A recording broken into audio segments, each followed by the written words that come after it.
It's time.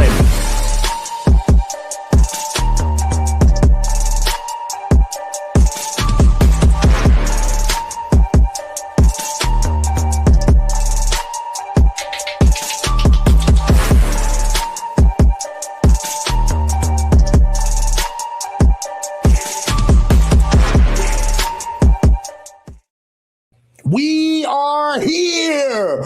We are here, dog. We got, hey, Tom. It's time. Yes. Finally. We are here. It's your boy, the coach. Welcome back to the Coach's Huddle where the field meets family. And this is the first round of the NFL draft in 2026. I am so hyped. Tom, I got my man here. We're going to ride the whole draft out. But first, we're going to get this first round going. Yo, talk to me, Tom. How do you feel, brother? Pumped. I'm ready for this. They have to get this done. They have to get it right. Hopefully they can. Hey, man, let's get straight to it. We got a lot for you guys. And, you know, let's just, there's no way to explain it. So let's just get to the draft war room right now for the Coaches Huddle. Hold on real quick. Oh, Tom, let's look at this. Look at this. Hold on. You guys are in for a treat. This is the mothership. This is best in the world. All right. Check so it out. Here we go. So look, guys, this is the draft mothership. This is the Coaches Huddle War Room. This is where we will be for the duration of the first pick all the way down to the 256th pick of the draft. We got the draft starting in less than 1 hour, and it's time to get it going. First of all, Tom, how do you feel about where the Niners stand in the draft so far? How do you feel? Well, it's interesting. There's some new rumors out right now. Kuiper said on ESPN that Casey Concepcion and Cassius Howell now seem like day two guys. Mm-hmm. And if they fall, that's music to Kyle Shanahan's ears. If Concepcion falls to him, I think that's the pick. Yeah, I mean, Casey Concepcion, I don't know, Tom. What do you feel about it? I'm just saying he'll do it.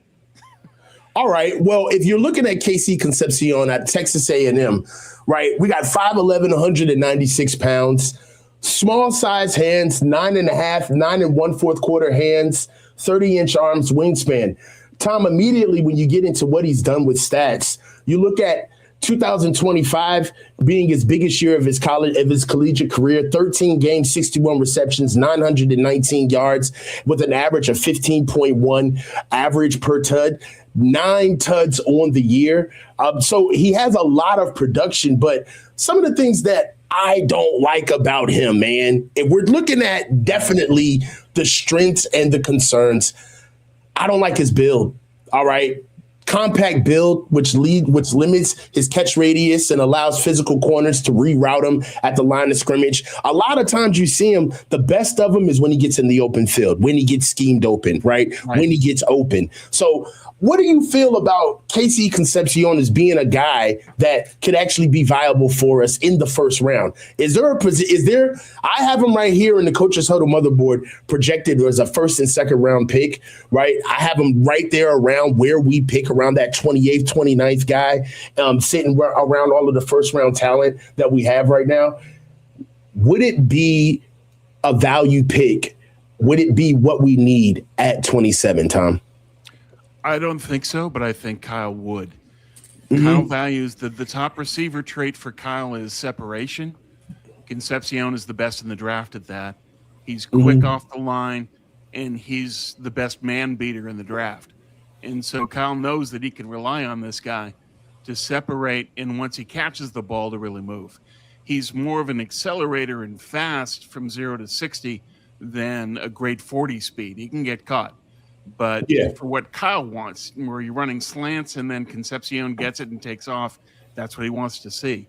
The other thing that Kyle really values is versatility. Concepcion, receiver, running back, got a lot of carries, and a punt returner. He had 2 touchdowns this year in punt returns. So I think that Kyle is really going to value all of that, but it's weighed against what you see here in the concerns. Compact build, So Concepcion isn't going to help him as a run blocker. And he's also got bad hands. He claps the ball. It's part of the reason he's got that 10% drop rate. And so they have to work through that and say, is this what we need for our offense? He gives things that Kyle really wants. I can see Shanahan saying this is a chess piece, but is this the best fit for his offense on a holistic level of contributing in every aspect of their game? I don't think so. It is more of Concepcion is a specialist, is a guy that they can use for slants, punt returns, gadget plays. And so he's kind of Debo with more speed, and maybe that works out for them. I would prefer to see them go with another receiver, but apparently Omar Cooper is going to go before the Niner pick. Concepcion might drop. Yeah, all right. So listen, speaking of guys, Omar Cooper Jr. is one of those guys as well. One thing that we have to notice is that in the bio placard on the left-hand side of the screen, what we have right here is the scouting hub for the 49ers. So of the SF scouting hub we have right here is all of the positions and graded players out that the Niners have talked to through different channels throughout the pre-draft period. So we have channels. The channels that we're dealing with as far as where they've come from, we have the 30 visits. Of the 1730 visits, we have them all here. We have the 5 combine visits that the Niners had interviews with. We have 9 phone and virtual visits that we also had, 2 workouts, 16 pro days that we know that scouts from the 49ers did attend.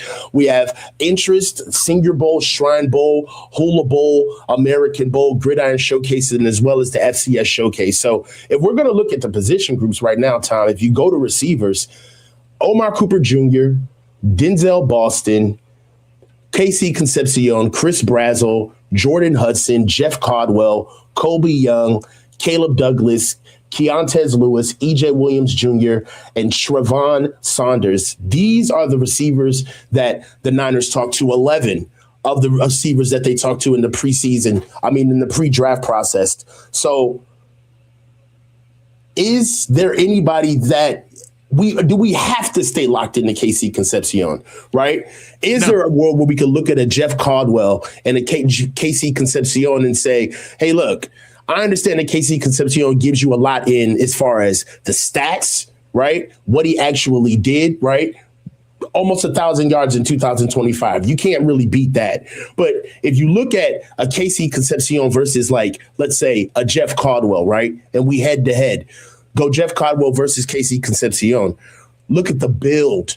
6'5" versus 5'11", 216 pounds, a much more physically imposing receiver, 32-inch arms. They still both have 9-inch hands, but the production that you could get out of Jeff Caldwell versus KC Concepcion, it kind of looks like it could be a wash, but just a better value on the big board here at 220 versus 38. So, I guess the biggest question is, what's the net? How much is KC Concepcion going to be used? Because I, for one, don't want a player that we pick at 27 that's a package guy, unless he's an edge rusher. Right. So how much of the offense is KC Concepcion really going to garner getting drafted at 27th overall, when you can see that there are receivers that the Niners have also talked to that can give you a little bit more and what you're lacking in the KC Concepcion? Right. I think there are other receivers that are more complete players and that the Niners would benefit from having a larger player. The guy that I think is a good compromise between, say, a Concepcion and a bigger receiver is Dejon Stribling from Ole Miss. 6'2", 436 speed, great hands, 1.8% drop rate compared to Concepcion at 10, and can run away from people. And he might be the fastest riser in this draft. Dane Brugler has him now in the low 60s. So if the Niners wanted to get a receiver, I think they're far better served to take Stribling at 58 than Concepcion at 27. I'm going to tell you this right now. One thing that I love about Dejon Stribling is the size with the get up. All right. This dude is a 4'3" guy. He can move. The 10-yard split is at a 1.5. Now, I'll tell you this. They say that he lacks elite game breaking speed consistently to separate from top tier receivers. Cornerbacks. That's a little bit of him getting schemed open, but as far as body type is concerned, what he can give you, I think it's almost like kind of getting a faster Juwan Jennings. Well, much. And he's got better hands than Juwan, and he's 0.4 faster in the 40. That's pretty amazing when you think about it. And Stribling, look at the touchdown catch that he had on Georgia. If you want any proof of a guy that can just go deep and win, that's it. And that's against the best defense in the country. So, I think that Stribling has all the qualities that they're looking for. He's got yak, he's got separation, he's got hands, he's a good run blocker. Where's the downside? And you can pick him in the second rather than getting Concepcion in the first. I would rather pick Stribling. All right, so let's look at Stribling versus Concepcion. See how they look head to head.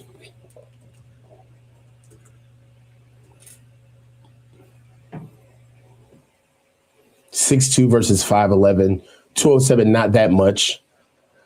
Second round pick, locked in versus a fringe first, second round pick.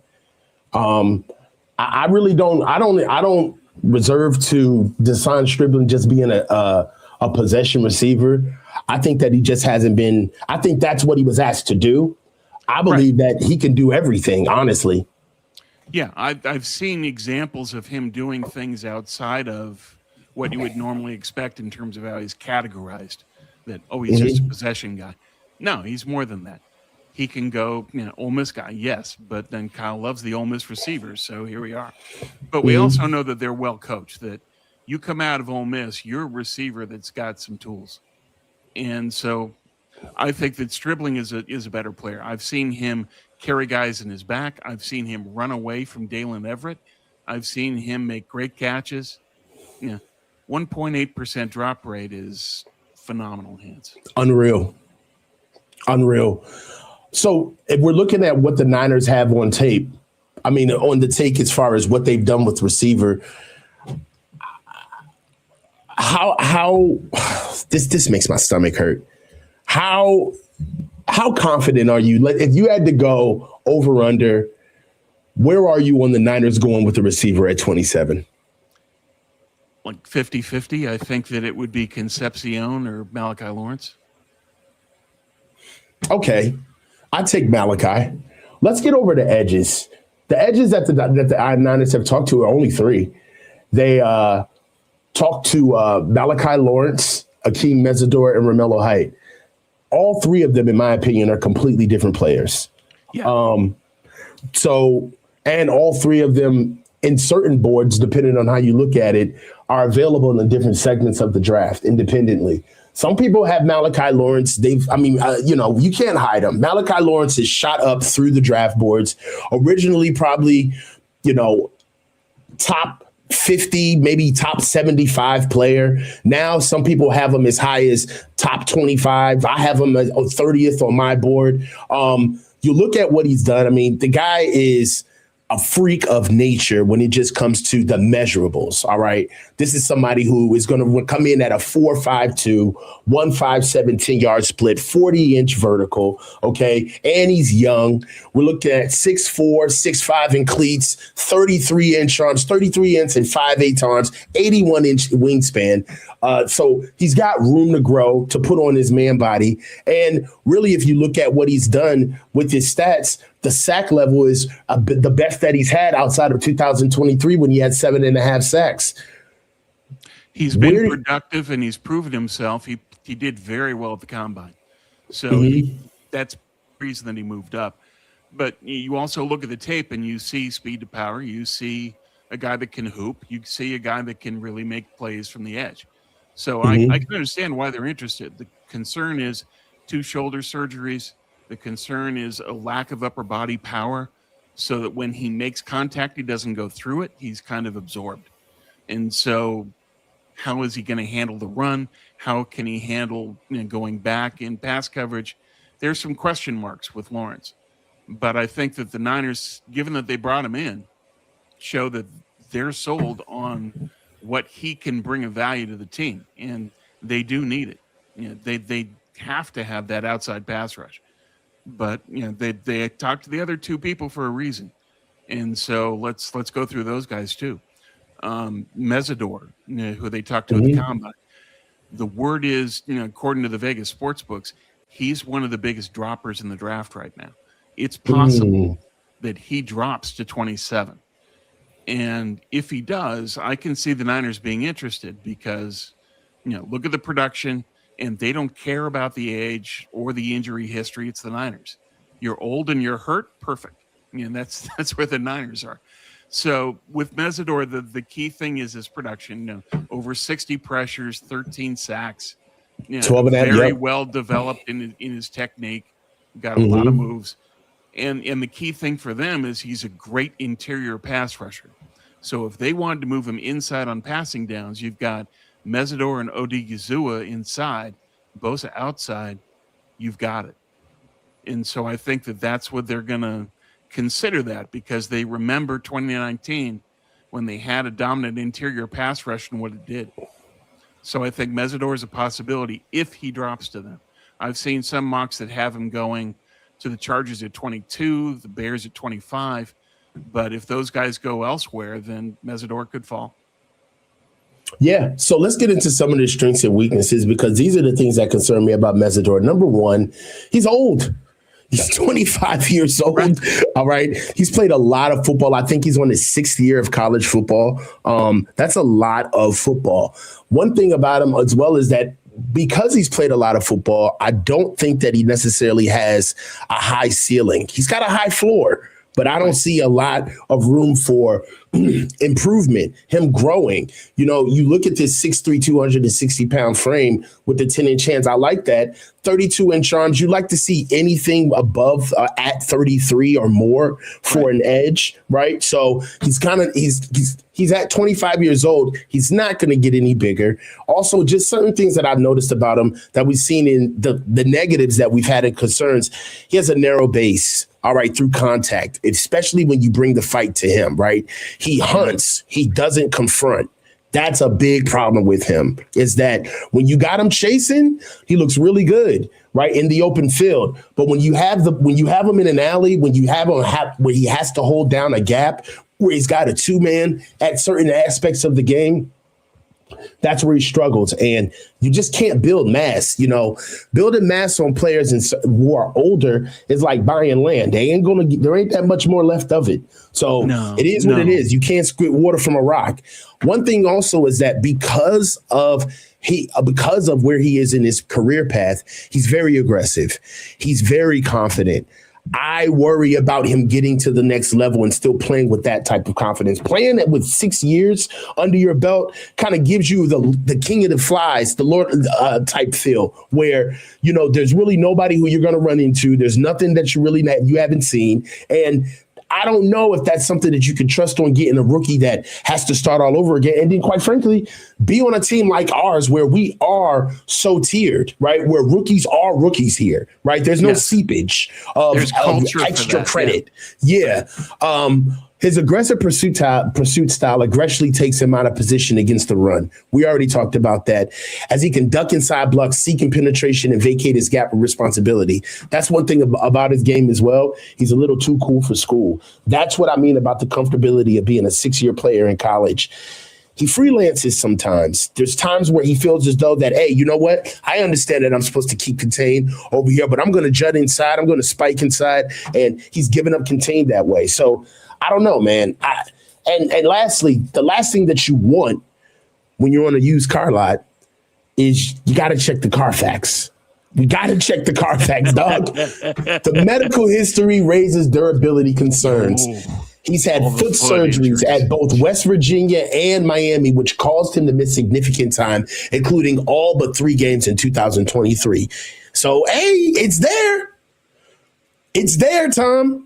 Yeah, there's so much risk reward with Mesidor, and I agree with your point entirely that he's at his ceiling.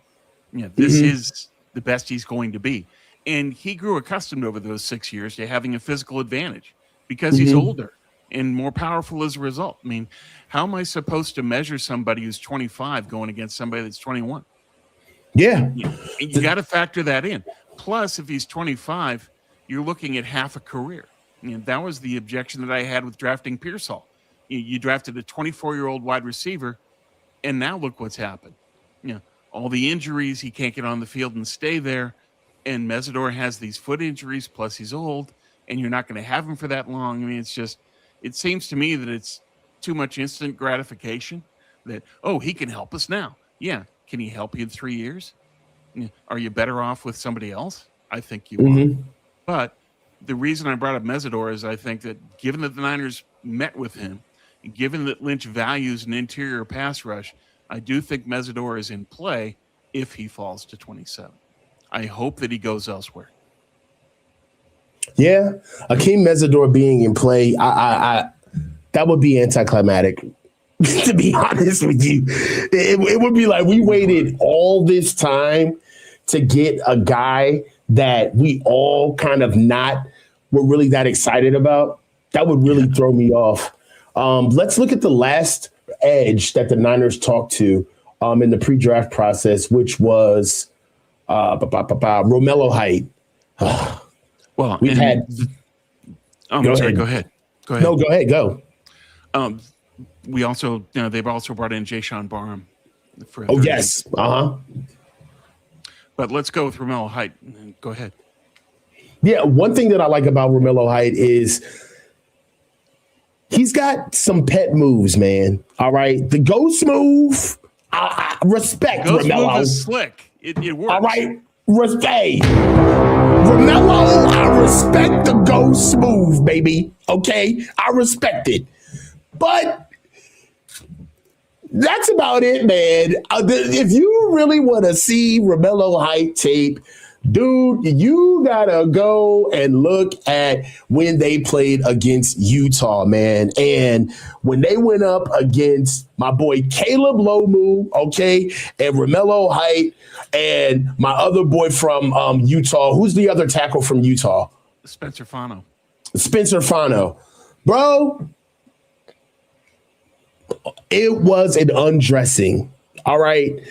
Romelo Height, he's got a real problem against the run. All right. He's played at multiple schools, plays very high. And one thing that I have a problem with him about all of the things that I've just said is that his game is wrapped around his deficiencies, which means that he's got a very good ghost move, but the move is there because he really does not have speed to power.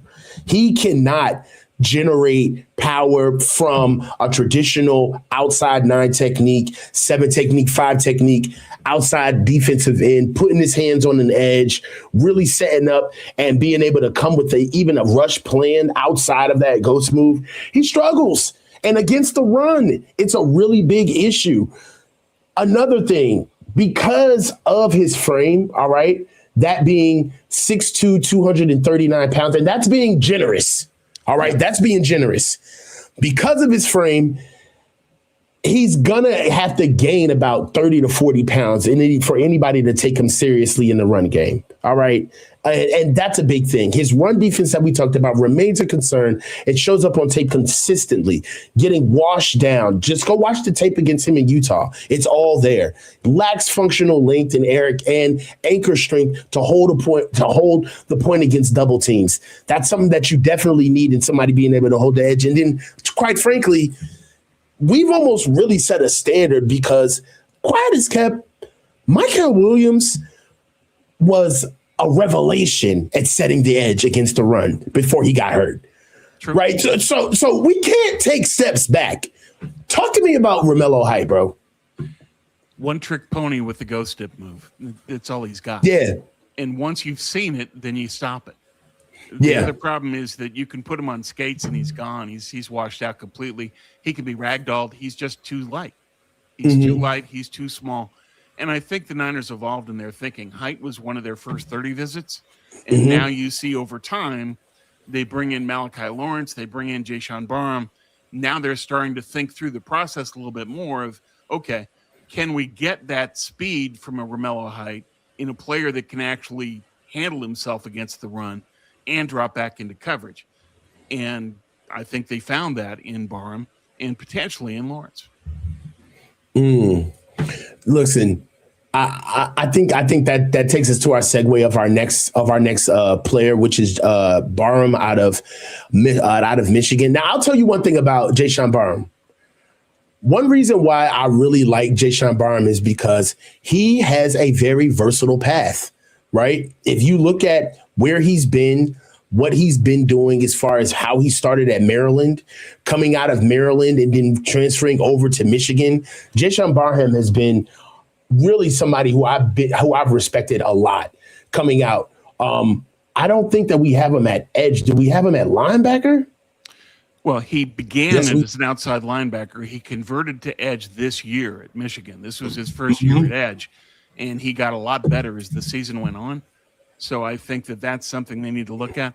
Plus, as an outside linebacker, he's got the instincts that Raheem Morris is going to want as somebody that can drop into coverage and make smart plays against the run.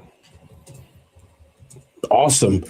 What do you feel like where he would be for us right now that we have him 169 on our big board? He's a projected 4th round pick. Definitely somebody who the Niners could scoop at 158, 139. So where do you think that he would actually be a fit for us?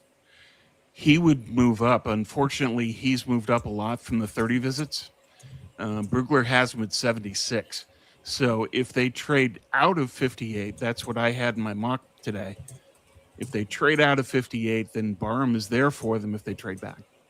And that's what I would like to see them do, but I don't know if they will. But I would rather have Barham than Malachi Lawrence. I would rather have Dejan Stribling than Casey Concepcion. There's a lot of players that they can get on day 2 that I think are better than it would potentially take on day 1. Okay, so who do you got? Who do you have in day 2 that you're looking at? Well, for day 2, if they stay at 58, I think that Kyle will be interested in Jeremy Bernard from Alabama at wide receiver. That's a Kyle-style wide receiver. He can also look at Antonio Williams from Clemson, who's kind of a diet puka. And you know, there's some other players that they can look at if they're willing to go defense. Jalen Kilgore, who we both love, the safety from South Carolina, he would be there. So all of those guys, I think, would be in play. It's just a question of what are their priorities and what did they do at 27. Now, a lot of people are saying they should trade back from 27. Problem is, who's your dance partner? There's a lot of people that are looking to trade out of the first. There's not too many people that are looking to trade up into it. You know, you've got Arizona who wants Ty Simpson, but if they trade out of their 3rd pick in the draft, they'll probably pick up another draft pick that they could then use to get Simpson. So you can't count on that Arizona move up to be the Niners. Plus, you've got a lot of teams in the late first that Arizona could choose to deal up with. So I don't think that trading back for Arizona is a lock by any stretch. It's a possibility, but we'll have to see how things play out. One thing that we can pay attention to with the 3rd pick, if Arizona makes that pick and they take Jeremiah Love as rumored, then that puts Simpson in play potentially for the Niners in a trade back. If they deal out of 3, then they probably get a pick to take him anyway, and that trade back opportunity is gone.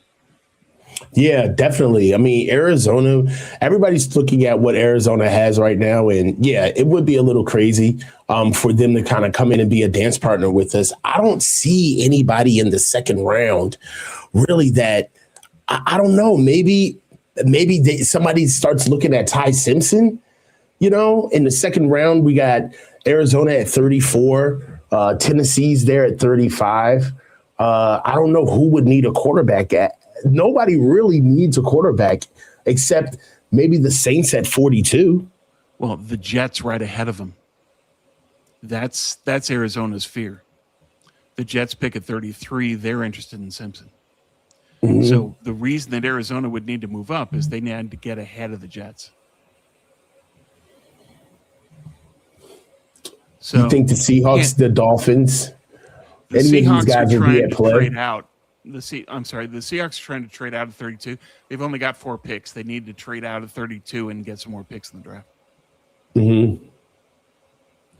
Yeah, I mean, look, man, this is definitely something that's going to be interesting to see how it plays out. As far as trade back scenarios for us, it would have to be, in my opinion, I think it would have to be either Arizona or maybe they get leapfrogged by New Orleans. But right now, it's the Jets are sitting there right now trying to figure out who they would get to. Is there a world where you think that? Sorry about that. Is there a world where you think that Ty Simpson actually gets drafted in the first round? Yeah, if Arizona trades up, I don't think Pittsburgh is going to take him. That's the other team that some folks are speculating that they could be interested. What we've heard in terms of what Pittsburgh wants to do is O-line. So I don't think that they're going to take a quarterback. So it's really Arizona's call. It's the Jets in Arizona deciding who wants Simpson and how much they're willing to give to get him. Mm-hmm. But it's possible that Simpson just falls to 33, and then it's a question of do the Jets want him or not. But for the Niners, the key for the Niners is, do you have a decent chance at trading back from 27? Probably not. Part of the problem is that there's a lot of teams around their pick at 27 who have a late first and an early second. That's 3 of the teams that pick in the early second. And so who do you trade with? Are you willing to trade further back? Maybe. But I think that their trade chances are a lot better at 58 than 27. Yeah. So it looks like they're definitely probably going to get stuck with 58. I mean, get stuck at 27 without actually having to make a pick. Yeah. It's going to be hard. They would have to make it a sweetheart deal for the other team to do it. And right. I don't know if the Niners are willing to do that, especially when they don't want to give up players and they've only got 6 picks. So let's go into offensive line. Obviously, we've been talking about Trent Williams, the Niners dealing with signing him, continuing on with Trent Williams, and they actually got that done in the past week. So before this, I think everybody was pretty heavy on what the Niners would do at tackle, right? There was Ihanachor out of Arizona State, Caleb Lomu out of Utah, Caden Proctor out of Alabama. And those seem to be kind of like the big names that were hovering around that will possibly be there at 27. Throughout the draft, those names have fluctuated up and down the board. But right now, with Trent Williams signed and in tow, and we got to be honest, how the 49ers have dealt with the offensive line in past years, right? We're kind of moving into a decade with these cats. Right. Is the tackle talk at 27 still there? Not only is it still there, but is there a world where one of these guys falls? There's a Caleb Lomu there, there's a Caden Proctor there, or a Maxi Ihanachor there at 27, and they can't let it go. It's like, we have to pick this guy. He's one of our BPAs. Is there anybody that they've been looking at right now where even if they were there at 27, you wouldn't be mad at them just pulling the trigger on the tackle and going with the heir apparent? I would, as long as that pick is Ihanachor. If it's Caleb Lomu, I'm not interested. Part of the reason I think they're interested in Lomu is because he can move inside, and so he can be the guard now and the tackle later post-Trent. And so they want their buy one, get one free coupon at offensive line. Yeah, great, thanks. Can he play? Yeah, he's good. He's got a lot of traits, but he lacks power. And so you're getting somebody where you have to say, okay, you're going to play guard for us. Can you punch a hole in the Seattle D-line? No. And if that's the case, why are you picking this guy? So, I don't want them to value the utility over the talent. And I fear that that's exactly what they're doing with Lomu. They're saying, oh, he's perfect. He can play guard, then tackle. No, that's not your top priority. Your top priority is to get a guard in there who can punch a hole through the Seattle line. If he can't do that, he's not your pick. So for me, Ihanachor only at tackle. Ihanachor only at tackle. Just Tom, I don't think he's a left tackle, man. I don't either. But I think that you can still use him at right.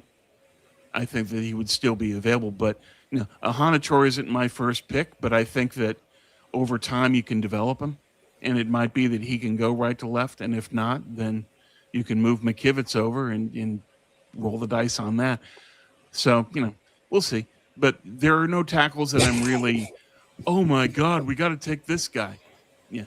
Ouch, Highland. You got a thing against Tempe. I don't blame him. After Ayuk, I don't blame him. I mean, look, also too, this is something that I've also noticed too, is that when we're talking about We're talking about, receivers as well. I don't think that this has also been brought up as well when we're talking about Jordan Tyson.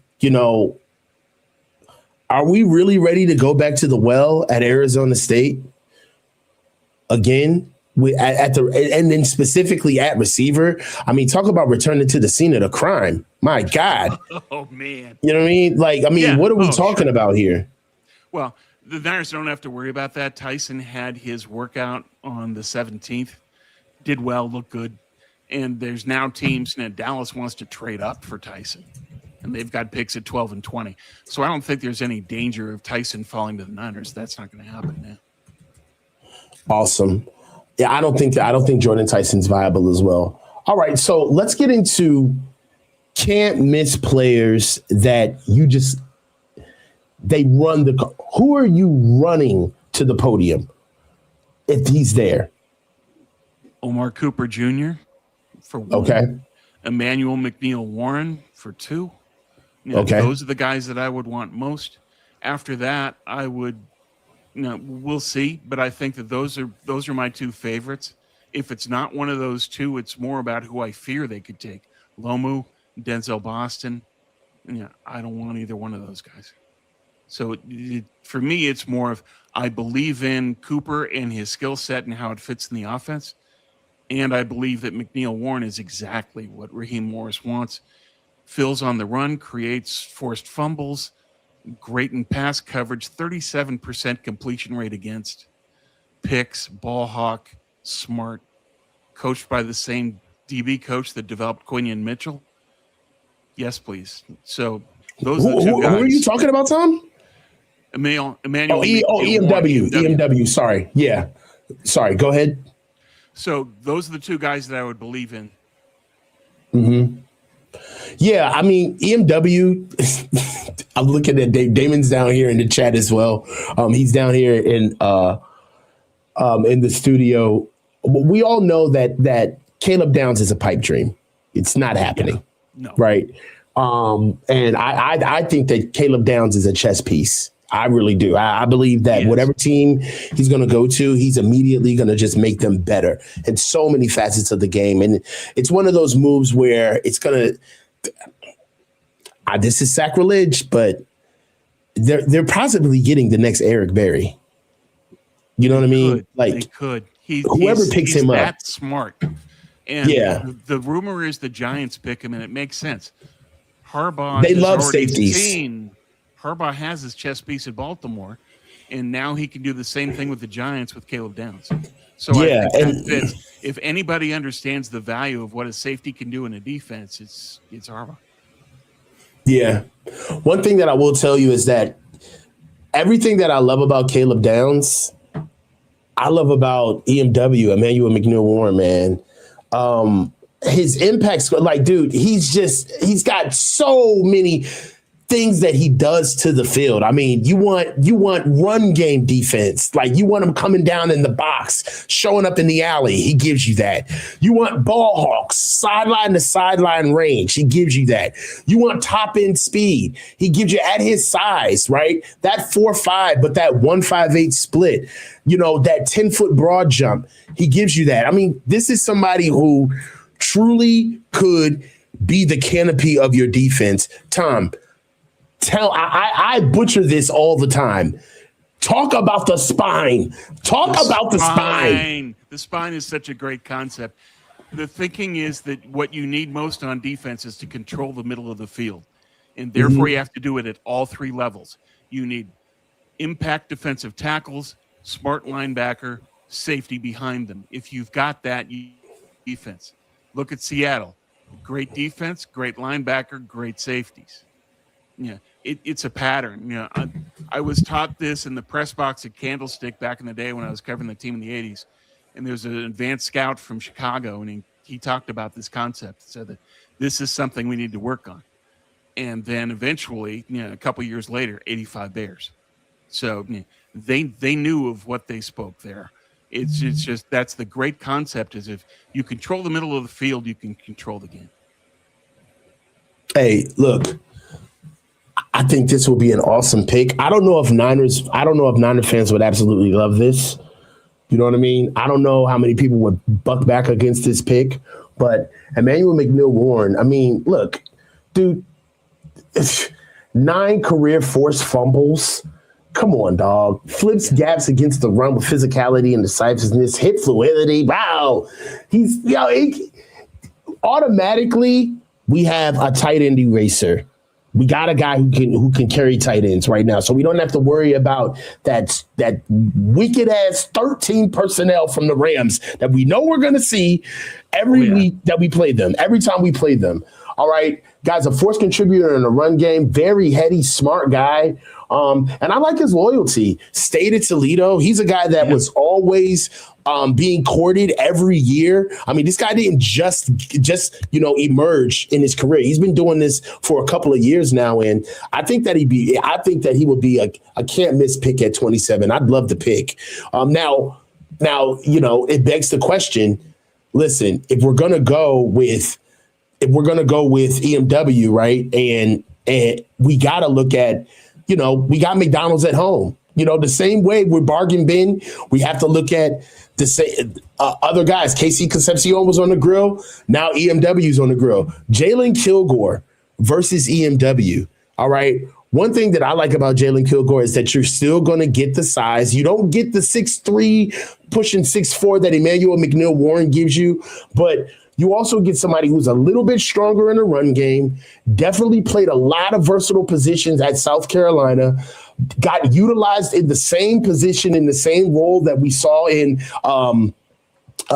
what's our safety out of Seattle? Nicky Minwari. And I tend to think that he's a little bit more physical and controlled than Nicky Minwari. What do you think about EMW? What do you say to the fans that say, why would you go with EMW at 27 where there could be a Jalen Kilgore at 58? Well, let's start with this. What's the Niners' biggest problem at safety? It's lack of turnovers, lack of playmaking. EMW coverage rate against last year, 37%. Second in the country was 47%. Then it goes into the 50s. That tells you how elite he is as a coverage player. That alone is worth. That's not something Jalen Kilgore can do. Jalen Kilgore is a sexy pick, though, man. Oh, I love Kilgore. In what I would do, I would trade back from 58 and then or take Kilgore at 58. But either way, I would try to trade back and still get Kilgore. Is what I would. That would be my strategy. That would be my aim.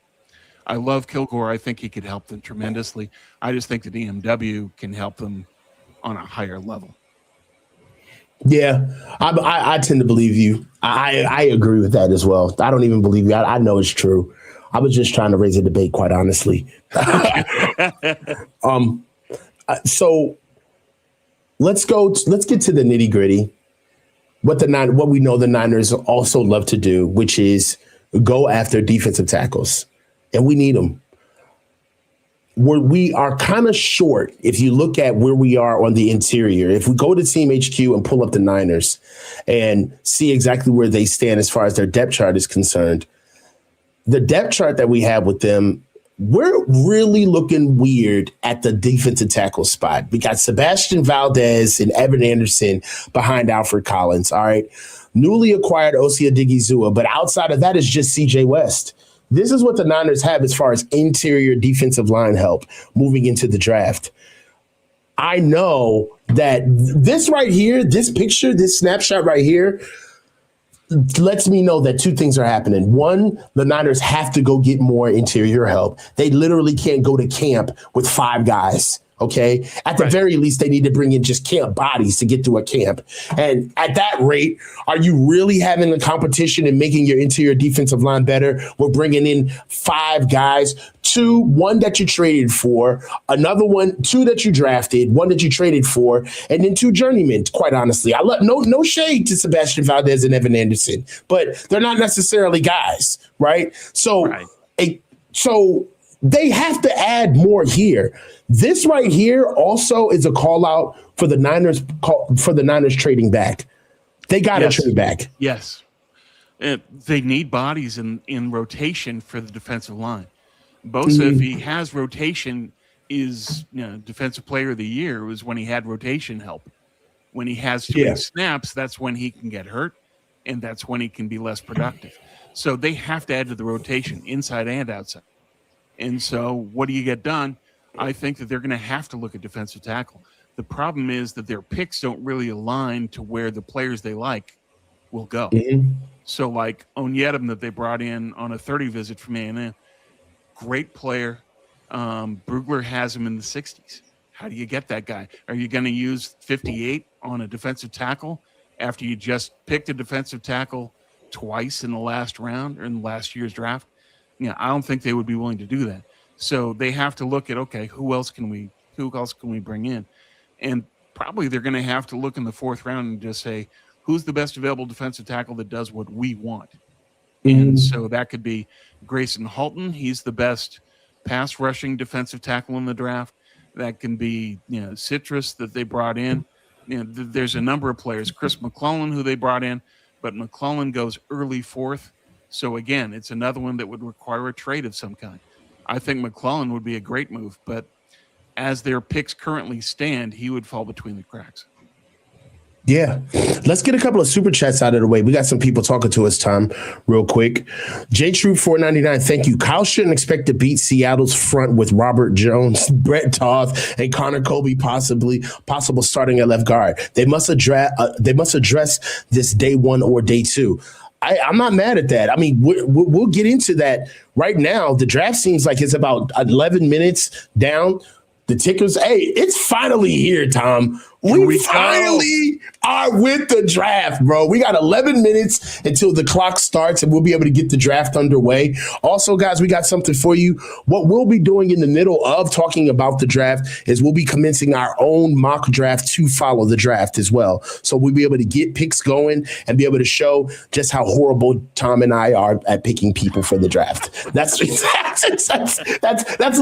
the only problem. We're cruising for a bruising. Okay, that's exactly what we wanted to do. Let's get into two more super chats before we get going. Too Much Sauce 33. If Vrabel is taking a step back, whether temporary or permanent, who will call the shots for the Patriots today, tomorrow, and Saturday?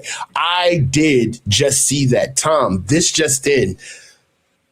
New England Patriots head coach Mike Vrabel just gave a press conference where he kind of took himself to task about the situation between him and former Athletic reporter Diana Rossini. I believe that it seems like as though that he will not be in the building for the draft. He's taking, quote unquote, a step back. I don't know, man. But what are your initial thoughts of that from that? I think that he's going to be in deeper trouble. He's kind of skated by so far. The league has decided not to invest. But there are journalism outlets that are. AP is looking into this. The Athletic will be researching this on their own. There was a picture that came out where he's kissing Diana Rossini. So I think this is one of those where you peel the onion back and it gets worse. And then it's a question of what's Robert Kraft willing to do. And I imagine that Kraft is just going to try to bury it under the rug. I don't think that Vrabel is going to be disciplined by the team. They're just going to keep doing what they do. It's the Patriots. Yeah. They've been through stuff like this before. They're no strangers to controversy or scandal or rumors for that matter. Right now, if anybody wants this to go away, not only is it the Patriots, but it's the NFL. It's a bad mark on everything. It hurts all parties involved. It's bad for other women in sports. It's bad for professionalism with coaches and media members. It's just a bad look all the way around. So we'll see. It'll be interesting to see what the Patriots do for drafting. Just to see if we'll be able to see any effects of, the alleged absence of Coach Vrabel in the draft war room for New England. Last super chat that we have, Baby Radiance 481. Yo, Coach, you're the best. Keep it up, man. We try to keep it up, right?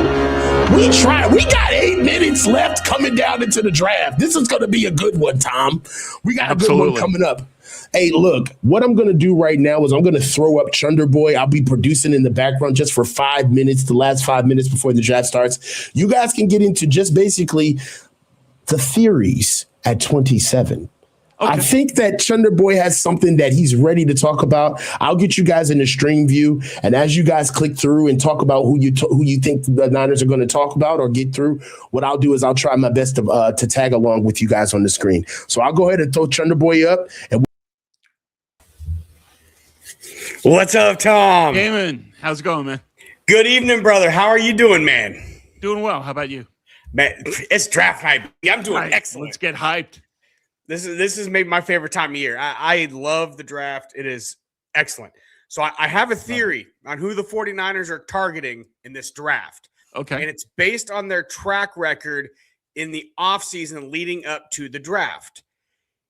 Previously, the 49ers have gone out of their way to fill holes so that when they go into the draft, they don't necessarily have a specific need. So like this year, they addressed offensive line. They got a swing tackle. They got a guy who could potentially start at guard, though you'd like to see them try to get a better player there.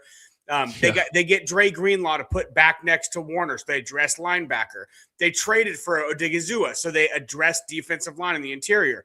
They went and got two corners who they're not great corners, but they're guys who can play. They've started in the NFL. They address depth at corner. There's two spots the 49ers have not addressed at all in this part of the offseason. They've not touched safety or talked about it. They have not, it seems to me, they have intentionally stayed away from talking about safety. And of course, edge. They didn't do anything as far as picking up an edge. But when you're getting Bosa back, when you're getting Michael Williams back, so on and so forth, they may not necessarily see themselves as needing an edge, though of course they would want to get a guy if they think there's somebody that's good that's there. Do you think safety is the priority for that? I think EMW is like, he's the one guy who might be a legitimate first round pick on their board who might actually be there for them at 27. What do you think? I think he will be there. I don't think they'll take him. Lynch, even though he's a Hall of Fame safety, has never drafted a safety or a DB in the first round. Not once. 10 years. And which so is wild. That's part of it. It's ironic. The other aspect of this is that EMW, you can argue, is a little bit of a risk given that he's Toledo. I would come back with that and say Quinion Mitchell, all pro, Toledo. So, I don't think that's an issue at all. But I think that the chances are that the safeties that they're looking at that have been rumored are A.J. Halsey from LSU, Bud Clark from TCU, and Jalen Kilgore from South Carolina. And as Coach and I just talked about, Kilgore is a possibility for them. All those guys are a possibility, but each one of them would depend upon a trade. Using their picks as they exist now, the only way that they could get one of those three would be to take them at 58. So I don't think that that's necessarily in the cards. If they wait until the 4th, the guy that many people are talking about is VJ Payne from K-State. He was the number 2 safety in pass coverage. And so he fits. He fits a need for them. And they may decide, as they always have, well, safety's not that big an important deal for us. We're going to let it slide until the 4th. So I think that's probably the way they go. If I had my choice, EMW is my pick at 27. Do you still think it's Lynch's? No. I don't want a safety. I told you 2 months ago, we argued about this. I don't want a safety that high anyway. I like the guys we have, develop the guys we have. However, if you can get a guy who's a legit eraser on the back end of your defense, you have to. If you only have 15 first round graded guys in this draft, and one of them's available at 27, you have to take him. I don't care if it's a safe. And there's no way that EMW is not a first round graded player for them. No way. Right. But have they taken BPA? No. Yeah. Do they take need? Yes. But Lynch's philosophy, I don't think that he directs the show. I think Kyle ultimately makes the decisions. Yeah. But Lynch's blueprint is based on what he had at Tampa. I want a dominant front four, and only those four who can generate a dominant pass rush on their own with no blitzing. And then I want athletic linebackers behind them and smart secondary guys in the third level. So that's Lynch's blueprint. As a result of that, safety takes a back seat. And we've seen that happen throughout. In terms of the safeties they have, Siegel's a nice player. And he can stop the run. He's good in coverage, but he's a T-Rex, and therefore he's going up against a tight end. And the tight end is just going to be able to outstretch him. Well, he's not just a T-Rex. He's also short in stature as well. That doesn't help. That too. He does not have a garage door catch radius. He's got a front door catch radius. Right. So if that. Yeah. So that's a yeah. I really like Siegel. I think Siegel could be better as like a slot big nickel's the wrong, that's obviously not the right position, but somebody who can play like he can be the third safety when you go into your dime packages, who can come down and cover somebody in the slot, because he has the movement ability and the speed to actually cover guys as well. He needs some polish there, of course.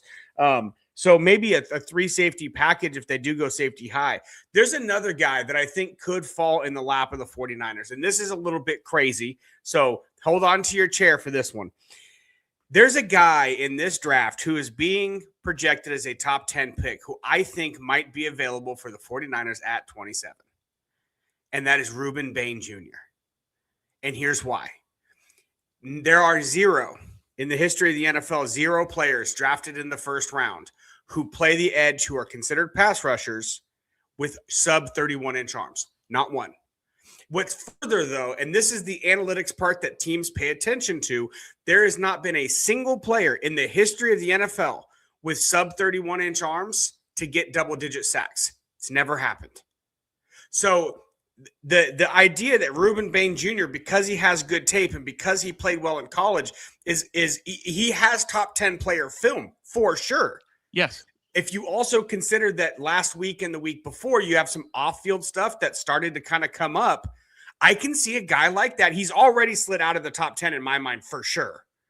And I can definitely see him sliding a little. That he might be there for the 49ers at 27. A, do you think I'm totally off my rocker? And B, would you jump on it if he is? What are your thoughts on that one, Tom? Did Tom freeze? Did we lose him?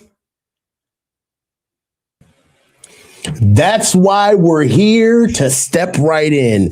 Yes, sir. I'm telling you right now, I would not blink at taking Ruben Bain Jr. at 27. I would run and bring the card up if Ruben Bain Jr. was available at 27. Look, one thing about it is that we really got to get Tom in here to figure out exactly what he thinks. That's number one. I was so excited to hit Tom with that and see what his reaction was, and he froze. I was like, no.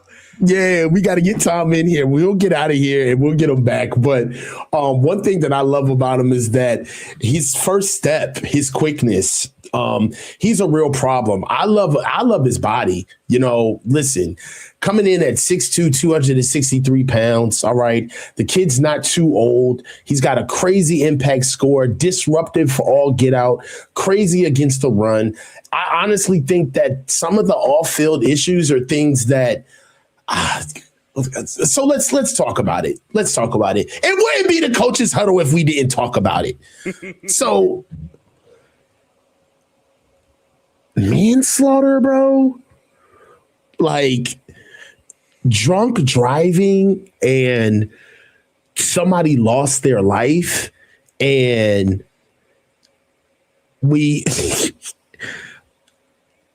how much does that weigh to you?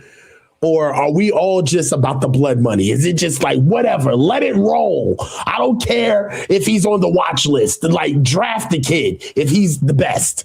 How do you feel about the reason why he would have slipped to us? And on top of the fact that, listen, he does have a legit flaw, okay? The 30-inch arms is a real issue. You saw it on film. Come on, man. He's got the Thriller arms. He's Michael Jackson in Thriller. He's Thriller, baby. You know what I'm saying? So what do you say about that? Because, tackles can nullify that up. That's one thing that I loved. I mean, I have 34-inch arms as a center playing with 34-inch arms. Coach. Okay, yeah, coach. like as a center with 34-inch arms, I love the little roly-polies, the big, strong guys that, had a good first step. Yeah, but I'm beating you to the punch. I'm touching you before your first step hits the ground. Before your foot touches the ground, I have a hand on you. All right. So that's something that, listen, it's the draft. We're body shaming all day. That's what we're doing. All day. Okay. Body shaming is permitted for 3 days. To shame all right.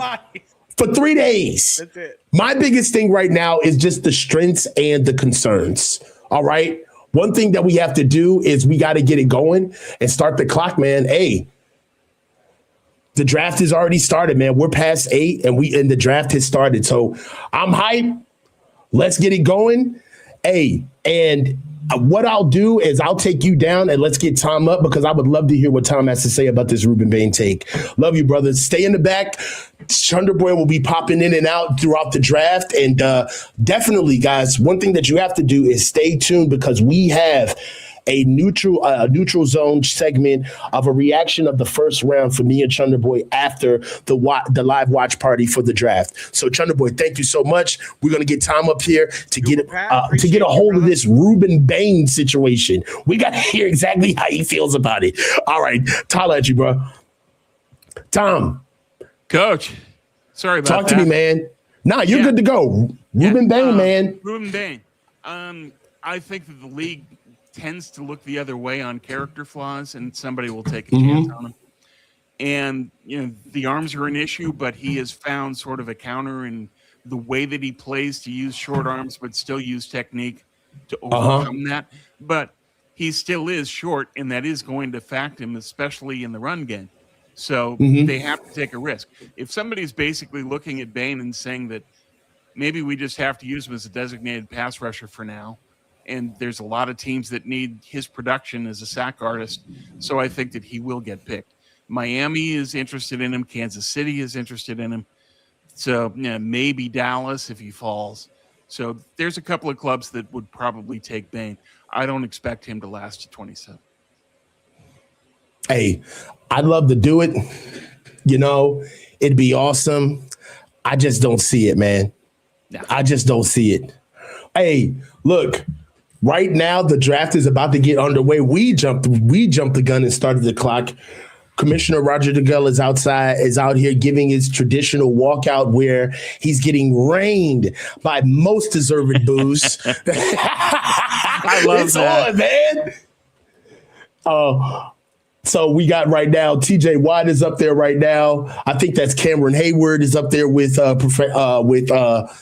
Commissioner Goodell, and we're just waiting to start the clock, Tom. We got so many goodies along the way for us to get into the board, for us to get into our mock draft so we can get things going with our mock so we can understand where we stand there and get it going, man. How do you feel about it, man? It's finally here. It's here. It seems like it's taken forever to get here, but I'm so glad it's here. And this is a huge day for the Niners. This draft, this day in particular, can decide if they make the playoffs or not. You have to land this pick. I've been saying this over the past couple of days privately, but I'll say it live now. They will have me hook, line, and sinker.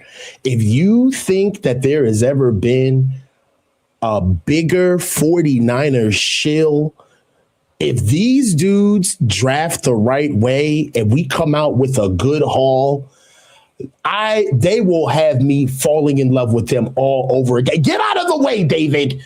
Move out of the way, Lombardi. I'll take the guide on from here. Thanks for holding down the post. I got it from here, David. They have the potential with what they've done through free agency. All right. They're right on the cusp of you being able to say that they've put together a very viable team. All right. Yeah. What they've done with free agency, bringing these guys in, Mike Evans, Osa Odighizuwa, Keon White, bringing back Dre Greenlaw, Viridian Lowe, bringing in Nate Hobbs, which we also think is a good addition. Christian Kirk, Brett Toth, another depth piece coming in from Philly, re-signing Luke Gifford. All right. Also bringing in Jack Jones, another depth piece that can help us out at corner. Cameron Sample, don't sleep on the Cam Sample pickup from Cincinnati. That can be something that can help us out definitely down the line. All right. And then also the hopeful starter who sat out for 1 year with their neck injury, guard from Miami by way of Dallas, Robert Jones. So they've done a lot. And look, they could really turn this season on its head with a couple of shrewd moves. I do believe that they trade back. And hey, I'll say this before they start the draft.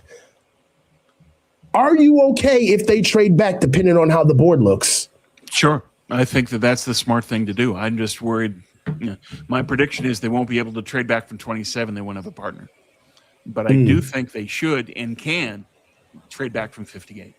And that's how you get the extra third back. The Las Vegas Raiders are officially on the clock, man. Here we go. So let's get to it, man. Let's get to it. Team needs, we already know. Mendoza. Okay, look. What do you feel about Fernando Mendoza? Let's already sit here and get the mock draft started. Now, look, me and Tom, we're going to get a mock started. We're going to do our thing with picking the guys that we think are viable for us in the draft. And, we're going to try our best. So, Tom, first round pick, we're already at 7 minutes and change into the clock. I think it's pretty safe to say that are we going to go Mendoza, Tom? Yes.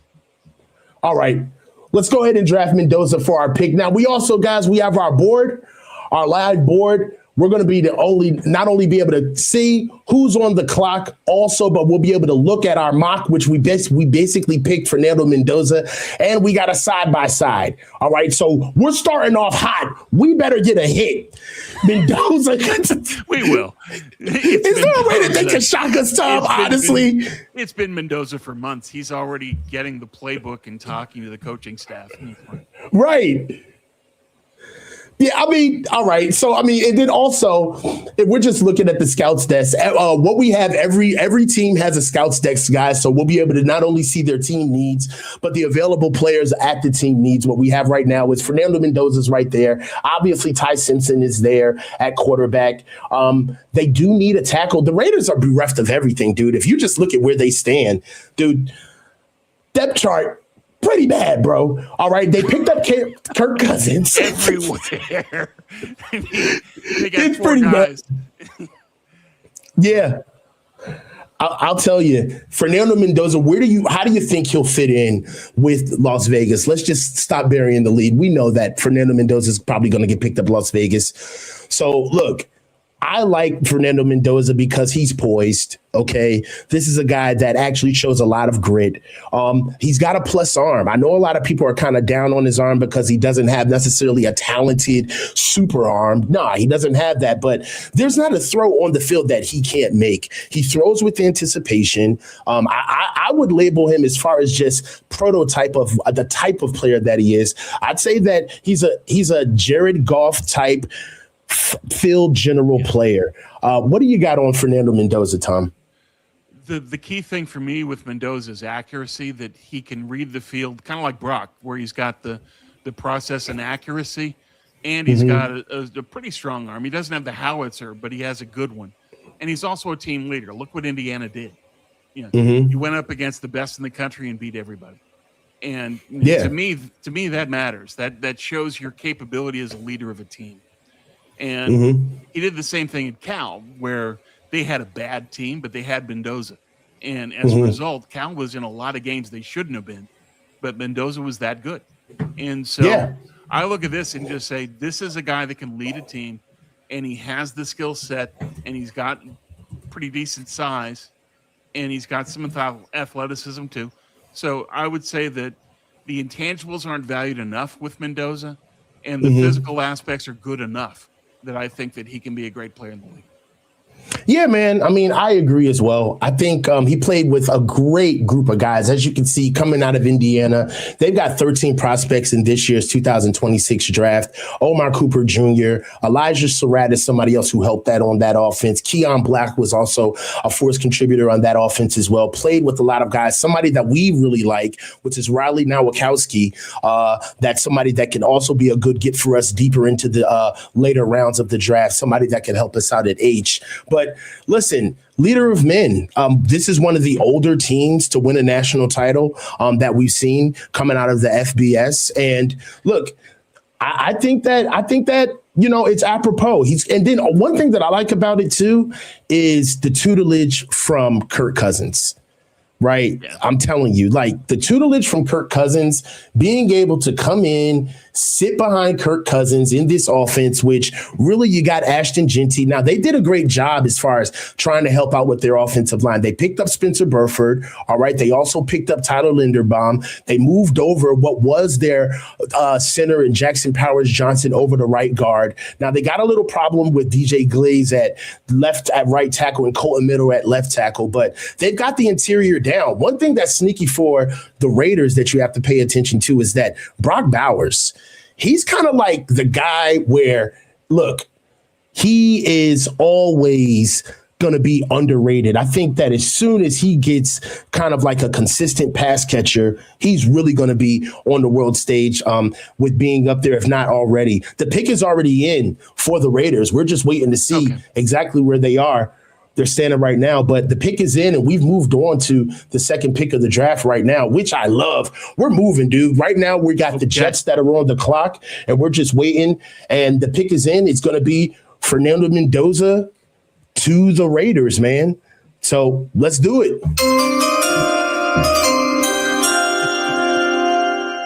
Fernando Mendoza has been drafted by the Las Vegas Raiders, man. Moving into pick 2, we've got the New York Jets. Let's get over here into the scouts desk and see exactly what's going on with the New York Jets. They need a tackle, all right?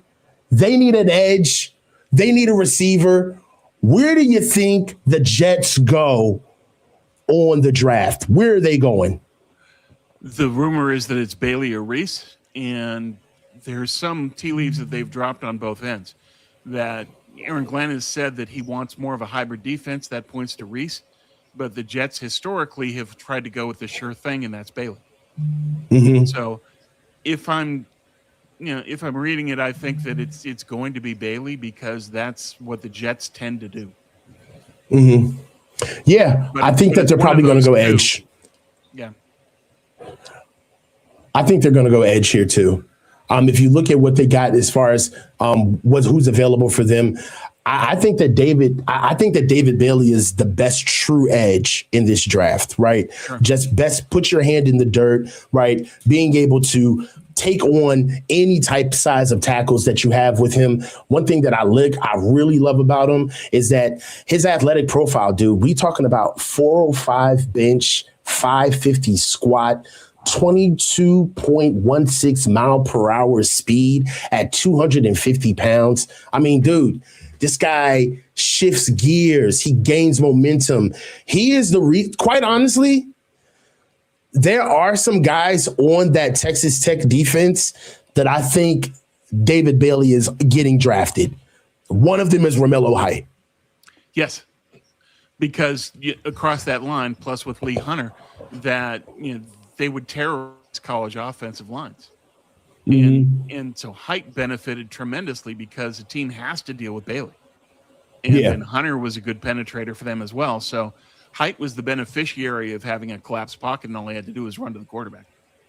Mm. Yeah. So, hey, I think that it's going to be it's got to be David Bailey here. I think this is a strong pick for them.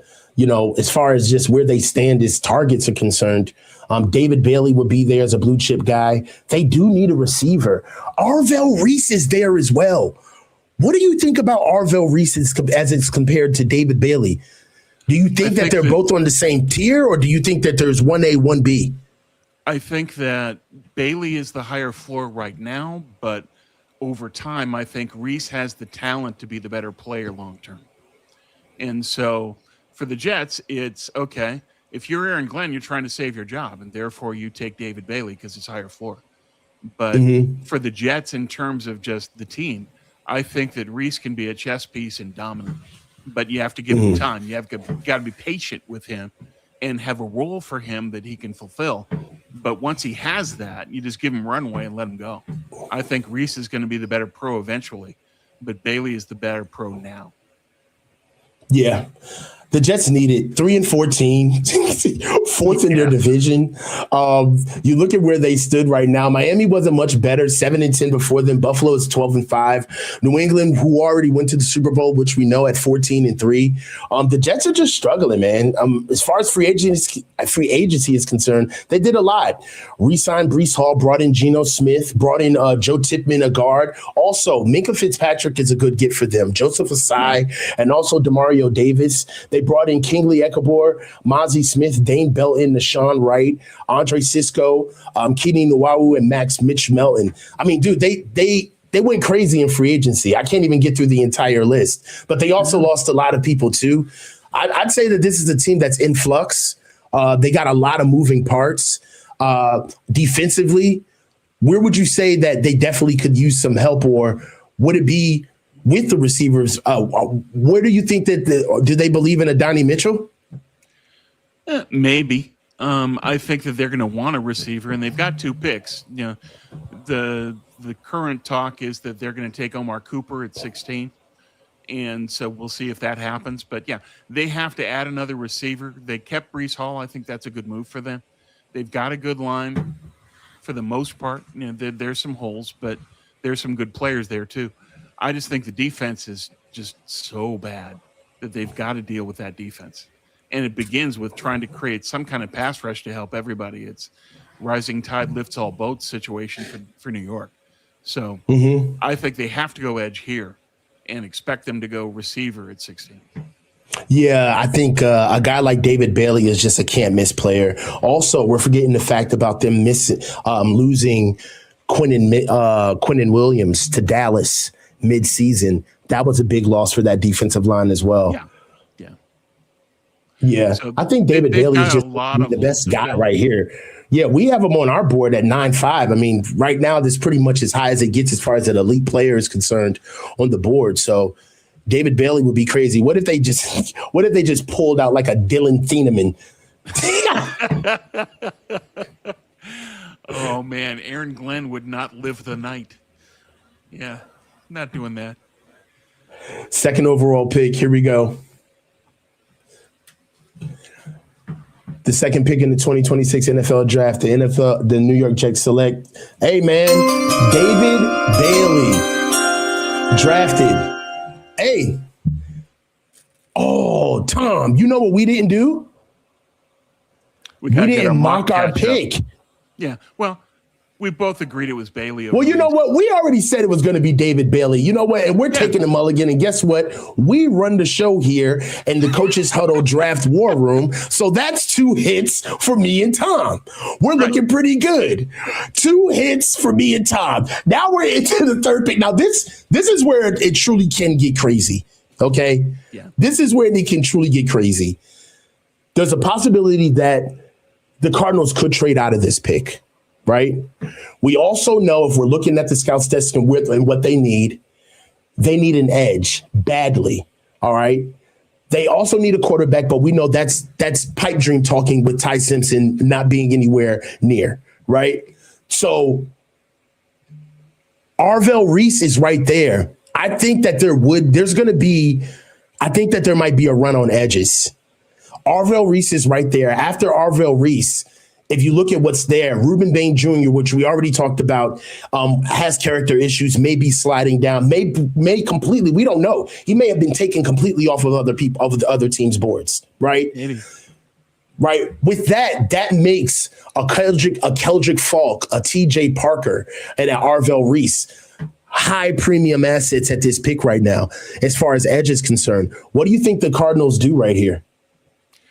I think that they're probably going to take Jeremiah Love, and there's some reasons for that. LaFleur was the Rams offensive coordinator. He knows the value of having a dominant runner, and apparently he is in love with Love. And the Bidwells, who are one of the worst ownership families in the league, talk about it, are running this team as a business. And what Michael Bidwell, the owner, wants is a player that he can market. And he thinks that player is Jeremiah Love. The rumors are that Bidwell behind the scenes is pushing for them to pick Love. And it's hard to go against the owner's wishes, especially when the head coach agrees with it. So If they stay at the pick, I think it's Love.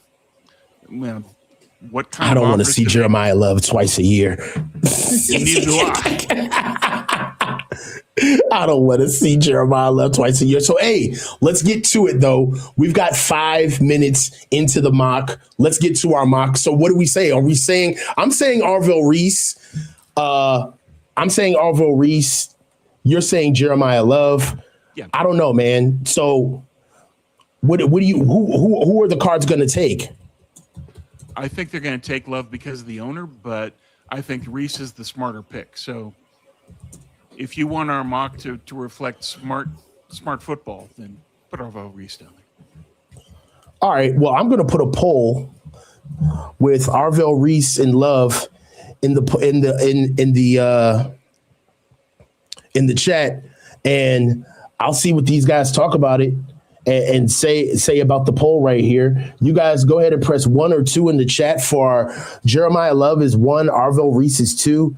Go ahead and type it in the chat, guys, so we can see exactly who you think the cards are going to take. Do you think the cards are going to take Jeremiah Love, or you think they're going to take Arvell Reese? Guys, you got to let us know as soon as the pick is in. Me and Tom are going to go ahead and go with the poll to split. That's how we'll do it. We'll leave it up to the chat, and then me and Tom will take what the chat says if we can't agree on a pick. So right now, this is our first dispute.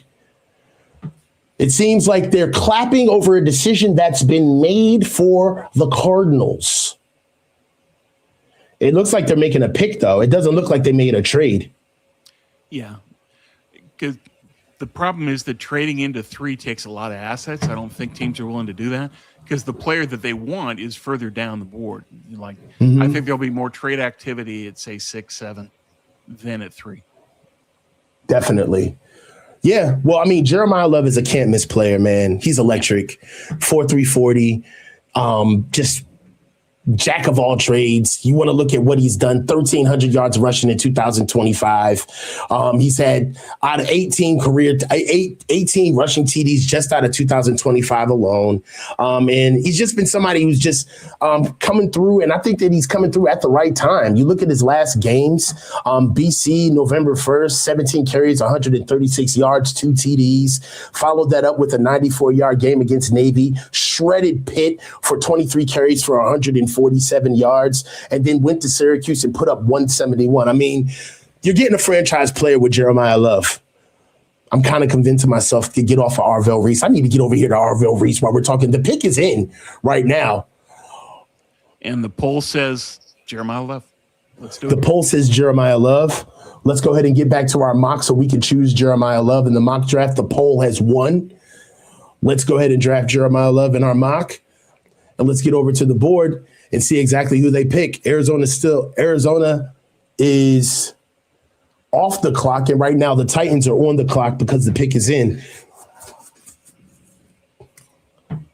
I'm interested to see who they bring in, man. Whoever comes in, guys, we're going to be able to see this person twice a year. So this is it. This is it.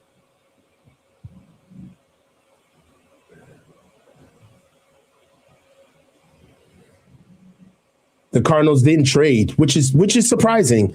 I think that shows that, some people aren't necessarily that thrilled with what's in the bottom half of the first round, which is where we are. I think that it's more a case of just teams don't want to pay the ante that would be required to go up to 3. And therefore Arizona makes the pick on their own, and the owner is essentially making the pick along with LaFleur. Yep. Here we go. The Arizona Cardinals select Jeremiah Love. Hey, we're kind of hitting on the draft, baby. We're batting 1,000. We're doing well. Kind of batting 1,000, dog. Picked up Jeremiah Love. All right, now we got the Titans. And this is honestly, we go to the scouts desk right here to see where the Titans are right now. This is where I could see. I had Reuben Bain Jr. going to the Titans. All right. Initially. Yeah, initially. Not now. Yeah. I think this is where Arvell Reese goes, and we get a little bit of a run. I think we get a little bit of a run. Yeah, this could trigger a domino effect, and we'll see. But it's what does Saleh want? Does he want a dominant edge, or does he want his Fred Warner in Sonny Styles?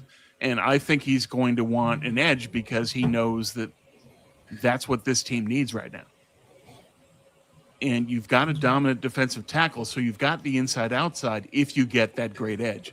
So I think that it's Reese. Yeah, I think it's Arvell Reese too. I think we're agreed. Let's go Arvell Reese on the mock so we can keep up with it. I'm sold on this one, especially with what happened to Reuben Bain. So yeah, let's go Arvell Reese, 4th overall. I don't know, man. It's getting a little too easy for us, man. Arvell Reese on the board. Don't jinx us, man. I don't know, man. I mean, we're looking at the team needs that we have. You know what? Also, I see happening as well. Receivers are going to fall. I don't see receivers going in the draft, man, early. Well, I think that there's going to be some interest from, say, New Orleans, and they're coming up. So there's somebody that could do it. But yeah, is it Reese or is it Styles? We'll see.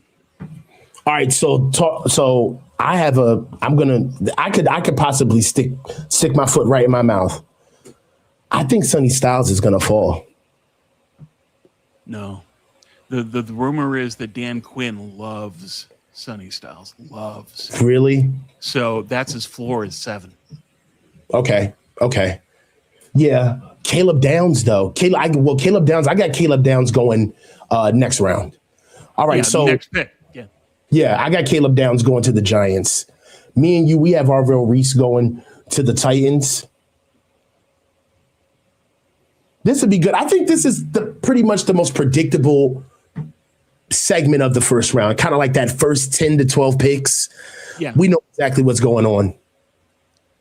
We don't know the trades, but we know the players. Yeah. Now, the Titans, man, Robert Saleh, new head coach of the Titans, 3-14. I hate that they got this pick. Let's go over to their free agency, which kills me. They got JFM, John Franklin Myers. That's the only person that I really care about. We lost John Franklin Myers, signed him for $21 million a year in free agency, coming from Denver. You know, what do you think about where they stand right now as far as just being viable and being a strong team with Robert Saleh? They're going to be led by Gus Bradley as their OC. They need help. What do you think they're both? Well, I think JFM was a great signing because you pair him with Jeffrey Simmons and you've got 2 great defensive tackles causing a lot of problems. And now if you can add an edge to it, then all the better for them. But, we'll see if Saleh's making the pick, it's defense. If a GM is making the pick, we'll see. Yeah. Because they also need to give Cam Ward some help. That's why they were interested in Love. But if it's us, we take Reese, no question. But does Tennessee? You know what? I'm going to throw Chunder Boy up here because I think somebody is locked out and knocking on the front door. So Chunder Boy, Chunder's not up here. Okay, that's cool. We can get it. Whoever's at the front door, they're locked out because I'm calling the draft. So the door's just going to have to ring. Arvell Reese, man, he is a talented guy. What I love about him is that he is kind of a jack of all trades, 6'4", 241 pounds, 32-inch arms, 79-inch wingspan, 4.4 40 with a 1.4 split. And he's young, only 21 years old. Yeah. How do you feel about this guy being a force contributor, especially with what he did with Ohio State, man? I love 10 tackles for loss, 6.5 career sacks, 10.5 QB hits, sacks, or disruptions. I think that this is somebody who a little bit, he kind of gives me like a little bit of Will Anderson, but just not as much bone on him, not as much weight. Yeah. But he kind of gives me that Will Anderson archetype. How do you feel about Arvell Reese? The pick is in, by the way. Playmaker. He just keeps making plays. And you look at a guy like Arvell Reese, and I think over time, he can be the kind of guy that keeps an offensive coordinator up at night figuring how do we deal with Arvell Reese. I think he's got that kind of future. Yeah, the pick is in. Tom, we got our first upset of the draft. The Tennessee Titans draft wide receiver Carnell Tate out of Ohio State. Whoa. How do you feel about that? We kept saying that they were going to get a receiver, dog. I was like, they need a receiver, but I think receivers are going to drop. Carnell Tate? Carnell Tate. Okay, well, they're saying that our future is linked to Cam Ward, so we have to give him help first. The defense can wait. We signed JFM. But, that is surprising. Carnell Tate? Yeah. To me, it says Saleh is not necessarily running this. He's being told, we're going to get a receiver to help Cam Ward. Yeah, I understand they're thinking about it, but I don't think that Carnell Tate is anywhere close to the level of player that Arvell Reese will become. Carnell Tate, 48 receptions, 883 yards in 2025. I mean, here goes his last game logs. Look, he's got some numbers, man. October 15th against Wisconsin, 6 receptions, 111 yards. Penn State, 5 receptions, 124 yards. Michigan, he put up 82 yards with 5 snags. I mean, he's productive. I have him as a very high end number 2. I don't think that, I don't know, man. How do you feel about Carnell Tate going to the Titans? Well, for Tennessee's receiver room, he's their number 1 receiver. Okay. And so you got to factor that in. Most teams would have enough talent so that you wouldn't have to consider Tate as your number 1. But in their case, he would be. He's got some great talent. He's got good hands. He can release. He can get away. He can go deep. And, there's a lot of flair to his game that I think that they can take advantage of. I don't think that he's the player that Reese is, but I understand their thinking. We have to give Cam Ward more help. If we're going to do anything, our quarterback has to have a way to succeed. And therefore, they take Tate. I think it's a bit of a reach, but I'm not surprised by it because the mindset of we must help our quarterback can be overriding. And clearly it was here. It's just they're going by the book. We must give our quarterback more help. As opposed I don't know about that, man. Take the star. When you're up that high, take the star. 4 picks in, and we have our first guy, Carnell Tate, to the Titans. I don't know about that, Tom. I don't agree. That's a little bit of a reach. You know what's crazy, though? All right, so you know who's at play now? Arvell Reese. The Giants. Oh, all right. So let's go ahead to our mock. Let's not kill the mock. So the Giants. I got the Giants going. Caleb Downs. Sure, but now that Arvell Reese has dropped, the Giants might say, "Who wants him?" You think there may be? Do you think there may be trading? I think the Giants could say that. Okay, we're going to put him on eBay. Who wants Arvell Reese? And there's a lot of teams that would, but we'll see. I still think that eventually, because Harbaugh had Kyle Hamilton. The Giants pick is in, Tom. They're not trading, bro. I think it's Downs then. Yeah, we're going Downs. I'm going Caleb Downs. Caleb Downs is a run to the podium type of player. Yeah. Caleb Downs to the Giants. Let's go to that's wild. Let's go with the grades right now. Carnell Tate is a strong. I'm not feeling that. Fair value. I don't know about that because Carnell Tate at 4, where you had Arvell Reese sitting right there. Dog, you gotta go Caleb. You gotta go Arvell Reese right there. Caleb Downs to the Giants is sitting right there. The Giants made their pick immediately. It's gotta be Caleb Downs, Tom. That means it's Downs. It's gotta be. Pick is in. Don't go to a commercial. Come on, y'all. They know they've got New York on. Carnell Tate, Cleveland, Washington, and New Orleans are up. That's insane, Tom. That's crazy. Well, what's he going to give him? Let's scout him a little bit. Okay. High points to football like he owns the air. Corners can be in perfect position and it doesn't matter. He times his leap, extends those long arms, and rips it away from defenders. Watch how he sets up his routes. He sells verticals with his eyes and tempo, then snaps off of a comeback that leaves the DB grabbing air. Real craft up to his game. Ball tracking at full speed is a thing of beauty. Adjust over either shoulder without losing a step and always gets his body between the defender and each catch point. Hands are natural as they come. But the negatives, though, long physical corners, the 4.5, he plays like that. I was surprised that he ran 4.5. He plays slower. Telegraphs his comebacks and stop routes. His pad level visibly rises just before the break, giving NFL corners a readable cue they will absolutely exploit with anticipation and physicality. I just don't think that he is a tip of the spear X prototype guy. I'm not feeling it. He's not. The best use of Carnell Tate would be as a wide receiver 2 to a dominant receiver. But for Tennessee, I just think that it's the mindset that prevailed here. They said, okay, we need to help Cam Ward, and that's our overriding principle. But the Chiefs, I know the Chiefs need Arvell Reese though. I think we got to trade. I think we got to trade, Tom. Yeah, see, they did put him on eBay. We got to trade. Yeah, so the Chiefs are probably giving 9 and 29 for 5. Let's see what we got.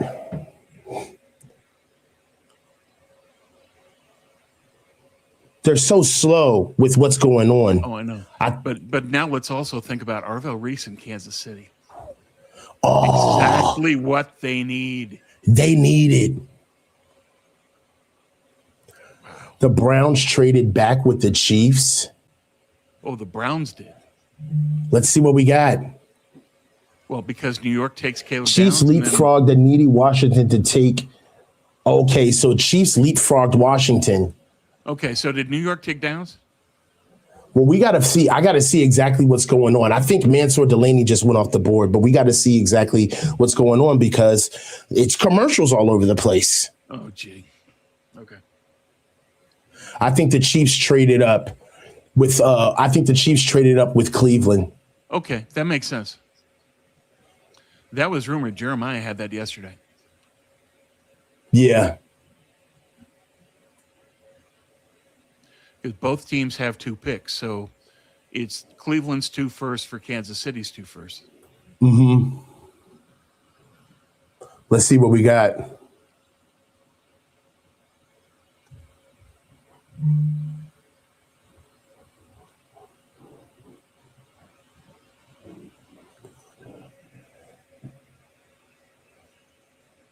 Hold on. But we got a little bit of an issue.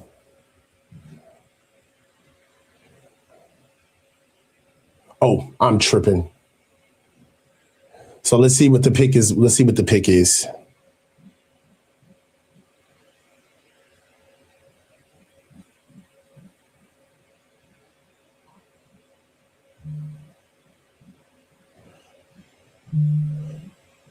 All right.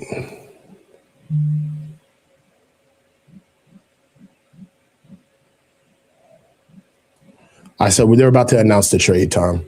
Okay, finally. But what did New York do? We're still waiting on that. We got to see exactly what happened.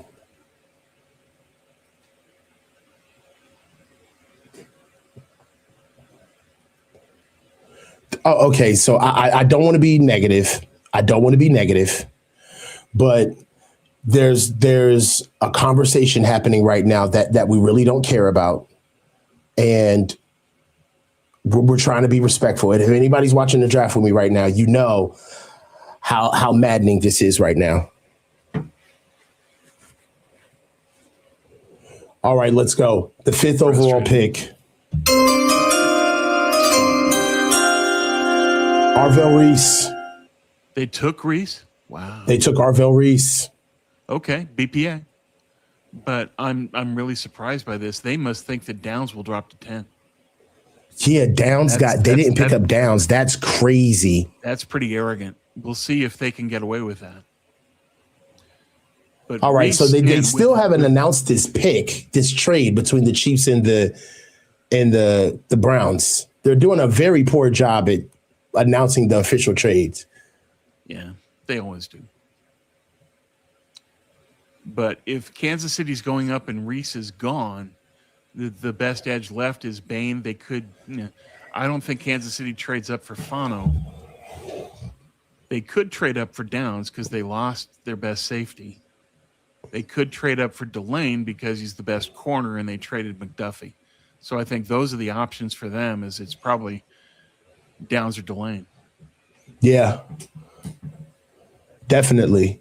My biggest thing right now is like they're doing all of this talking, bro, and it's like just simply produce the freaking trades, bro.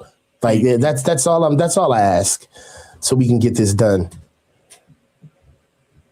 All right. So the Chiefs are on the clock.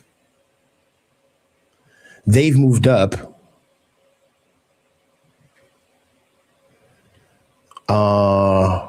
And I cannot find the trade anywhere. Wow. I don't know what the official trade is. Well, my guess would it'll be come up. Cleveland has 2 firsts, Kansas City has 2 firsts, and they swap them. Well, Arville Reese is off the board.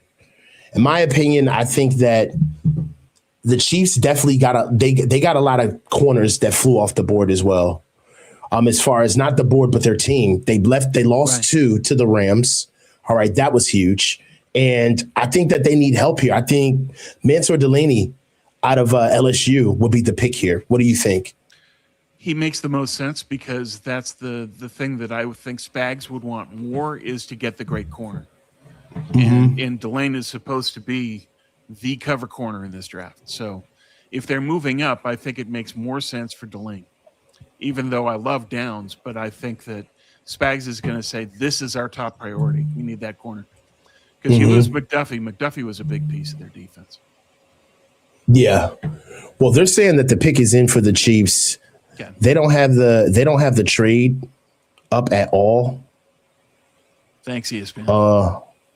Dude, I'm everywhere. NFL.com, ESPN.com. We just know that there was a trade. Okay. Well, let's just assume for now that it's swap of the 2 firsts.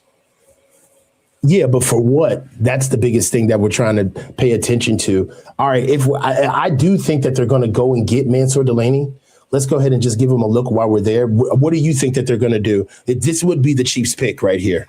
Yeah, I think if they're trading up, it's for Delane because DB is a bigger need for them than safety. Mm-hmm. And the edges are gone, and they can get a tackle later in the draft with another pick. So. All right, so the Chiefs traded a 3rd and a 5th. Huh. Yeah, they traded 9, 78, and 148. Okay. Wow. So they want to keep that second first rounder so they can get a tackle. That makes sense. Yeah. So let's go ahead and just throw that in. So it was Cleveland, the Chiefs,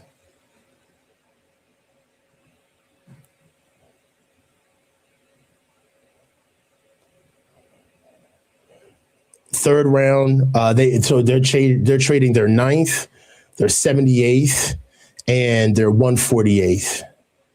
Okay. So they're keeping their late first and their second, which is smart. That's a good trade for Brett Veach. Yeah. So the trade is here. Thanks.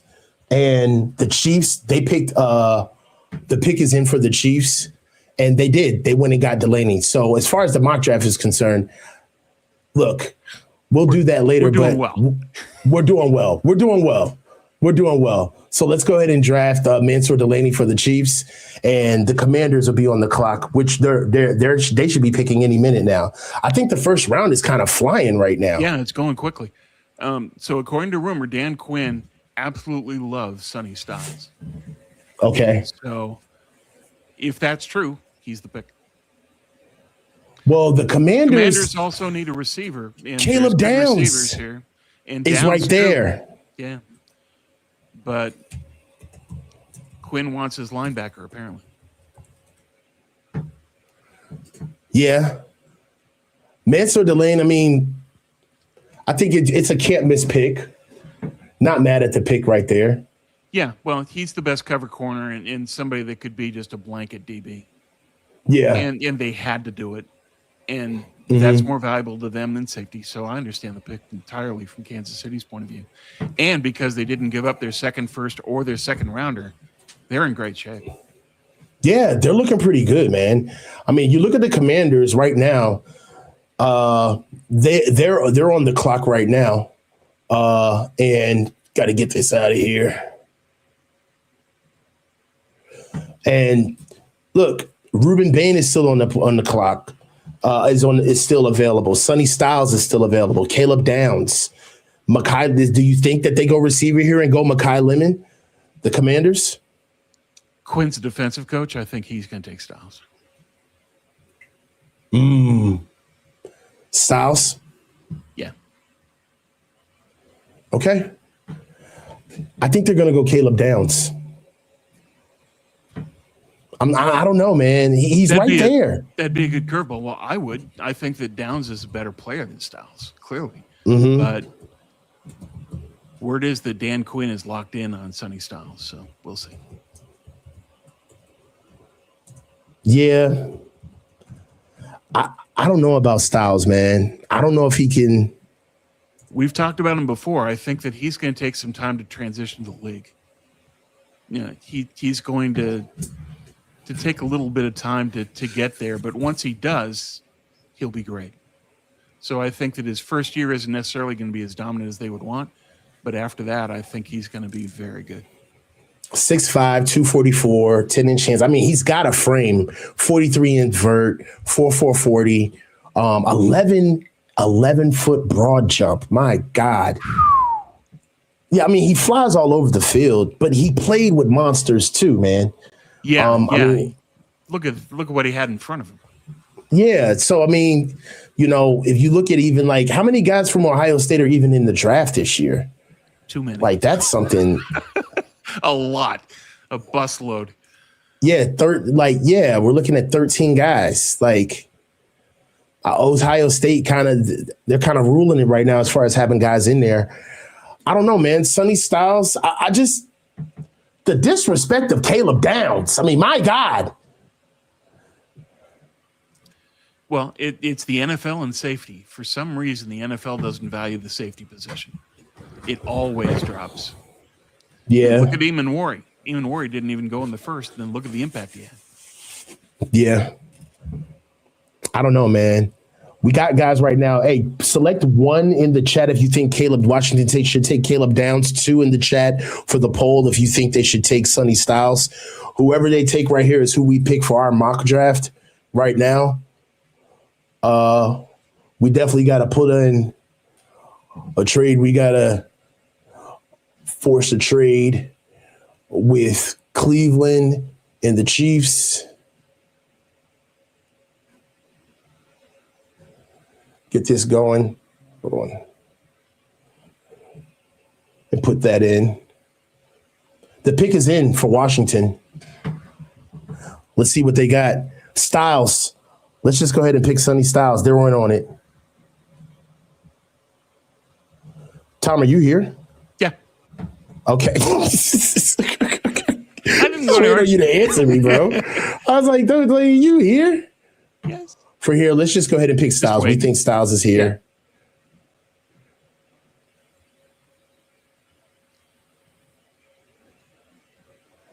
The Browns are currently on the clock.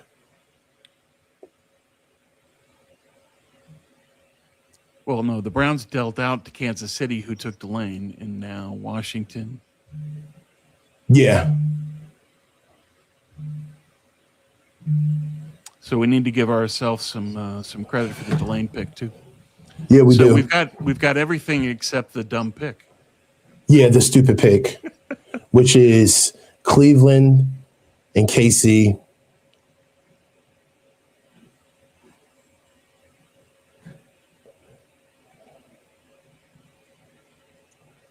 It's for 178. What was it for again?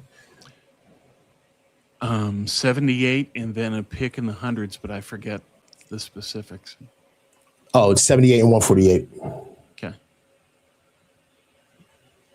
Hold on.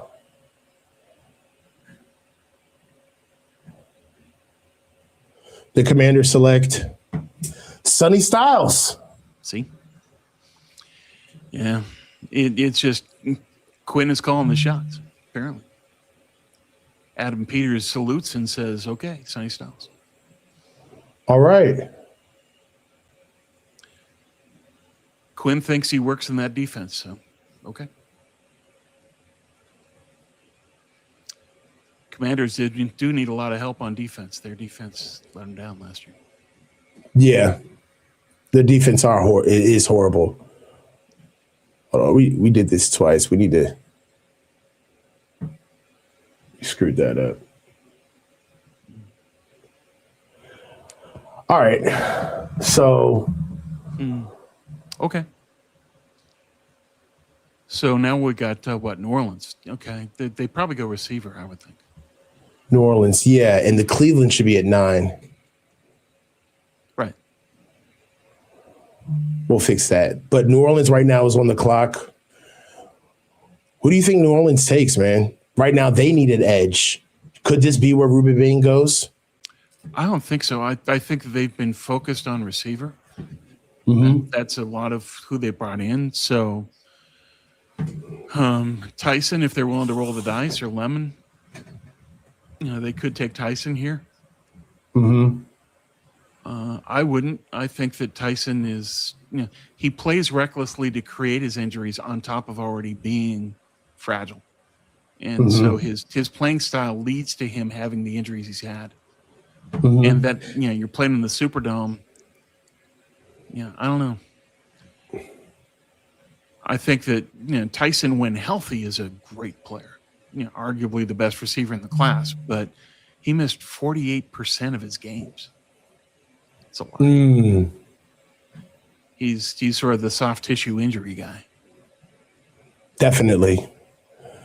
I don't know, man. I mean, we definitely got to see exactly how it's going to work. You know what I'm saying? And get that fixed. Just going on the board and forcing some things. We already know that Mansour Delaney got picked by the Chiefs at 6.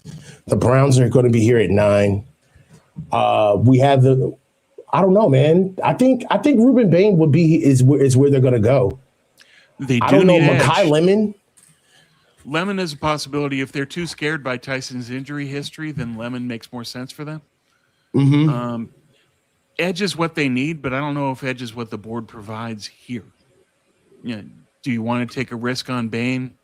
Is there somebody else you like? It's just, if you want a pass rusher and you're picking here, you're kind of in no man's land. You're stuck between the best edges and the next tier. And there's just nothing they can do at edge. It's just not good value to pick an edge here. Saints pick is in, man.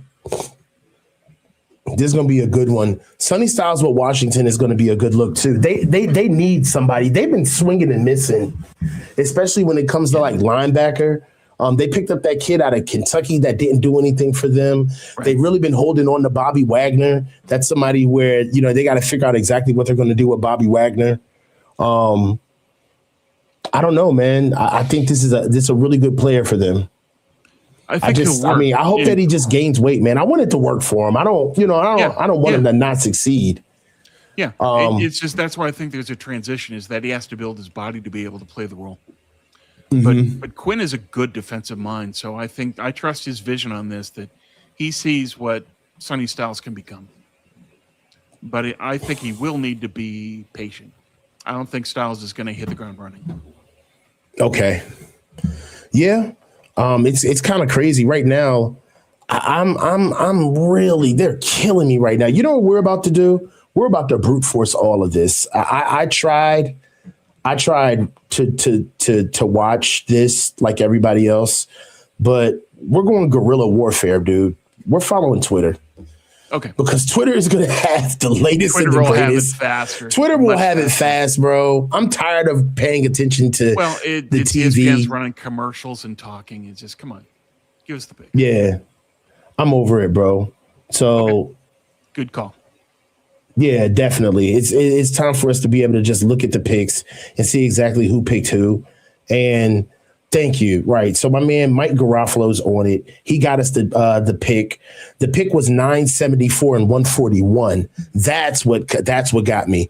I'm done with this, bro. I tried to be cool and you know what I'm saying? Nah, bro. Yeah, so it's not worth it. Sonny Styles has been picked up. Let's make our mock here. So all right. So I think Tyson makes sense given who all the receivers they looked at. Yeah. You think Jordan Tyson here? Yeah. I think they'll take the risk, but we'll see. Yeah, I think Jordan Tyson is something they would take as well. Let's go ahead and pick Jordan Tyson here. And let's just, for shits and gigs, just put Mansour Delaney in here real quick just to get him off the board. Nice. All right. And this would be the Browns pick. So let me see. So the Chiefs were, we have them going with Mansour Delaney. Not Mansour Delaney, but Jordan Tyson. 6-11. The Saints were fourth in their division as well. They've got a lot to do as far as getting things together. Kellen Moore, they're in their second year with Kellen Moore. They got Doug Nussmeier as their OC and Brandon Staley is over there as their DC. I don't know.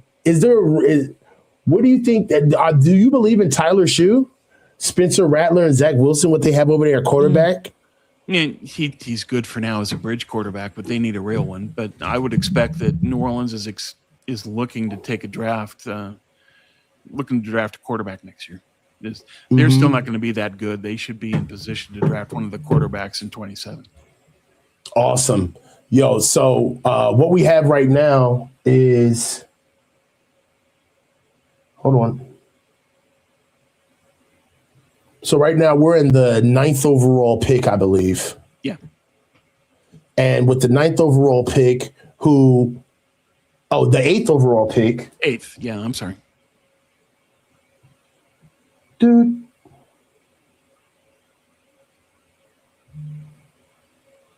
All right, let's do it.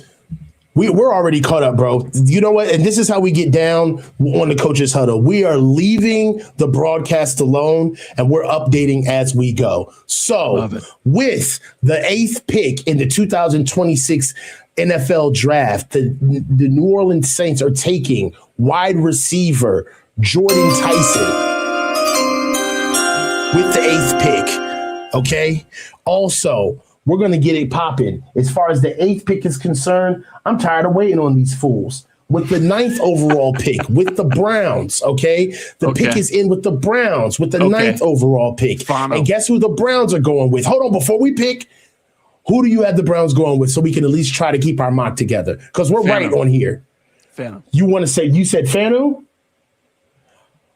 We're going with Fanu, and guess what? We were right. The Browns. All right. So we're doing it. I'm tired of following the television, bro. Sometimes if you want to make an omelet, you got to break some eggs, man. So look, we're going at tackle.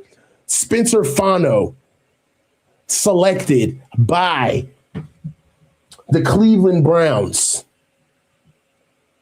All right, Spencer Fano's off the board. Now we're at the 10th overall pick with the New York Giants. Guess what? You think we're waiting? No, the pick is in. All right. It's got to be Downs? I think so. The number 10 overall pick, if you think it's Caleb Downs, I would think it was Caleb Downs too. I'm not going to lie. Let's go with Caleb Downs. All right. And I'm being honest. I'm being an honest broker. We're going with Caleb Downs, and we already hold on. We're going with Caleb Downs, and and I already know the real pick. All right. So hold on. There's no way. Hold on. Did we draft Caleb Downs already? I don't know. There's absolutely no way. Oh, we had them picking Caleb Downs, and it was Arvell Reese. Yeah, but now we can pick Downs here. No, we already choose Downs already. Well, so then Downs is off our list. But I think they take Downs here. All right. Let's just keep track of our picks. I'm going to cheat a little bit because I think they take your boy out of Miami, Francis Mauigoa. Ooh, okay. Well, that was the alternative, was that they were going to look at an offensive lineman. Mauigoa makes sense because he can play guard and tackle for them. So, okay. Yeah, I'm going past the broadcast, bro, because I know people in the chat like, man, coach is going past the broadcast. Like, dude, right now on the broadcast, they're just announcing the Saints pick. Oh boy. Okay. Well, that's they're just announcing the pick. They're making money. Yeah, they're taking forever, and everybody is sitting here who knows the picks. Okay. Well, to my thinking, that we're 8-2 now, which is still pretty damn good. Yeah. Oh, but Tom, yeah, for the mock, we can't pick Caleb Downs because we already chose him for the. I don't buy that. I don't buy that because we're making our prediction for what the pick is, and the pick can be another guy that we already chose once. But that's not the point of us being able to stick to our word with the mock. Okay. Well, Caleb Downs was a miss at 5. In my head, we're 8-2, but okay. I've got my own parting gifts. Yeah, they're doing a lot of. No, I understand what you're saying. We made the pick, and we have to treat it like a mock. Therefore, that guy's gone. Understood. Yeah, exactly. For me, one thing that I'm looking at with drafted players, man, there's been 9 drafted players. 2 receivers are gone. 2 edges are gone. It's been kind of balanced. 1 linebacker, Mansour Delane has been taken off. David Bailey and Arvell Reese have been gone. Spencer Farno's gone. Carnell Tate going early, man. That was crazy. Carnell Tate going 4th overall to the Titans was insane, bro. Yeah. So just okay. Well, that's what they want to do. But this makes sense on talent except for Tate. That all the other picks are good value with where they were selected.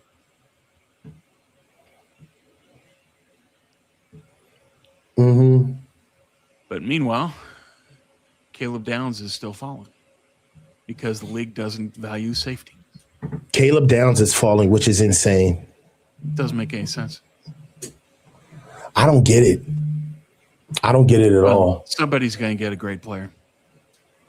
The Giants right here are 4-13. They've struggled. They picked up John Harbaugh. They've got Matt Nagy as their OC, Denard Wilson. As far as free agency is concerned, they picked up Isaiah Likely. I didn't even know that, and I made this damn thing. Tremaine Edmonds, Greg Newsom. I put this whole damn thing together, and I didn't even realize they got Isaiah Likely. My God. You know what I'm saying? Look. So at what point, all right, so we're at the 10th pick in the draft. We're 17 picks out of the way. When is Caleb Downs going to get picked up, man? It has to be soon. Yeah, Miami could certainly use him. I would think that he goes there, but if not, then you got Dallas at 12 saying, "Come on down." I think that would probably be his floor as Dallas. Man, you think? All right, so. Because Dallas needs somebody that intelligent because their defense was chickens with their heads cut off. You know what's crazy is that the Giants have an opportunity with their second pick to take Caleb Downs and Arvell Reese and have them on the same defense together. Yeah. If they pick up Caleb Downs right here, that'd be crazy. Spencer Farno is a good get for the Browns, though. Yeah, and he's who they liked from the beginning. Yeah, well, but the Giants have made their pick. They took Mainoa, right?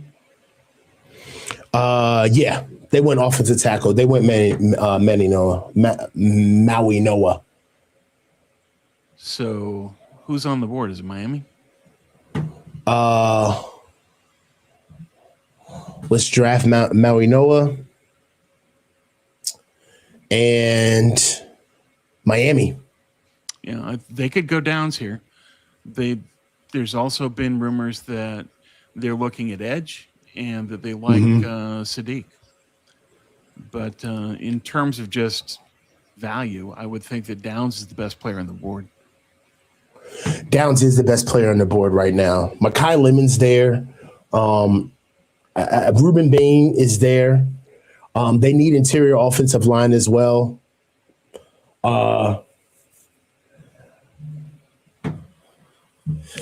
Ioane would be a pretty good pick here for them, actually. But Ioane would be huge. Yeah. But let's try to narrow it down. So Caleb Downs, to me, just take the best player. He's clearly the best player on the board. The Cowboys just traded up to the 11th overall pick. So that they could get Downs. They're going to get Caleb Downs. Yeah. What's the deal? Well, Dallas really needs Caleb Downs. They need intelligence in that sense. They need somebody badly. Yeah. Caleb Downs in Dallas is insane. Helps them a ton. It helps them a lot. Yeah. Dallas could do well in this draft. Downs at 11 is a steal. Yeah.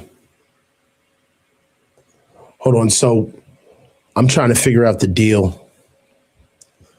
So going up one pick, it's not going to be that much that Dallas would have to give. Yeah.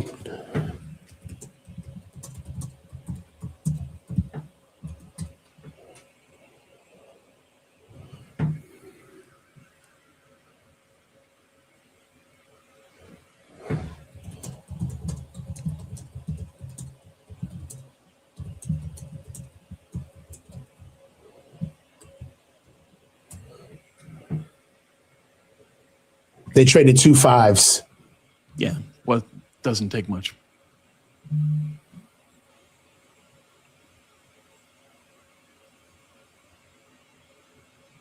The music that they're choosing for these guys is very interesting. What is it? I don't know. It's like some praise team shit. Okay. Why? I don't know. I mean, how does that tie in? I don't know. Okay. They think they're being hip, I guess. I don't know. And Dallas traded 2 5s. They traded 155 and 177. 12 to 11 isn't going to cost that much. So we got the trade down. Dallas is on the clock, and we know Dallas is going to get Caleb Downs. Yeah, that's we pretty much know. They traded up for that.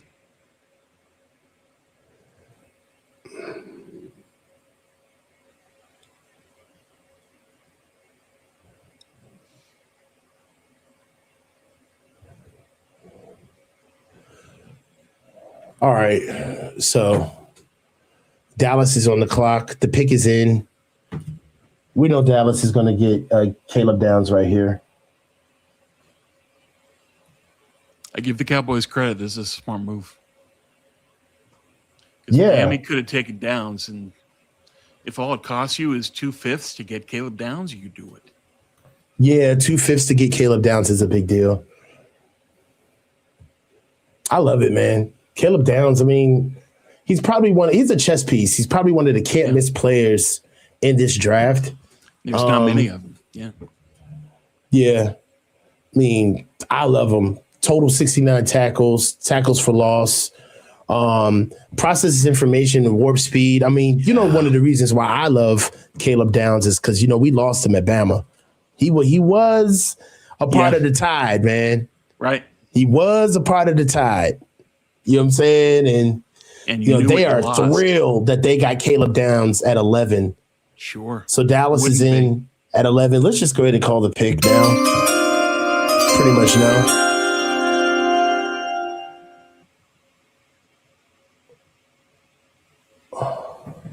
Get Caleb Downs in here.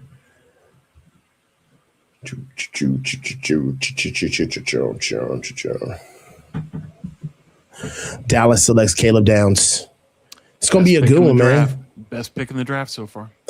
Yeah, that's a steal, dude. Yeah. And exactly what they need. Yeah. You got a dumb secondary and you just put a genius in there. Yeah.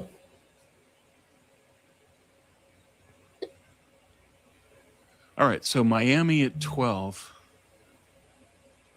Mm-hmm. So edge, receiver, they did a lot of work with Mekhi Lemon. Mm-hmm. He could be the guy here. They're rumored to like Sadiq, but I think it's too early for him. It's way too early for Sadiq right now.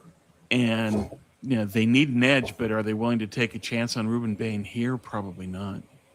So I would say Lemon.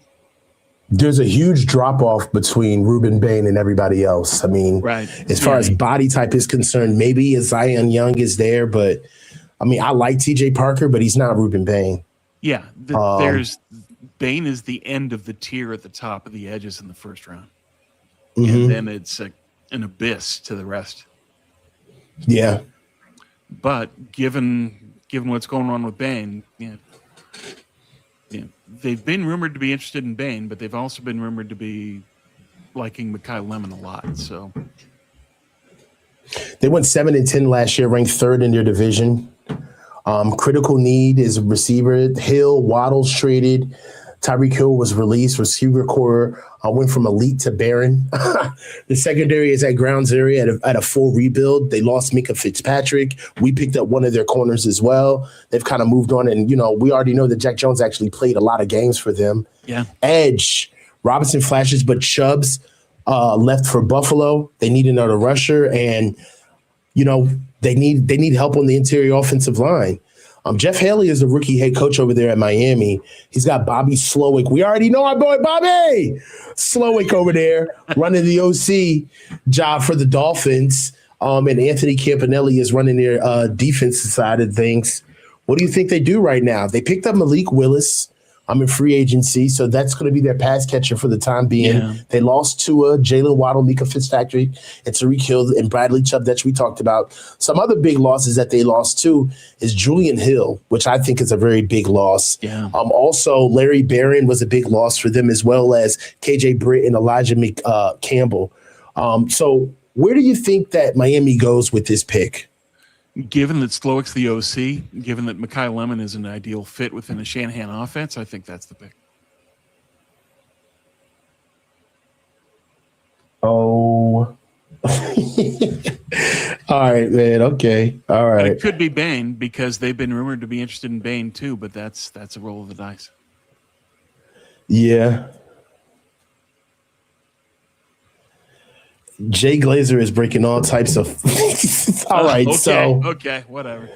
Oh yeah. I'm leaving Jay Glazer alone, dude. I'm not trying. Jay Glazer is not screwing up my draft party. But let's just go ahead and talk about it right now. Jay Glazer is reporting that the Rams at 13 are looking to take quarterback from Alabama. Whoa, Simpson. Ty Simpson. What do you think about that, bro?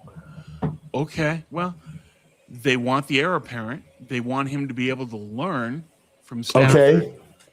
And it's McVay, and Les Snead has always been a risk taker, so here we are. God, Ty Simpson. I don't know. Because the Rams got the sand to go full Brock Purdy on us? Like, you guys went and got Brock Purdy the last pick of the draft? Yeah, it's just... This is a reach. It is. And it's reeks of desperation. We're worried that Stafford's going to break down. So I can't wait. I love this pick for them. You kidding? I love this. Better than all of this Ramba-Lamb bullshit that they be pushing. I love this. Has Sean McVay gone full Kyle Shanahan? Apparently so. Okay, so how could you do this? Because you're worried that Stafford gets hurt, and this is your Super Bowl season, so you want to make sure you got a quarterback. Okay, but because this is your Super Bowl season, and you're picking this early, you got to take a playmaker. Les Snead has whiffed for the first time in a long time. Dude, they're going to have his head with this one. This is awesome. I love this. Oh, man. The 3 Rams fans are going to be really pissed. Frame could benefit from another 10 to 15 pounds of functional weight to absorb NFL punishment over 16 games this season. Look at his stats. He's only had 1 full year. Yeah. And he played 13 games in 2025. Right. And how does it work out for quarterbacks that haven't played a lot? It doesn't. Yeah. So, okay. So you took Look at these numbers, bro. 13. Wow. Okay. Thanks, Rams. I can't believe this. I expect the Rams to do something where we go, damn. But this is a gift. I'm still trying to figure out who Miami took. Well, who'd they take? Did they take Mekhi Lemon? Chunder. Who'd they take? Who'd Miami take?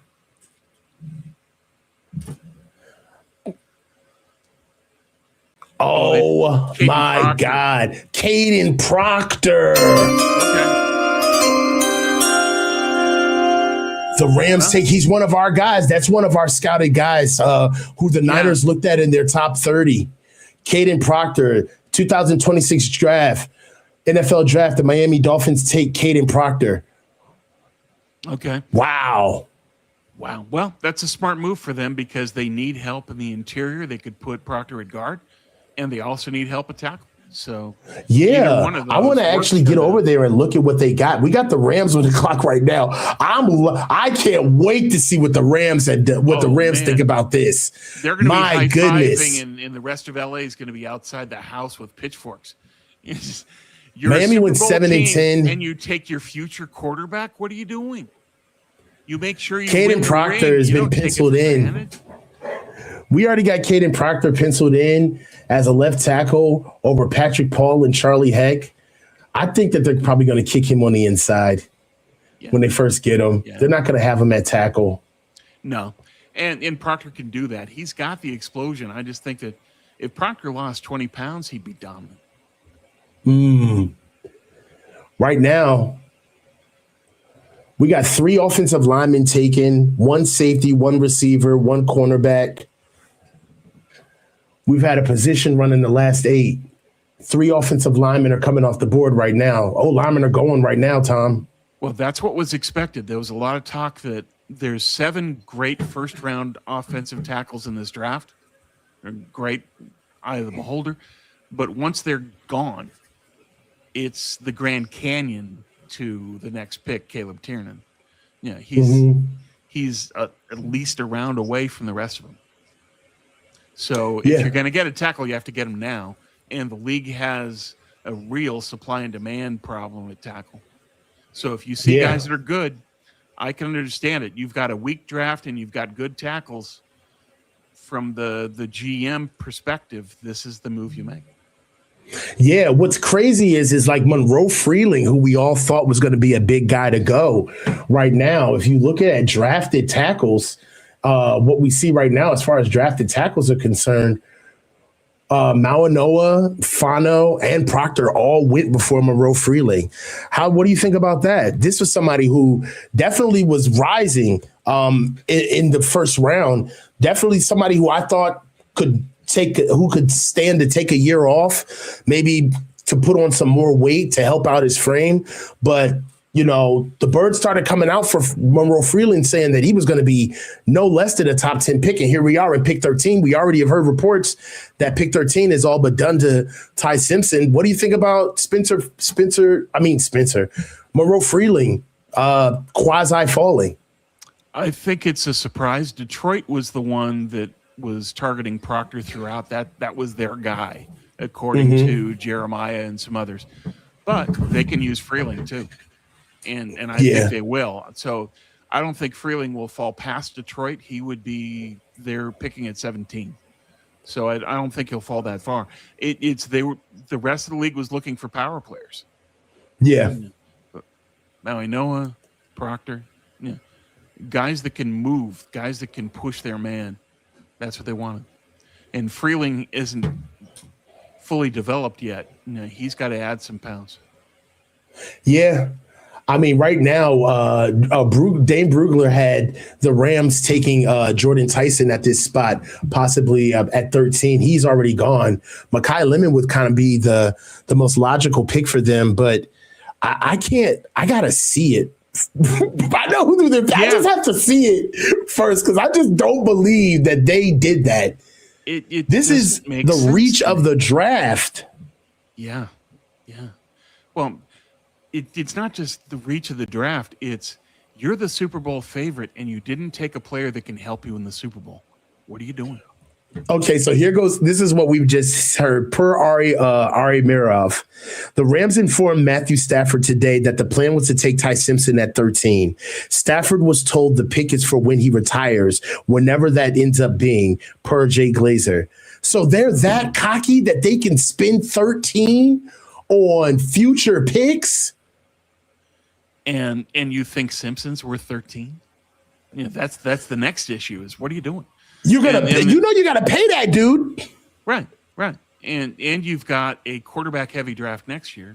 So okay.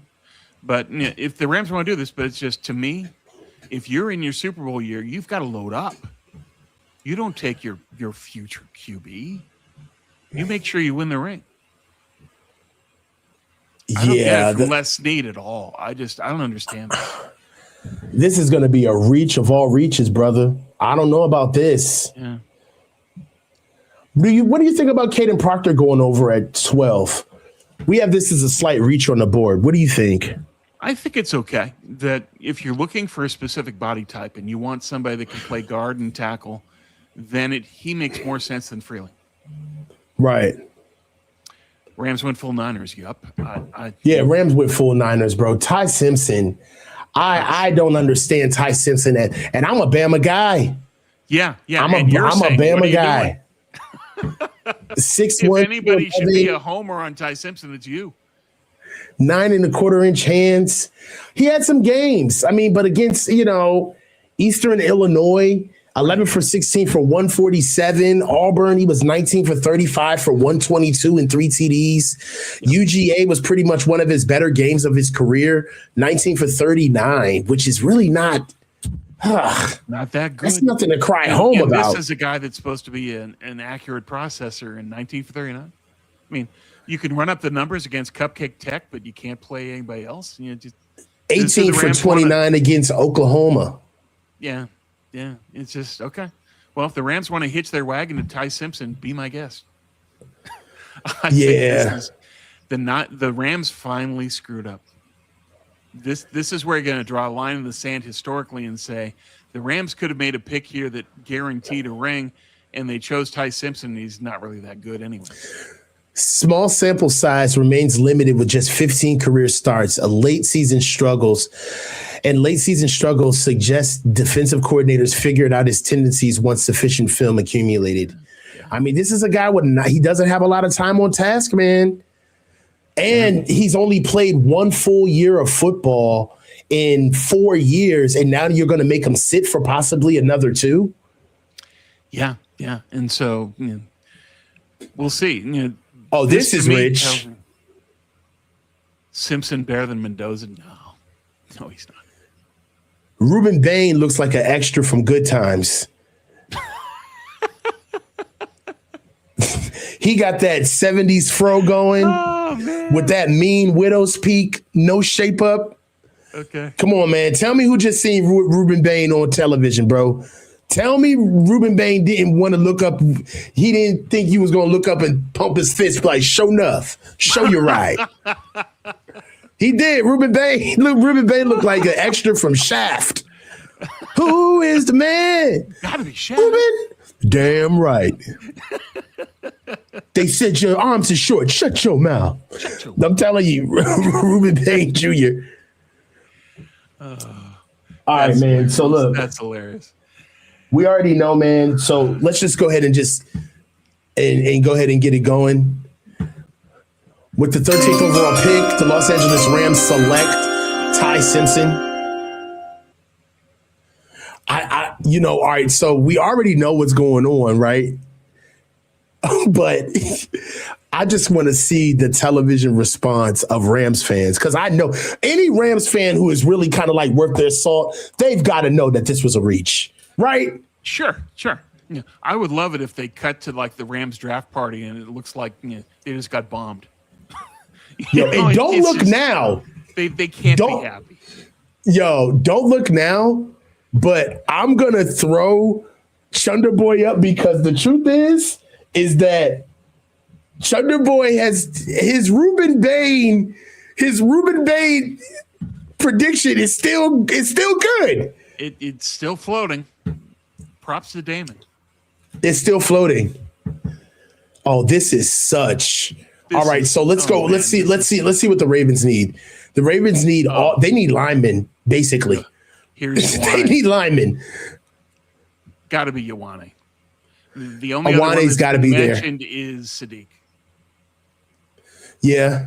But Ioane is the safest pick in the draft and a huge need for them. They got to do that. Venga Ioane, I mean, you look at this offensive line that he was a part of, averaging only 5.5 sacks, only averaging 5.5% sack rating through 100 games, only giving up 1.5 sacks through 100 games, with 174 yards rushing on the ground, with 188 passing yards, 30 rushing TDs on the 2025 season.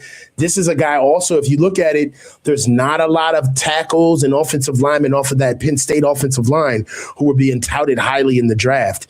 He is the reason why these guys are moving. So look, I'm going to go ahead and do it. We already know that it's happening. Venga Ioane to the Ravens is exactly who we're picking with the 14th overall pick in the 2026 draft.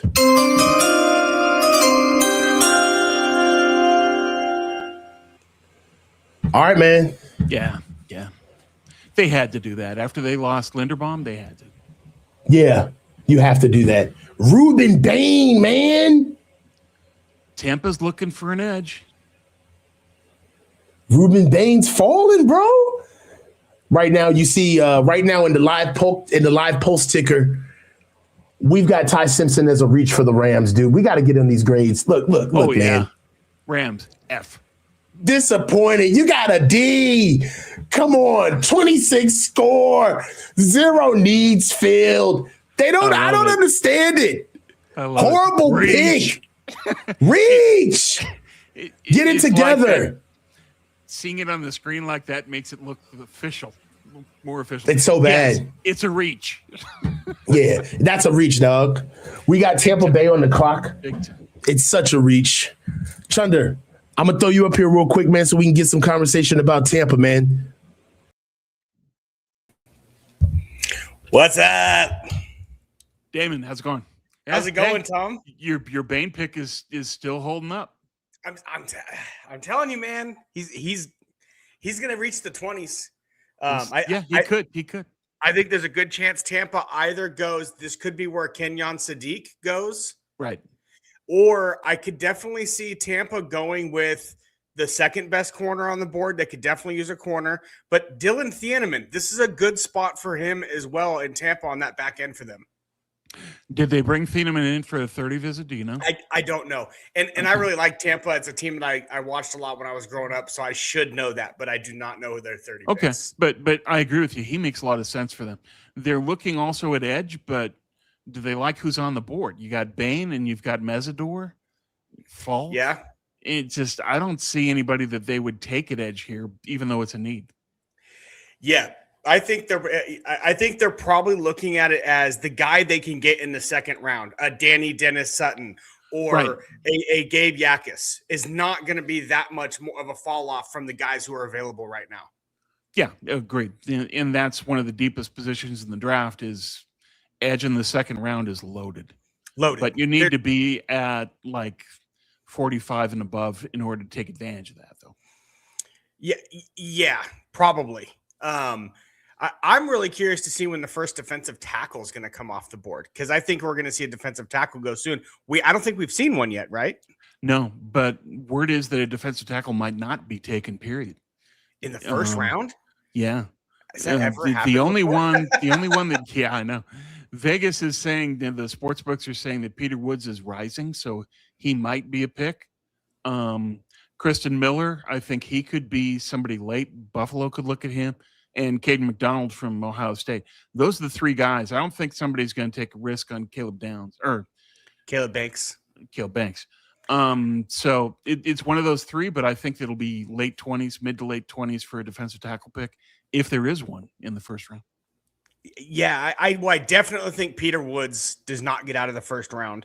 I think there's a real good chance that Kristen Miller doesn't either. He's been doing nothing but rise for the last 6 weeks. Yeah. I still remember the early mock drafts. He was available in like the third round sometimes. Yeah.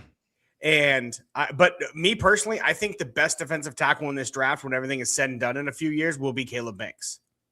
Yeah, probably so. I think he's got the most physical upside, and it's just he has to put it together. When healthy, he's the best defensive tackle. He's kind of like Jordan Tyson in that he's got all these injury questions, but once healthy, he'd be dominant. Yeah, to me, Caleb, I would like it if the 49ers took him at 27. I'd be. You guys hear me talking? On board. There he is. There he is. We hear him. The man here from the speaker over the top. Oh, we got you guys coming in right now with the 15th pick in the 2026 draft. The Tampa Bay Buccaneers select defensive end Ruben Bain. There he goes. Okay. Ooh, okay. Well, he was one of the players they were rumored to be interested in, so they were willing to take the risk. Yeah, I'm really curious to see how that one pans out. So is that we got the Jets on the clock now? What are we going to do with the Jets here, Tom? Lemon or Cooper? Got to be, right? Yeah. But could this be where Monroe Freeling goes?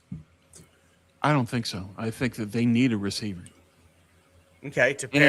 Part of the reason that I think that they're setting up 27 through the 26 draft. So they want to have the pieces in place and then draft the quarterback to go with them. Okay. I think that's their vision. I think you're giving them too much credit for being smart.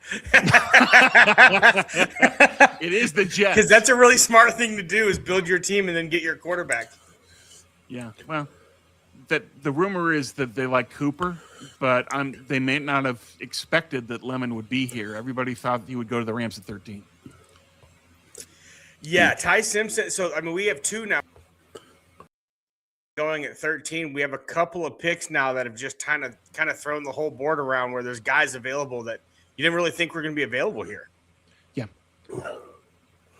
I really wonder with Mekhi Lemon. I really like Mekhi Lemon. He is the second wide receiver on my board behind Jordan Tyson. Okay. I actually have Carnell Tate third, and then I actually have Chris Bell 4, Mekhi Fields 5, and then an honorable mention to Chris Brazzell at 6. That's how I like the way. And Chris Brazzell, really, you should probably put him above Mekhi Fields just because of the physical nature, his ability, his speed. But there's something size about with Fields. speed is a good thing, yeah, or at least height with speed. Let me be more specific. Yes. But yeah, for them, I think for the Jets, the player that makes more sense as a complement to what they have is Omar Cooper. So I think for sure I would take Cooper here, but I don't think they expected Lemon to be here, so that's a wild card for them. I would not be shocked if they also, but I think Chris Brazzell might be the next wide receiver off the board. What it depends on to me, because Chris Brazzell has gotten a lot of heat for like the fact he takes off plays and stuff. And what I think a lot of people don't understand with that is, with Chris Brazzell, he's at Tennessee where they literally coach you to take plays off. If the ball, they run a half field offense. If the ball's not coming to your side of the field, they don't want you. They want you to conserve your energy. So take that for what it is. Yeah, it's what they do, and it's weird, but I don't knock Brazzell for that. I knock him for other things. You need weight, dude. For sure. Yeah, it's one of my favorite lines from Barkley. I know these colleges have weight rooms.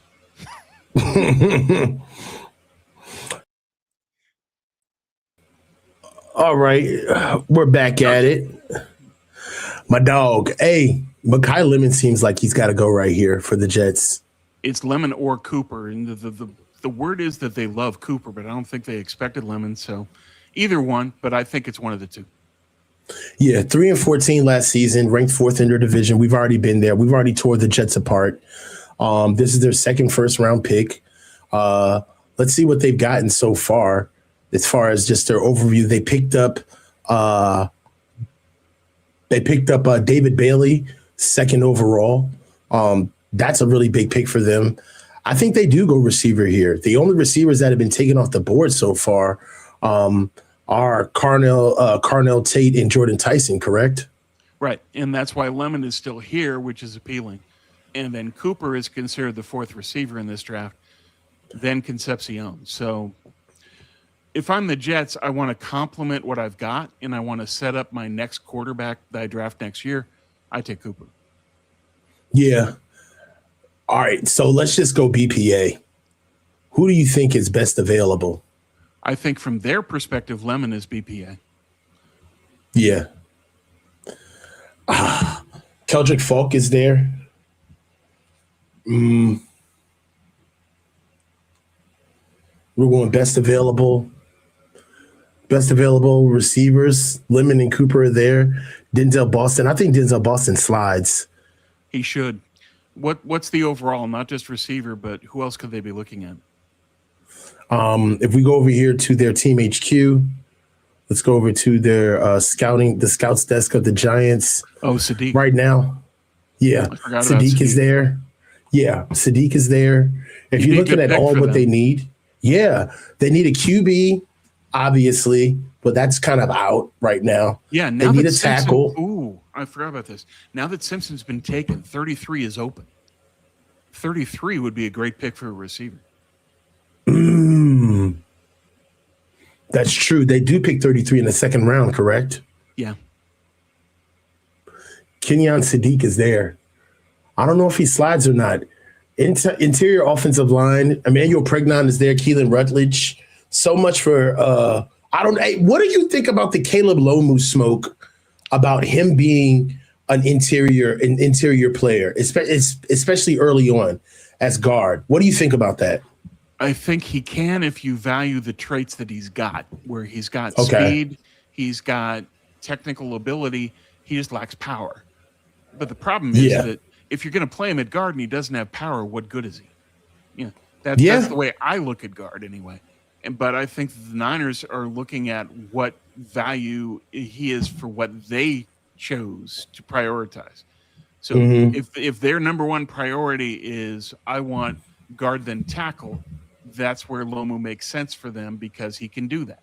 He's got the skill set to play guard. He just doesn't have the power to do it, but they don't care about that. They care about speed.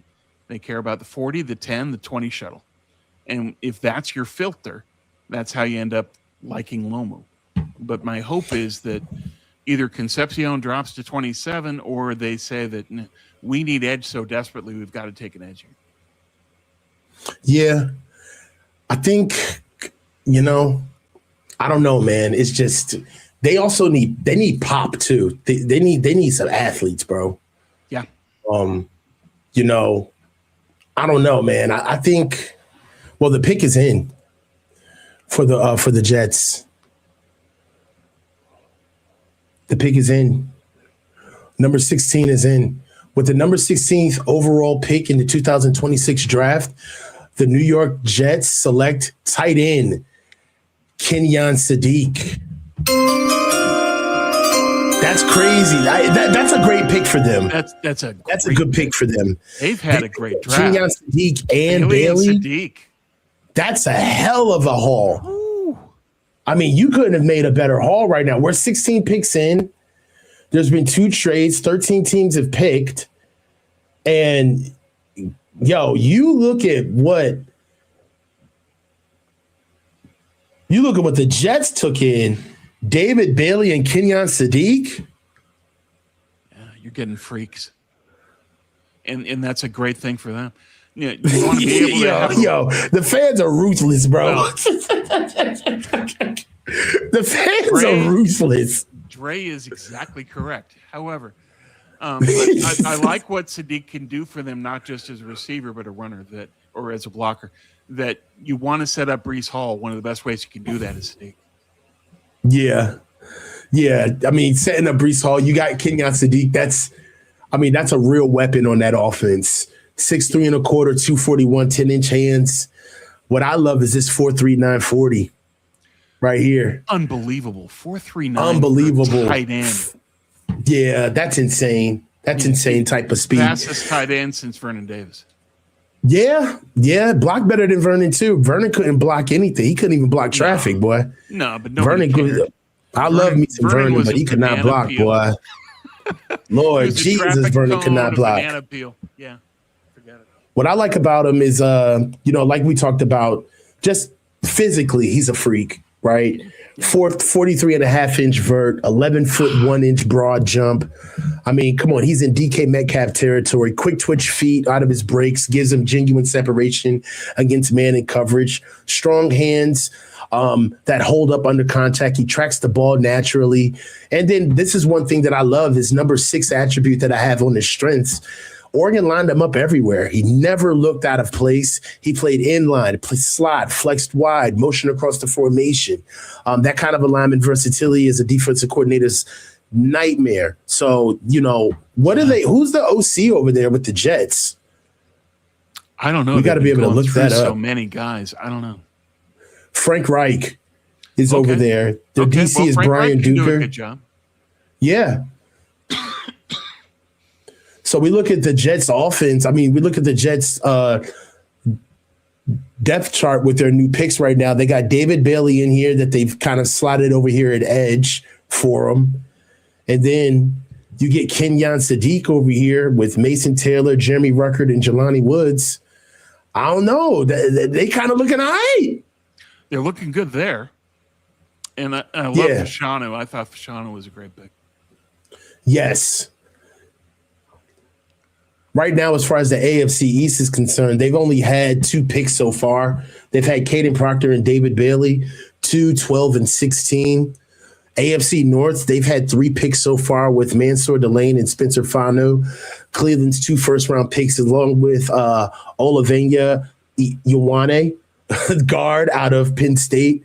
We're looking at AFC West. They've only picked once. They've got Fernando Mendoza. AFC South has only picked once in Carnell Tate. They've only got 1 more first-round pick. The AFC South with Houston picking in the 28th overall. Detroit currently is on the clock. AFC East has been kind of NFC East has been kind of busy. Arvell Reese to the Giants, as well as Francis Maui Noah, Jesus. Sonny Styles coming in for Washington. Dallas picking up Caleb Downs was a big get. NFC West right now, you got to love it. Jeremiah Love, I get it. We got to get our wide 9 together, but I love the Ty Simpson pick by the Rams. Gotta love it. You gotta absolutely love it. Oh, man. Oh, man. The Rams commit seppuku. Okay. Be my guest. All right, man. So look, the Detroit Lions are on the clock, bro. Okay. Right now, they need edge safety. They need the trenches seems to be the theme of what guys mostly need, most teams. Yeah. We've got edge, defensive tackle, offensive tackle, and safety. Safety, I think, got knocked down a little bit with Caleb Downs getting knocked down so low. I think EMW may be a real option for us at 27 with how low Caleb Downs went. Hasn't been taken yet, so EMW definitely could go. I think that they take a tackle here. That's the need. Definitely. I think that they take a tackle as well. Monroe Freeling. Are they sold on Freeling? Yeah. Caleb Lomu, Ihanachor. We know about the young developmental right tackle. Traits off the charts for Max Ihanachor. Caleb Tiernan, outside tackle, left tackle from Northwestern. Blake Miller, big tackle that everybody seems to be enthralled with. 6'6", 6 1/8 quarters, 315 pounds, small hands. But strong as an ox. 32 reps on the bench for 225. Being a part of Clemson's offensive line, they struggled. Out of 100 offensive lines ranked in college in the nation, Blake Miller was a part of a 73.3% offensive line ranked in the nation. Didn't do fare too well, but he himself actually does have plus traits. Fires out of his stance with a long kick slide that gets him into position before speed rushers can threaten the corner. Reads, stunts, and twists like a veteran, swapping assignments with interior. I think he's a very heady tackle. Plays with very good poise, conscientious, plays with rooted feet. All right, heels and toes into the ground as well. And he's handled an emergency move to left tackle in Pittsburgh in 2024 without any noticeable drop, right? So he was a right tackle, kind of he got Wally pipped in a way, thrown over there to left tackle and never left the spot. What do you think about Blake Miller here? I think it makes sense. They're moving Penei Sewell to left, and so Miller at right would fit in really well for them. Yeah, that's exactly where he's at. And is what we would have it is the pick for the Lions is in.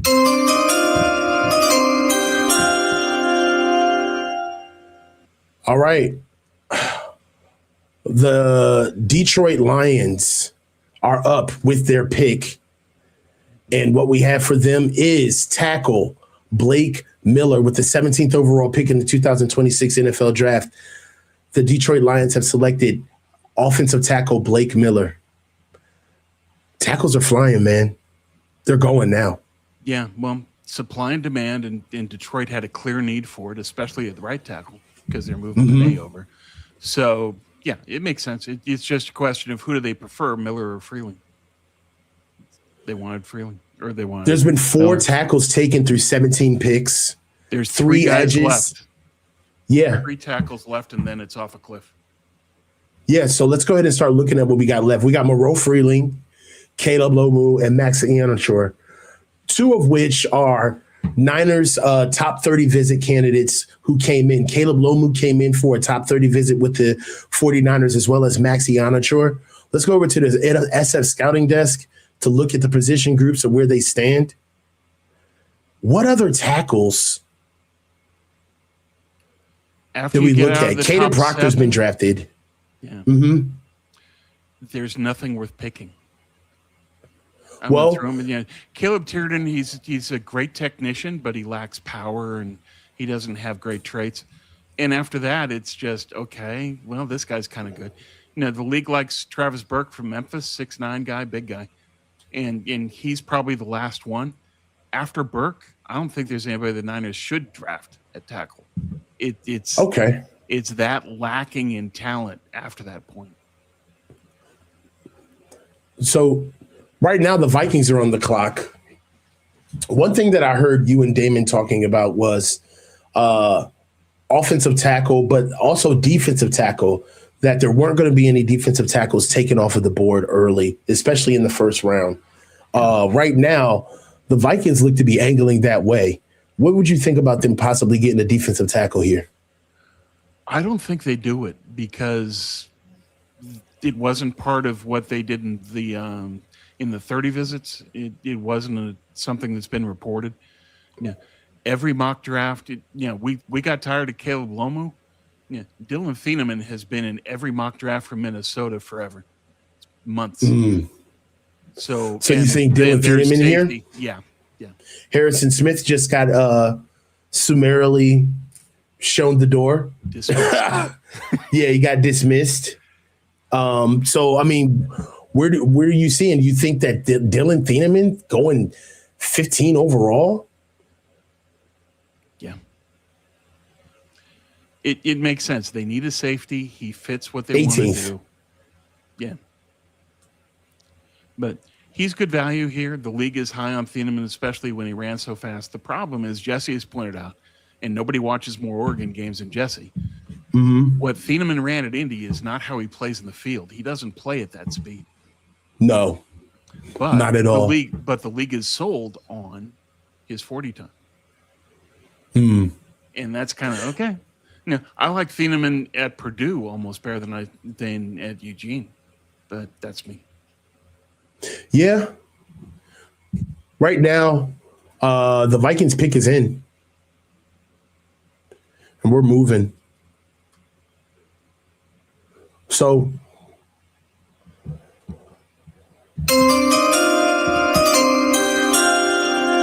with the 18th pick in the 2026 NFL Draft, the Minnesota Vikings select defensive tackle Caleb Banks. Whoa. Yes. Completely out of left field. Wow. That is a reach. Okay. Well, they're saying he's going to be great once he's healthy. Yeah. And I agree with that. I think that Banks, 3 years from now, Banks is going to be considered one of the 10 best players from this draft. I wouldn't be surprised by that at all. All right, so let's look at Caleb Banks, man, because I tend to believe the same thing. I think that Caleb Banks is getting a bad rap because of his injuries. Right now, that foot has got to get handled. But as far as just what he does as a player, dude, this guy is a one-man wrecking crew. Yep. He is a problem. Anybody who picks up Caleb Banks, I just... He's one of these guys where I feel like he got jobbed by the draft, right? The draft, the process did him in. Yeah, the process did him in. I really believe that. Just if you take away the process and look at Caleb Banks just for what he is, Caleb Banks is by far the best defensive tackle in this draft.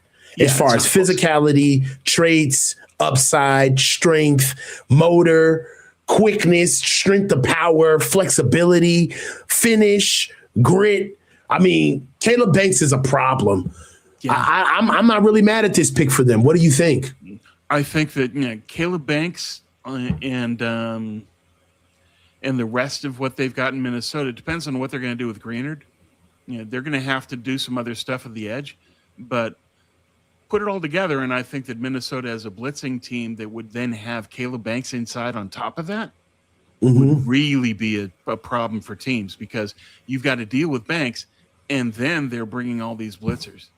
It's how do you deal with the volume of that? I don't think they're going to be able to. So I think that Minnesota's in a good position. I can understand why they took Banks. It makes sense. But everybody and his brother had him taking Thieneman. Okay. Yeah, man. I mean, right now, if you look at best available as far as what is gone off the board right now, I think that tackles. There's only there's that three tackle. Three. Yeah, there's Monroe Freeling, Caleb Lomu, and Max Ianachor. Well, who are you feeling? Freeling's the best of the three. Carolina also was interested in Thieneman. They were also interested in receivers because they want somebody to go with T-Mac. So, in terms of just value, I think Freeling. Okay. Yeah, it would be something. It would be something to see. Let me see real quick.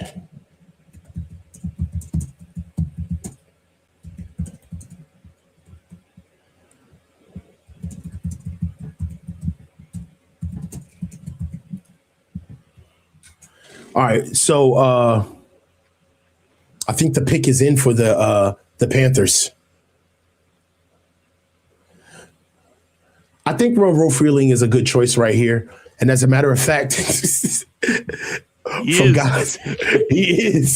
He's the pick right here, man. The 2006 to 2026 NFL Draft, the Carolina Panthers select tackle Monroe Freeling.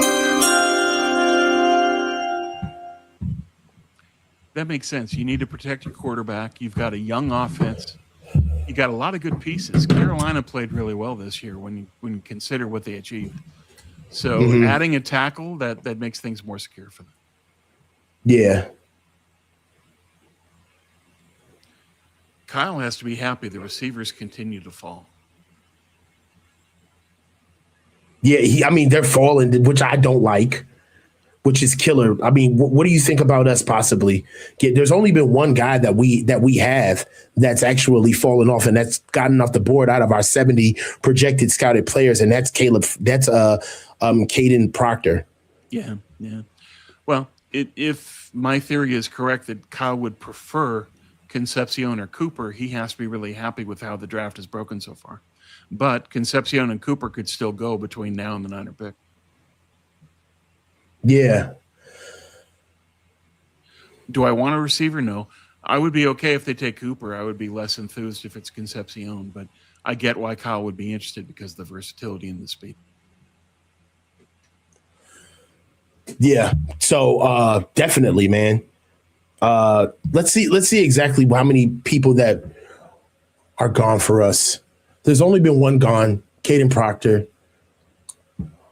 Makai Lemon is, I don't know. Is Makai Lemon aptly put right here or is he falling?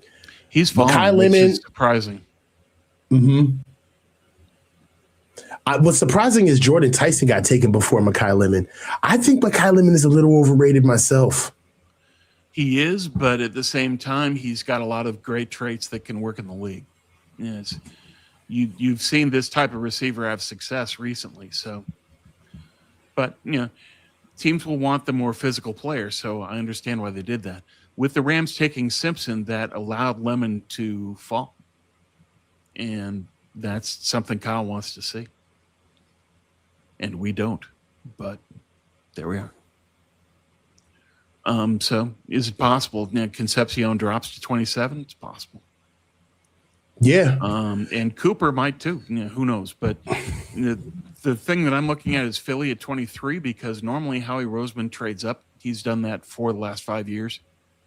Mm-hmm. If he wants a tackle, he's going to need to move up. Yeah, I agree with that as well. Right now, Dallas is on the clock right now. As far as the players that they picked up Caleb Downs. Huge pickup for them. My God. Yeah. Dallas with a huge pickup. Okay, how do you think Caleb Downs is going to fit in that defense? Perfectly, because he's exactly what they need. They need a brain. Yeah, they were the scarecrow. Now they finally got a brain from the Wizard. Yeah. They lucked out. The rumor going into the draft was that Dallas wanted to get a receiver. So here's Lemon. Here's Cooper. Yeah. That'd be something to see what they what they have coming in. But they also have a needed edge. And so who do we got here? Mesidor. Makai. They're one of the teams that's supposed to be pretty high on Malachi Lawrence, he's an option for them here. So for the Niners' sake, I hope that they don't do that, but we'll see. But yeah, I would think that Lemon and Mesidor and Lawrence. They also need a DB, but I don't think that because Jermod McCoy is falling because of the injury concerns, I don't think they go DB here. We just gotta trade. They were looking. The Eagles are moving up to 20. The Eagles are moving up to 20. They're trading with the Cowboys. There it is. Yeah, just said Howie Roseman's always looking to move up. Here it is. Yeah, straight to form. Howie made me look good. Howie made you look good, dude. Thank you, Howie. Yeah. Okay, so Howie, you're trading A.J. Brown. Does he take Cooper? Does he take Lemon? So Eagles are giving up 23, 114, and 137 for Dallas's 20th. Okay. All right, so Eagles. Tackle is something they're going to have to consider. Mm-hmm.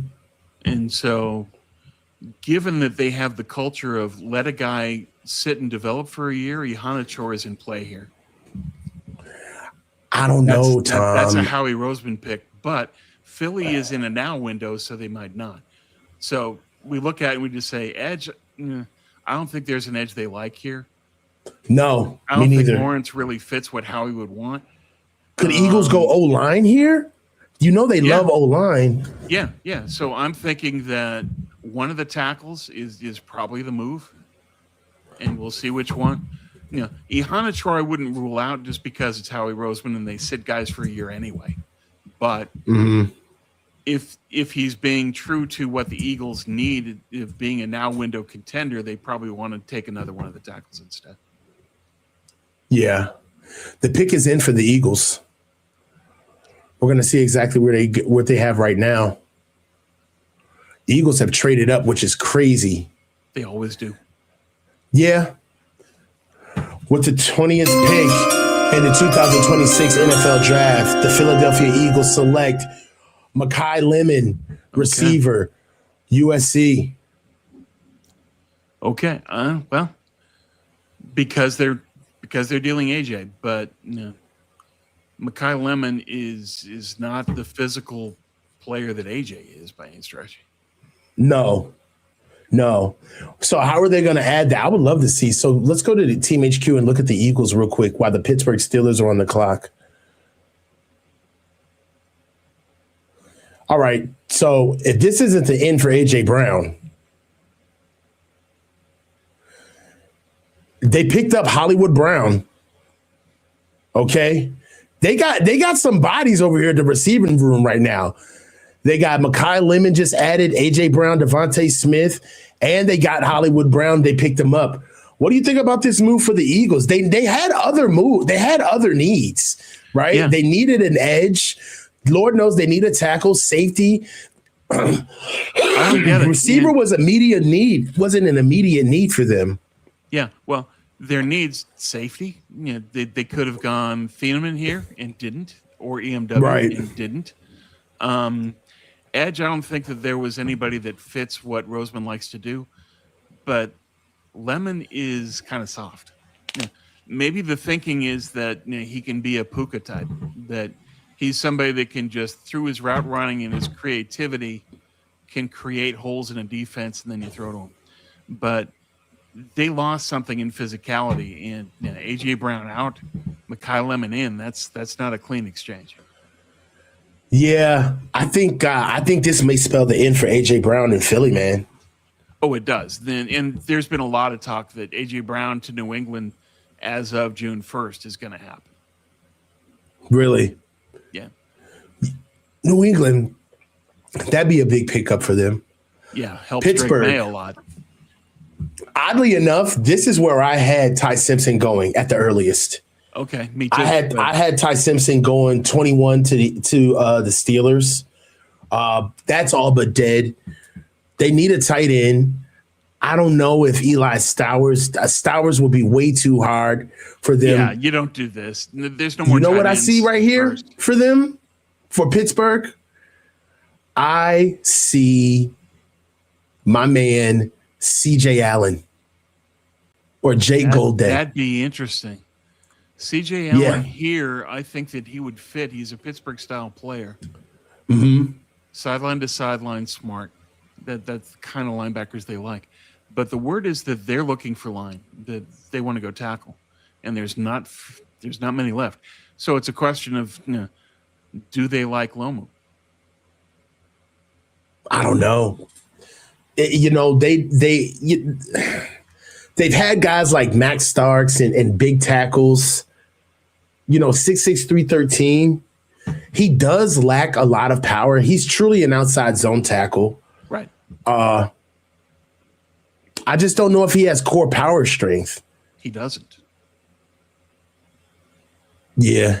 Mekhi Lemon is giving his interview right now with the Eagles, and he looks like Stevie Wonder right now. He can't stop moving with those glasses on. He's all over the place, bro. He's all over the place. One thing I will say is that going to the Niners scouting hub, man, we've only lost one guy through 21 picks that we've been looking at. Yeah, all of the 30 visit guys are still here. Denzel Boston, Chris Brazel, Casey Concepcion. These all guys. Malachi Lawrence. That's somebody. I don't know. Are we kind of getting into the Malachi Lawrence area of the draft? There's a few more teams that could look at him. Mm-hmm. Chargers being one, but the Chargers prefer to have the power defensive end. They would be somebody that I would expect to be more interested in TJ Parker than Malachi. Right. If you're looking at the positional runs that we have right now, through 19 picks, we've got 5 offensive tackles. Through 15 picks, we've seen 3 edges go, 2 quarterbacks through 13 picks go, and receivers are starting to come off the board. We got 3 receivers coming off through 20 picks right now. As far as the divisional rundown of who's picked so far, the AFC East is still sitting tough, and AFC North with 3 picks apiece, 2 from the Browns and 2 from the Jets. 1 from the Dolphins and 1 from the Ravens. AFC West and AFC South, they're kind of chilling, man. There's only between both of the divisions, there's only 5 picks in the first round draft. So we're looking at a pick 22 from the Chargers, 28 from Houston, and 29 from Kansas City. Also, oh no, never mind. Kansas City, we already know Kansas City picked early as well. Arvell Reese, they picked Delane. What is Delane's last name? With Cleveland, Mansour Delane. Yeah. Arvell Reese, AFC East, Arvell Reese, and Francis Moana, Sonny Styles to the Commanders, Caleb Downs to Dallas. Golly, that hurts. But with the Rams taking Ty Simpson, that's first. What is the NFC North doing? 2 reaches. Blake Miller at number 17 and Caleb Banks at 18. I really don't see Caleb Banks as like a true reach, though, at 18. Maybe by the board standards, he was picked out of position, but I think Caleb Banks is going to be a phenomenal player for them. Yeah, me too. I think that he's only a reach in the now. Yeah. A year from now, that's not going to be a reach. NFC West, we've only seen 2 picks in our division so far. We have 4 picks respectively in the first round, 3 overall to Arizona. Jeremiah Love has been picked. 13 overall, Ty Simpson. I can't get over that Ty Simpson pick. I can't get over that Ty Simpson pick, man. My God. All right. Well, look, right now the pick is in for the Steelers. And you know what? Tom, we called it. In the 2026 NFL Draft, the Pittsburgh Steelers select tackle Max Ahenachor out of Arizona State. Done. Yep. I can see that. Tackles are flying off the board, dog. Yeah. So what do we got left now? We've got 6 tackles through 21 picks. So Lomu is the only tackle left. Yeah. So we're going best available. It's Caleb Lomu, and he's a 30 visit candidate for the 49ers. So this is it as far as tiers of offensive linemen that we can count on from the tackle position. Everything else is pretty much day 2 picks and on. Yep. So is there anybody between the current picks and the Niners who would be interested in Lomu? All right, so let's go ahead and look at that. The current picks that are between the 49ers and Caleb Lomu, right now we're at the 22nd pick overall. The Chargers are on the clock. The Niners are 5 picks away. Okay. Cleveland has already taken a tackle. Chicago could, but their needs are on the defensive line. Yeah. Buffalo defensive line or receiver. Cowboys might go Malachi. Okay. So I would guess that Lomu will be on the board when the Niners pick, and I pray they don't take him. Man. Chicago's, they still need a safety as well. Dylan Thieneman and EMW are still there. Right. EMW and whoever gets him, that's going to be a sneaky good find, man. Sure. I think EMW is going to do phenomenal for them. Max Ahenachor, man. What do you think about that pickup? Well, Pittsburgh isn't in a good place where they are right now anyway. They're in transition, so getting a transition player, I can see it because they don't have their quarterback right now. Mm-hmm. So it kind of makes sense that given that we're in this, this no man's land of not really contending yet, but not being bad enough to get a high pick, somebody like a Hanachor makes sense because you're taking someone with a really high upside who can be an impact player for you. Mm-hmm. You know, one thing else that I'm noticing about the board, the trenches are being prioritized. 4 out of the last 5 picks are the trenches. You got Max Ahenachor, Mekhi Lemon, which is the receiver going 20 overall to the Eagles, but Monroe Freeling, Caleb Banks, and Blake Miller all going. from 17 to 21. So the trenches are being prioritized right As now. they should. That's positional value, and it's also what teams need. Yeah. Everybody needs more trenches. Everybody. Edge, only 3 edges through 22 picks. Yeah. Which means that we've got some drops. Malachi is here. Dallas is coming up. They're interested in him. Yeah. Mesidor is here. Dallas could look at him. Yeah. TJ Parker is here. The Chargers could look at him here. Chargers have interior lines. Some people think they'll take Basantis, but the word is that Basantis will not be picked in the first. So I think that's a signal that none of the guards are going to go in the first round. That Basantis, Rutledge, and Pregnon, none of them are going to go first round. Going to be second round picks. So I think tackle's just about had it. They're not going to go Lomu. Yeah, I don't see Lomu. He's not Harbaugh's style. You look at what they did with Joe Alt. Joe Alt is not a Caleb Lomu type of tackle. I don't see Caleb Lomu going to Coach Harbaugh. It's not their type of guy. No, he wants a real guard. Harbaugh wants an offensive line that punches you in the face, and that's not Caleb Lomu. So Harbaugh also wants a guy that he feels like he knows. I could see him going for like a mature guy. Could be. So defensive tackle, they could look at Peter Woods. They could look at Caden McDaniel. They could look at Kristen Miller.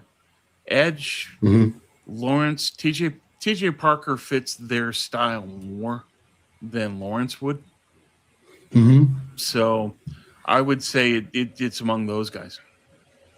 Well, the pick is in, brother. And they also need a safety. With the 22nd pick in the 2026 NFL Draft, the Los Angeles Chargers selected edge Keldrick Falk. Nope. Edge Akeem Mesidor. I'm sorry. Akeem Mesidor got drafted by the Chargers. Akeem Mesidor. Okay. I see that because they want physicality. Yeah, I'm not too sold on that. Oh, me either. I would never pick Mesidor. I would take him off my draft board. I'm not sold on Mesidor. They can have that. Honestly, if you look at who's left, best available, I kind of like where we're sitting, bro. The receivers Kyle wants and the safeties. Thieneman is still on the board, which nobody Thieneman's still there. Late. EMW is still there. I mean, I'm just talking about as first round guys. Yeah. Caden McDonald is still there. No fucking Lee Hunter. Christian Miller. Christian Miller is still there. We already know Malachi Lawrence is still there. Zion Young, TJ Parker. I think Keldrick Falk, we already know we're a house divided on Keldrick Falk, so we're just gonna leave that there. Okay. Appreciate that. Yeah. And then also at tackle, Caleb Lomu is still available. Please no. Yeah, I mean, we're close, man. We're coming up on our pick. We're getting there, yeah. Yeah, now. I'm glad that Mesidor went, takes him off the Niner board. I take a breath of relief that Mesidor. Yeah, we're 4 picks out, man. So I don't know. Where do you guys think the Niners fare, man? Right now, there's about one. So let's see. What are Dallas's needs? They could go Malachi Lawrence. They need an edge. They need an edge badly. You think they go TJ Parker? He's more of a complete player. If I had to get a player over Malachi Lawrence, I wouldn't mind TJ Parker. Yeah, or Falk, because they need help in that kind of defensive lineman. But I think that's where they look, unless they like Peter Woods a lot. Peter Woods is there. Peter Woods over Daryl Jackson Jr. and Caden McDonald? I wouldn't, but I think they could if teams are looking back to 2024. But the edge makes more sense for them, so that's Malachi, TJ Parker, one of those. And all right, so let's go ahead and prepare. Because Falk fits what they would want. TJ Parker and Malachi Lawrence. Let's go head to head.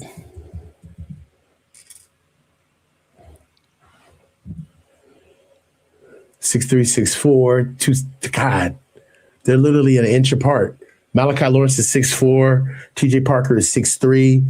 Malachi Lawrence is 10 pounds lighter than CJ Parker, 263 to 253. 3-4 edge player, every down type of player. I also think that Malachi Lawrence, if you look at what he gives you in the run game, TJ Parker gets the edge. Oh, sure. And Dallas needs somebody that can handle run. They don't. I don't think their defense can handle just having a DPR. They need a two-way defensive end, and that would be Parker far more than Lawrence. But word is that they really like Malachi Lawrence, so it's possible. For sure. I think they take Parker or Falk, but I think that Malachi is part of the conversation. Yeah. I just want the pick is in. We already know that they needed edge. And I feel like everybody who we're talking about, Jesus. The 2026 NFL Draft, the Dallas Cowboys select edge Malachi Lawrence. There it is. Out of UCF. We saw that coming. Malachi went at 23. God. That hurts. 4 steps above us, bro. Well, okay, so guess what? TJ Parker. We're staring wide receiver and safety in the face. Safety, bro. I don't want a wide receiver at 27. Can you imagine us listening to John? Oh, well, we did extensive work on Denzel, and we love Denzel. We think Denzel Boston's awesome. We think he's amazing, right? We did extensive work on Omar Cooper Jr. still there. Yes, he's the Remember the big Omar won't be there? Yeah, here he is. I don't. Okay, wait a minute. Hold on. All right. So I'm changing my tune. Okay. Omar Cooper Jr. is a player, man. Yeah. He's my guy I have. He's my guy wide receiver. Cooper fits because you want somebody that can handle the Niner routes, the in breaks, and the crossers and the slants. I mean, this is Debo with a route tree. Yeah. And hands, 4% drop rate. And he's better than Debo at breaking tackles and yak. 27 forced missed tackles, tops in the country. And he's a good run blocker. So if Kyle has talked, and he talked in the annual meeting at Scottsdale, he said part of the reason we had trouble running the ball was because we didn't have blocking on the perimeter. And that's where you take Cooper over Concepcion, is something like that. Okay, so the Browns are on the clock right now. There, and they take him. That'd be good by me. The Browns are on the clock right now. They need a receiver, so this could be Cooper. Because they took their tackle. Yeah, they got their tackle in Spencer Fano. They got Mansour Delane, 6th overall. Well, that went to Kansas City. Oh, yeah, sorry. I'm sorry. Yeah, they had Fano. And so, now they need a receiver. So Cooper or Concepcion makes sense for them here. And it's good. Take Concepcion. They weren't Take Concepcion, bro. Take Concepcion. And Thieneman has to be in play, too, just on value. That he's falling further than expected. Yeah, I mean, if we're looking at best available, Thieneman's right there. Christian Miller's there too. Yeah. Omar Cooper Jr., Peter Woods, Jermon McCoy is still hanging around. What do you think about that? They had a medical evaluation that his knee might be degenerative. Wow. So people are staying away from that. So, it's like Will Johnson last year. You've got a medical that the whole league is concerned about, and he falls to the second. Yeah. Omar Cooper Jr. will be a really good pick for them right here. Yeah. But Concepcion fits what they need too. Because you look at it and you say, okay, Monken, who's the players that he's been working with? Somebody like Zay Flowers, that's Concepcion. And Zay Flowers is a Concepcion guy. And Tom, you're a dog, man. The pick is in. 2026 NFL Draft with the number 24 overall pick. The Cleveland Browns select Casey Concepcion, wide receiver, Texas A&M. Good pickup for them. Yeah. Well, and in a piece that Monken has already worked with and knows how to utilize. Can you believe that Omar Cooper Jr. is falling to us? No, but I love it. Just please make it to 27. So we'll see. But yeah, Concepcion, I get it. It just, that's, comfort zone wheelhouse for Todd Monken. There's a run on receivers, Tom. 4 receivers through 24 picks. All right, well, Chicago doesn't need a receiver, so they won't. But Chicago could be a threat to take safety, though. They can look at Thieneman, EMW. EMW be huge right here for that defense. Yeah, but they also need a lot of help up front. So TJ Parker is still on the board. That's a power edge that they could use. All the defensive tackles are on the board, so except for Banks.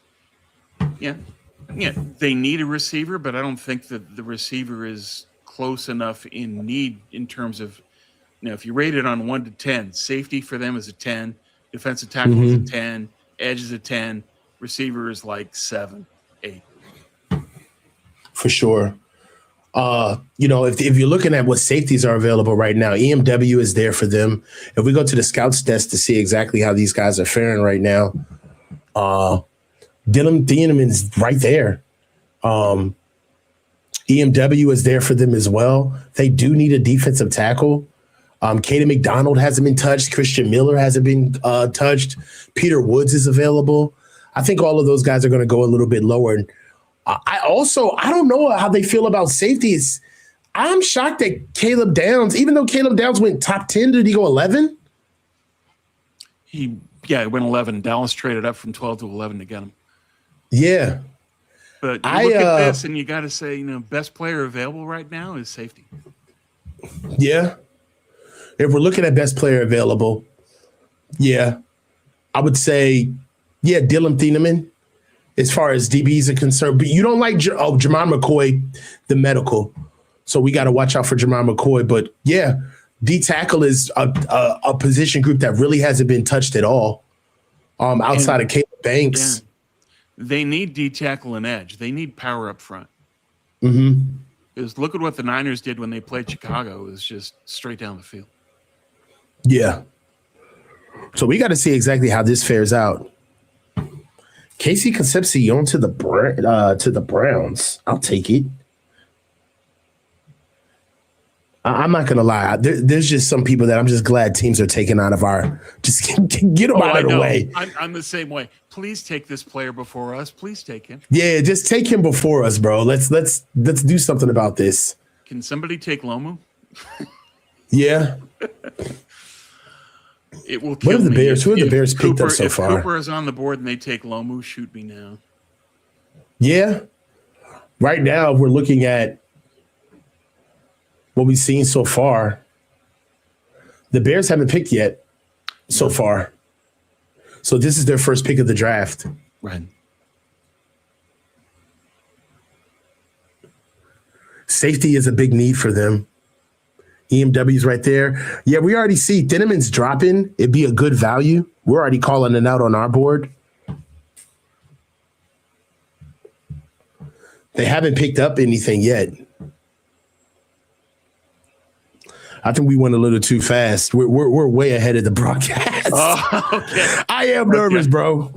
Well, me too. But there's potential and there's disaster. And that's usually the case when the Niners are picking. And it's just, okay, Cooper, EMW, phenomenal picks. Love it. It hurts that Malachi is gone. I don't think they're going to be interested in TJ Parker because he's a bigger guy. I don't think that's what Raheem wants. So I think edge is off the table now. So that makes it receiver and safety for the Niners. Man, we just right now, the donkey of the day is the Rams. Just that's our floor. That's our floor. The donkey of the day is the Rams. Okay? So we just can't do anything below the Rams. Right. All right. The Rams are going to be charred and feathered after what they did for that 13th overall. Yeah. So all we have to do is just stay clear of that. Yeah. All we have to do is just not step in a ditch. Yeah. But they're capable of stepping in a ditch. So. Oh, my God. We may have gotten the deal of all deals. With the 25th pick in the NFL, the 2026 NFL draft, the Chicago Bears select safety Dylan Thieneman out of Oregon. I will take that. That's what I need, dog. Thank you. Thank you. Let's go. Get these bums out of the way. Come on, Niners. Don't screw this up. Come on, man. Come on, Niners. Okay, take him out of our way. Hey, look, hey, they already know. I'm so glad. Hey, thank God that he is picked up, man. No, I like Thieneman. I don't love him. I think that he was a second-round talent when you go about analyzing what he actually does in the field. He's not as fast as Indy. No, man. So we've got Buffalo, and I think that they're looking at receiver, defensive team tackle. needs. They need a D tackle. Take Christian Miller off our hands. Get him. We need to go get EMW.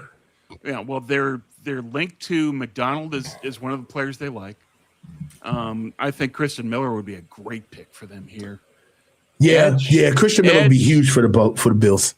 Edge, they can look at TJ Parker. Corner, I don't think there's a first-round corner left unless they love Chris Johnson. Safety, EMW is still there, and I think that they have to be looking at receiver too. Okay. So let's see what they look like. Let's see we haven't even looked at the bum-ass Bills lately. So they need an edge, all right? Even with Chubb, edge group likes burst to pressure elite quarterbacks consistently. We already think guards are out. Nobody's going interior offensive line for the rest of the draft. They also need a linebacker, bro. Sonny Styles is the only linebacker that's been taken off the board. Is that correct? Yes, and that was expected. CJ Allen is thought to be a second-round pick, but given Buffalo's need, maybe they take him here. But I think that DT or edge is a bigger need for them because they get worked on defense in the front line. It's just they're good, but I think that they need some help. It's just if you add the one piece to their front four, I think that would help them a ton. Yo, the pick is in. Oh, my God. Come on, man. Just don't the pick is in. EMW. That's all I ask. It's got to be. Just don't touch Cooper. Don't touch EMW. I just don't want EMW touched, man. Just leave him alone. God, this round went by so fast, did it not, Tom? Yeah, way faster. And I think that because they changed it to 8 minutes, that sped them up. Hold on. Let's see what we got. We got the Bills. Come on, Twitter. You're fired, Ari Meirov. Come on, man.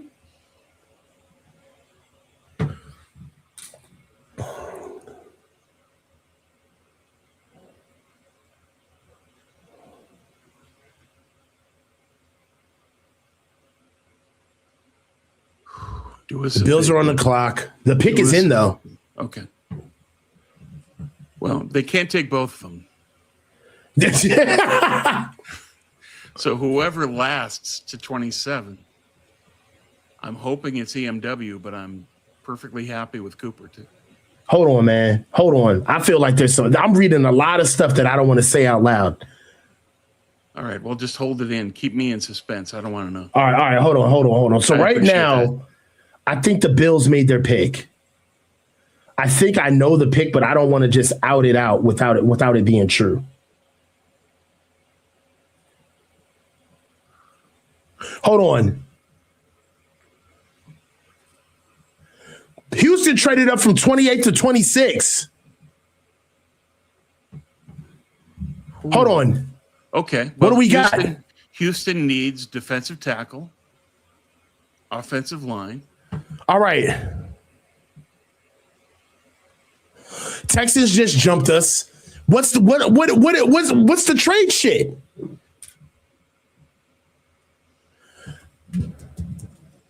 Well, so what else does Houston need? They're rumored to like McDonald. They're rumored to need offensive line. Texans, the Bills. Hold on. So the Bills went down to 28. So it can't be that much. 26 to 28 isn't a big jump. All right. So the Texans traded up. The Texans just traded up to number 26 to leapfrog us. Yeah. All right. So can we pull up Houston and see what their needs are? Hold on.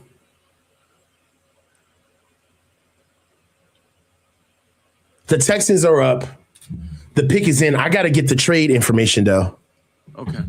Well, my hope is that Houston is looking at defensive tackle or O-line, but they could also be looking at wide receiver and figuring that Cooper could help them. All right, here we go. So we got a trade. Here goes the trade. We got the Bills and the Texans made a trade.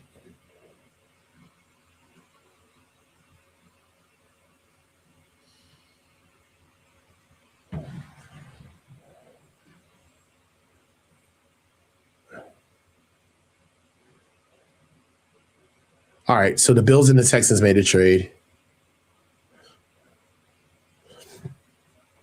Houston gave up 28 and 106. And Buffalo gives up 26 and 182 for a swap to leapfrog us. Okay. Well, if you're Houston and you're trying to project what the Niners would do, why are you trading up? I would think one would be Cooper is the obvious player that the Niners would be interested in. But maybe they buy the Lomu smoke and they say we need a tackle and they go up and get Lomu. We can only hope that's what they're doing. My guess. Well, they just leapfrogged us. Yeah. So why are you leapfrogging us? I would think that you would want to make sure that if you want a receiver, you want to leap us to get Cooper. Or no, they don't need a receiver though, Tom. They're Trump tight. If you let's look at the Texans depth chart. Okay. Yeah, but they've got Nico Collins, Jaden Higgins, Tank Dell is back, Jalen Noel. They're Trump tight at receiver. Yeah, that's true. They're injured so often, but okay. Yeah, so it wouldn't be a receiver. You know what sucks? Okay, their offensive line is trash. So defensive tackle or offensive tackle, maybe they do us a huge solid and they take Lomu. Please take Lomu. That'd be crazy if they took Lomu. Who the hell is Wyatt Teller? Teller is what, a guard? Yeah. The pick is in. Okay, let's see.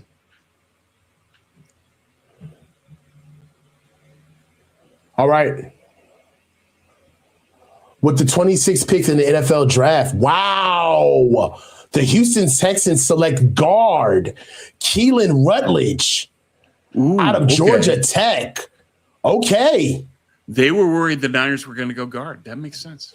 They're worried about us. Niners are on the clock. Okay, so you've got Cooper. Let's go. EMW. EMW's there. Cooper's there. Dude, we can't screw this up. Yes, they can. They can take Lomu. But please, Cooper, Concepcion. No Lomu, no Boston. That's all I'm asking. And I wouldn't trade back given what's fallen to them. I would take Cooper. But I'd also love EMW, either one of them. No, what am I saying? I'd take EMW. but I love Cooper too. Just please take one of those two. Please be smart for once.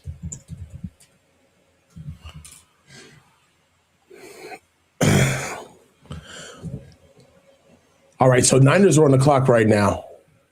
Okay. So is there anybody else we can think of? So EMW in order for us. EMW, Cooper. Edge, they could look at TJ Parker, but I don't think they do. He's not a Raheem edge. Okay. But it's a possibility. And then you got Christian Miller is still on the board. I don't know, man. That's maybe. And then Lomu. And it's just, please. Lomu's there. We're looking at drafted elsewhere. These are the 5 guys that we have drafted. We've got Casey Concepcion, Malachi Lawrence, Caden Proctor, and Max Iheanacho were all drafted. Okay. And who was their 5th guy? Akeem Mesidor got drafted as well. Yeah. Mesidor got drafted. So 5 of our guys that were in the Niners scouting hub got drafted. Okay. But in terms of best available, I think that's it. It's EMW, Cooper, Kristen Miller, TJ Parker. All right. Unless they're planning to move Renardo Green and they're looking at Chris Johnson, who would also be good value here. Tom, we got to trade. We got to trade. The Niners are trading out of the 27th overall pick. For? We're trading with Miami. We're trading our 27th. We're trading our 27th and 138, our 3rd, 4th round pick for Miami's 30th. And we got a fucking 3rd round pick. Woo! There it is. Miami's got a lot of those. And our 90th. I'll take that. I'll take that. That's a hell of a trade. Move, John. That's a hell of a trade. It's a hell of a move.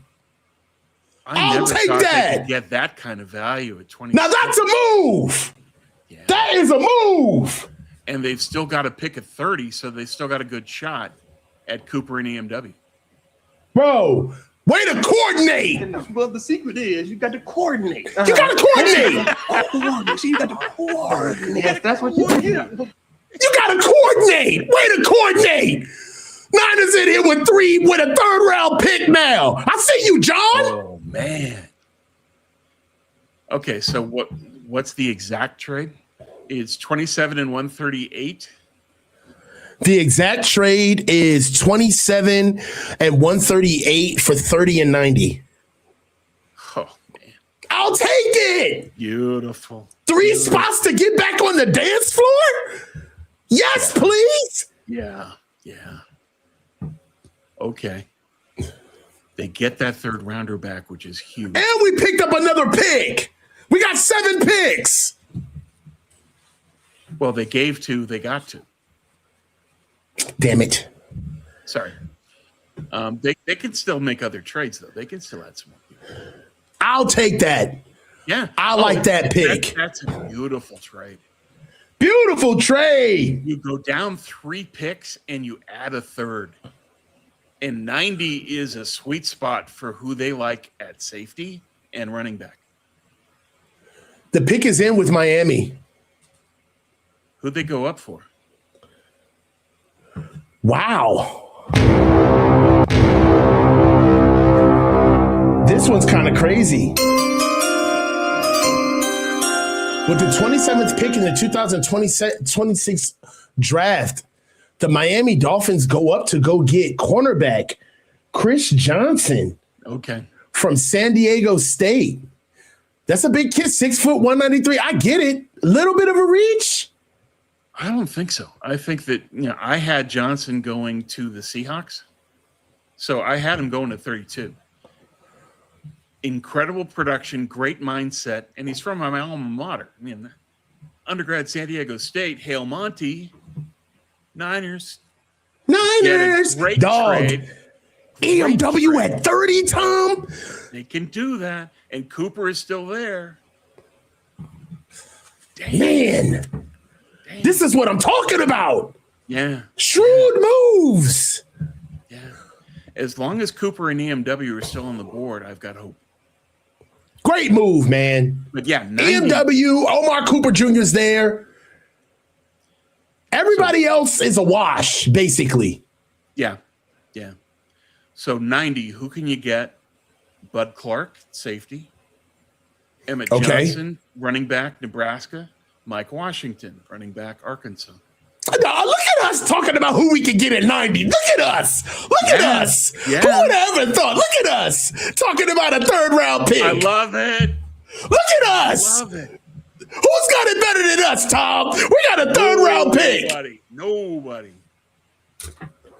And this Who do we think we hope. are walking around here with a third-round pick? The other thing that gives me hope is that this was really smart. So maybe they've got a really smart pick behind it. Maybe you know how they do, hit man. their groove, man. We'll see. Look, man, I am absolutely thrilled with this pick, bro. I was convinced there's no way they would be able to trade 27. All right. We have another trade, bro. Buffalo? Yeah, Buffalo's got Trading another again? trade. Yeah, Buffalo's trading. They're trading 28 to the Patriots for 31 and 125. Okay. What does New England need? Tackle. They've got one tackle left on the board. New England could be doing us a solid and taking Lomu. Because we saw what Will Campbell did in the playoffs. They needed tackle. Okay. They were rumored to want a Hanachor, but now the reason they move up is because there's only 7 tackles and Lomu's the last one. Talk your shit, Tom. So that makes sense to me, is that you've got to protect Drake May. You know that you're bringing A.J. Brown in. And so what are you going to need? You're going to need to give May more time. Tackle makes the most sense. You move Will Campbell into guard, and you draft Lomu. 31 and 125 for 28. We'll take it. Yeah. Damn. I'm going to have to do my research on 90, but it's top of my head, those are the 3 guys. Yeah, 90. I mean, Keyron Crawford might maybe 90? 60s. 60s? Okay. Barham is also, he's gone by then. He's in the 70s, late 70s, early 80s. Okay. So now But we got I'll the look New it England up, and then we Patriots can up. talk about it. Yeah. We got the Patriots up. Okay. Yeah. I think they're going to get their tackle. The way Will Campbell struggled in the Super Bowl, it's all about their offensive line, man. It's got to be Caleb Lomu. He's the best tackle available. It's got to be him. And he's the last one. I think that's why they traded up. They want to make sure. Yeah. Yeah. What's kind of crazy is that they're going to go get a guy who low key has the same issues as their last guy. Yeah. Are we not picking up the irony here? Like, they're going to get like Will Campbell 2.0. Yeah. Well, Lomu's got longer arms than Will Campbell, but still, he's got the same issue though. He doesn't have power. Long term, Lomu and Campbell will put on the power, and then they'll be great. But until then, they're finesse linemen. Yep, the pick is in. With the 28th pick in the 2026 NFL Draft, the New England Patriots select tackle Caleb Lomu. Yes. Crazy. Yes. This draft. I'll take better. it. Get them out. They're getting rid of all of our bums, Tom. Get them out of here, Tom. This is the best. They're getting rid of everybody we hate. Yes. I never could have dreamed this would happen. Now, if Denzel Boston's picked next, then. And Denzel Boston's picks next, dog. This isn't real. It's not real. We can never call a draft this way if they draft Denzel Boston next, the Chiefs. There's no way. Man. Okay. So hold on. So let's go to Team HQ. Kansas City took Delane, so they got their corner. They got their corner next, and Cooper fits with what they want to do, and the Andy Reid style of offense. Cooper makes a lot of sense. He's physical too. Yeah. Okay. No, just no Denzel Boston. Yeah, well, they can use a physical receiver. They need a red zone guy because they're going to lose Kelsey. So Boston, maybe. You think they could go Stowers? No. Too early for Stowers. So do they want a red zone and go with Boston, or do they want what that offense needs in a receiver, and that's Cooper? But Cooper is very similar to Rice. So do they want to double up on the same kind of receiver? They can also look at edge. They can look at TJ Parker. That would be a good pick for them here.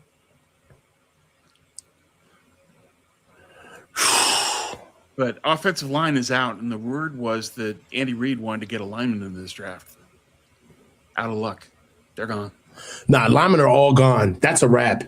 And I think, this harkens back to a lot of the conversations that we heard in the owners' meetings where I think Kyle and the guys knew early when they were saying, like, we would hope to get some offensive line help, but we don't necessarily see it happening. Like, think about where we would be right now if we didn't sign Trent and all of these tackles were off the board. Think about that.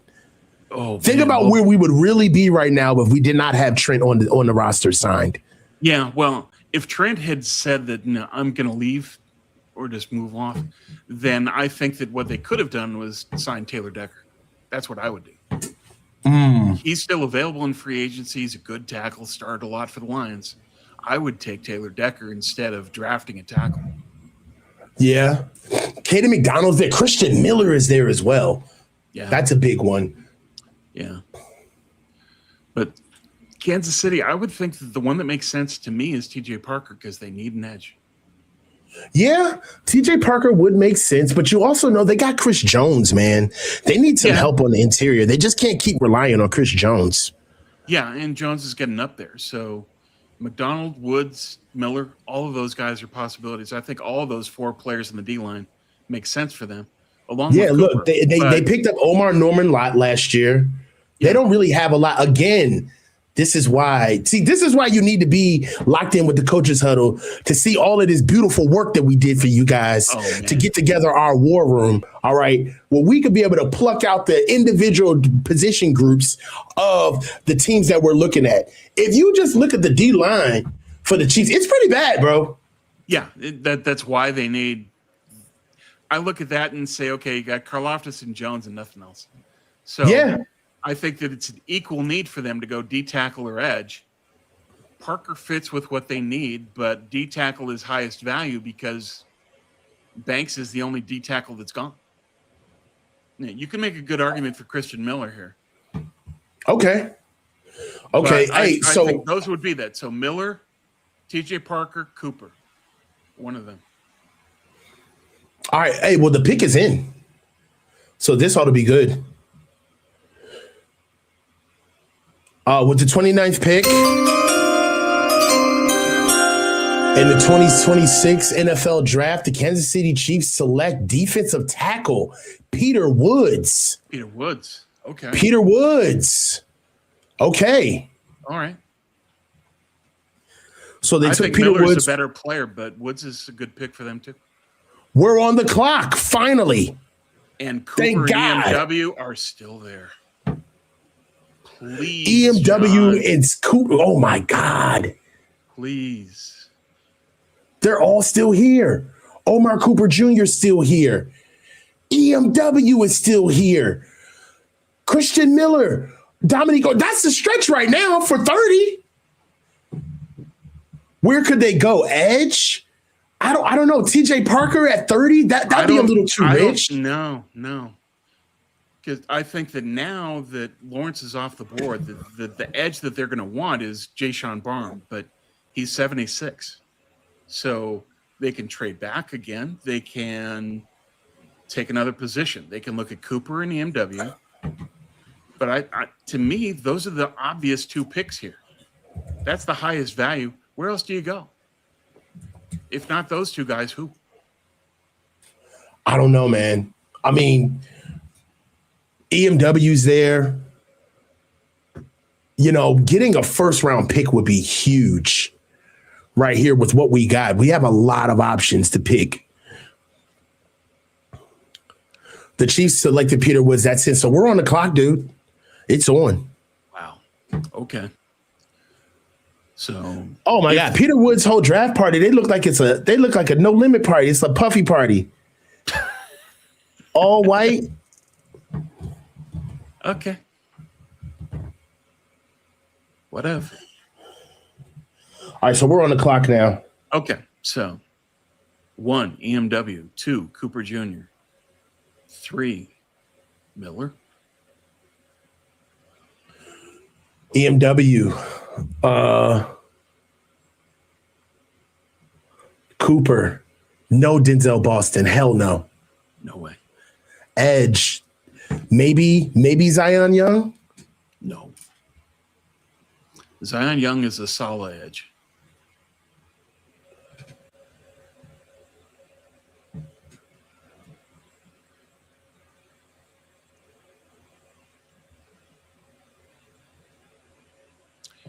But if we think this through and say, okay, based on the 30 visits, they need edge, and Barham is probably the guy they like.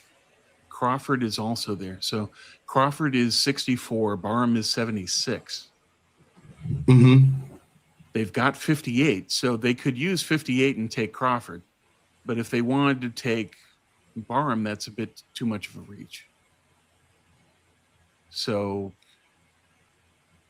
you can trade out again, or you can trade out a 58. Either one of those are a possibility. Hell no, man. Tired of trading. We got to pick somebody. Shit or get off the pot. If they stay here, EMW makes the most sense. I like that. So hold on. We got to, dude, you will not believe this shit.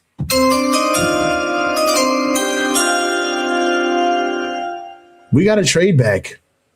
Yep. We traded out of the first round completely. Okay, who'd they do? So right now, the Jets traded back into the first round. So they're at 33, so that's the first pick of the second round, if that's what they get back. Yeah, we got the first pick of the second round. Okay. So what we got right now. What else? So we're giving up 30 overall, and the Jets are giving us 33 and 179. Okay. So we picked up we picked up a second round pick. So we have 2 seconds, and we picked up an extra 5th. Okay. Well, I can understand the 5th because there's a lot of guys they like that they brought in who are 5th round guys. Yeah. So that would be. So we've got 7 overall picks. 179, I think, like Dallin Bentley, the tight end from Utah. Who else is around there? Kendall Daniels, the linebacker from Oklahoma they brought in. Mm-hmm. Maybe it's a little early for him, though. And I'm going to have to do some research. But top of my head, Bentley would be a guy that would be there. Maybe Eli Heidenreich, too. Yeah, we picked up an extra pick. We got a 3rd round pick. We got the first round. We got the first pick coming into the second round. So we got to be on time for tomorrow because we're going to be picking first. That's for sure. Okay, so 33. Well, what do we got left? We've got. So this is what we have. We've got 33, 58 in round 2. We've got pick 90. We picked up in round 3. For the 4th round, we've got 127, 133, and 139. And we picked up 179 in the 5th. Okay. So we've got 7 overall picks. Yeah. So given those extra picks in the 4th, they might package them to move up, or they can package one of them to move out. But now they've got a 5th round pick. Yeah. I think they would still want to add another pick, 5th, 6th, because there's some guys that they did, like Daniels is a 6th round guy, maybe 7th. Grayson Halton is, 159? So if they could get an earlier fifth. But they've got a lot of room to work with now. They've got those 3 fourth-round picks. Mm-hmm. They could combine them to move up in the fourth or get into the late third, probably early fourth, though. So they would keep 1, package 2 to move up in the fourth, or they can move like 139 to go further back and get a fifth and a sixth. All right. Depends on what they're targeting, who they like. Right now, when we're looking at the Jets so far, their draft class has been David Bailey, edge out of Texas Tech, and Kenyon Sadiq, tight end out of Oregon. The pick is in for the Jets right now. This could well be Cooper. Here goes Omar Cooper. Yep. 2026 NFL Draft, the New York Jets select wide receiver Omar Cooper Jr. out of Indiana. Damn. So they hop back in to get Omar Cooper Jr. That's smart for them because that's who they were going to take at 16, but they got Sadiq because he fell to them. Yeah. So the Jets are having a great draft. Yeah, let's look at what's going on with the team log so far. We've got quite a few trades. We got 7 trades in the first round, which is crazy. We traded back twice in the first round out of those 7 trades. The Jets picked up David Bailey, Kenyon Sadiq, and Omar Cooper Jr. Those are 3 first-round picks. That's a haul, man. That's a haul. The Giants picked up Arvell Reese and Francis Maunoa. We also have the Browns. I think this is that's the Kansas City trade. Yeah, Kansas City. Yeah.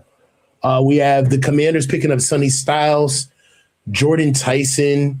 Dallas picked up Caleb Downs and Malachi Lawrence, which was a crazy haul in the first round.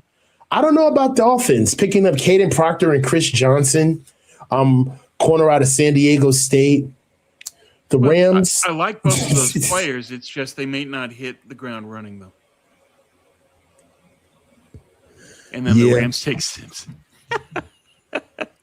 Thank you, Rams. We traded out of the first. I mean, we did it. We traded back twice. Yeah, traded out of the first round. All right. Maneuvered one of those one of those fourth-round picks into a third, and got right into the second-round pick. We got basically the first pick of the second round tomorrow. And because there's a delay, there's usually a lot of trade interest in the first pick in the second round. Teams have overnight and they say, I want this guy, and they're willing to trade to 33. That's one of the values of being the first team to pick after a day is over and when the next day begins. That's always a prime trade spot. All right. They could trade back again, but we look at it and say EMW at 33, one of the guards at 33. Those are options for them. We got another trade. The Titans traded up with the Buffalo Bills. Okay, well, who would Sala want here? The Titans select Keldrick Falk. There it is. That's the edge he needs. Yeah. And he gets and it's vintage Sala. It's a run defense only, no pass rush defensive end. Robert Sala special. What was the deal? Okay, dude. Glad you're in Tennessee. Yeah, well, so that helps the Niners because again, EMW is still on the board. So we've got what? Who's left?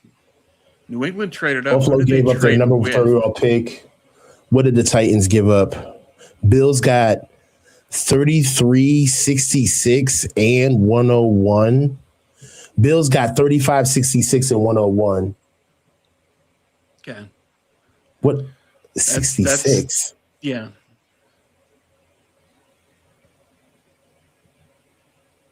No, Tennessee has 66, bro. Come on, man. Tennessee gave up 35, 66, and 101. The Bills gave up 31, 69, and 165.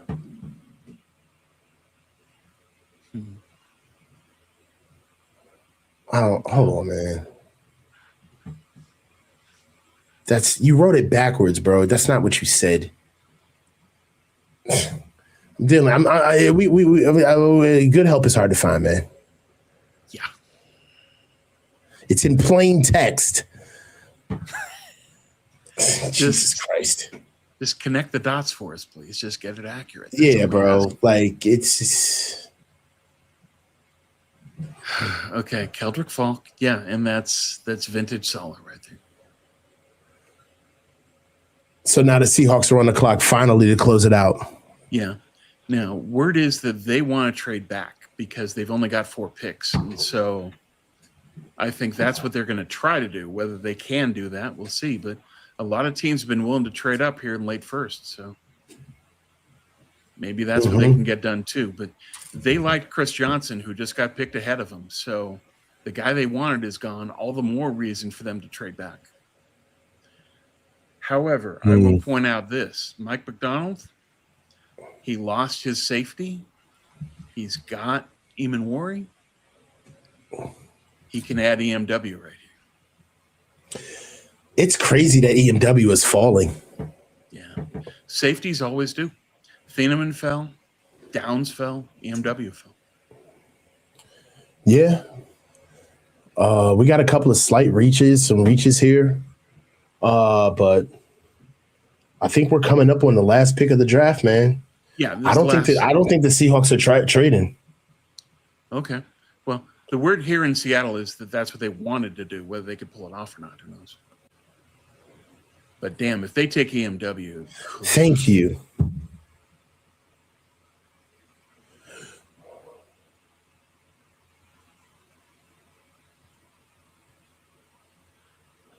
See what we got.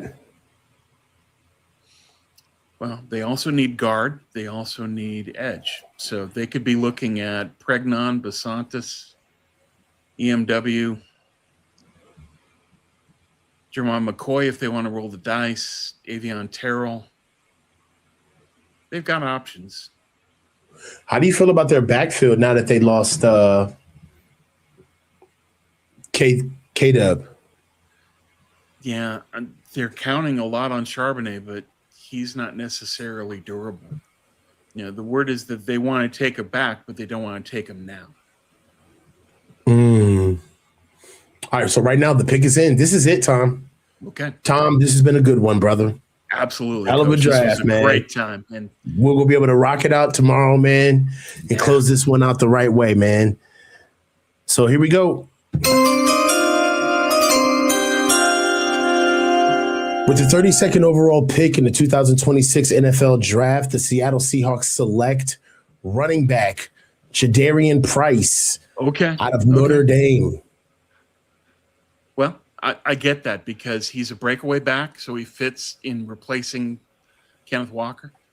He's not a great receiver. He's more of screens and flares, but that's what they run. So provided that they maintain systems, even though they've changed OCs, then Price is a fit.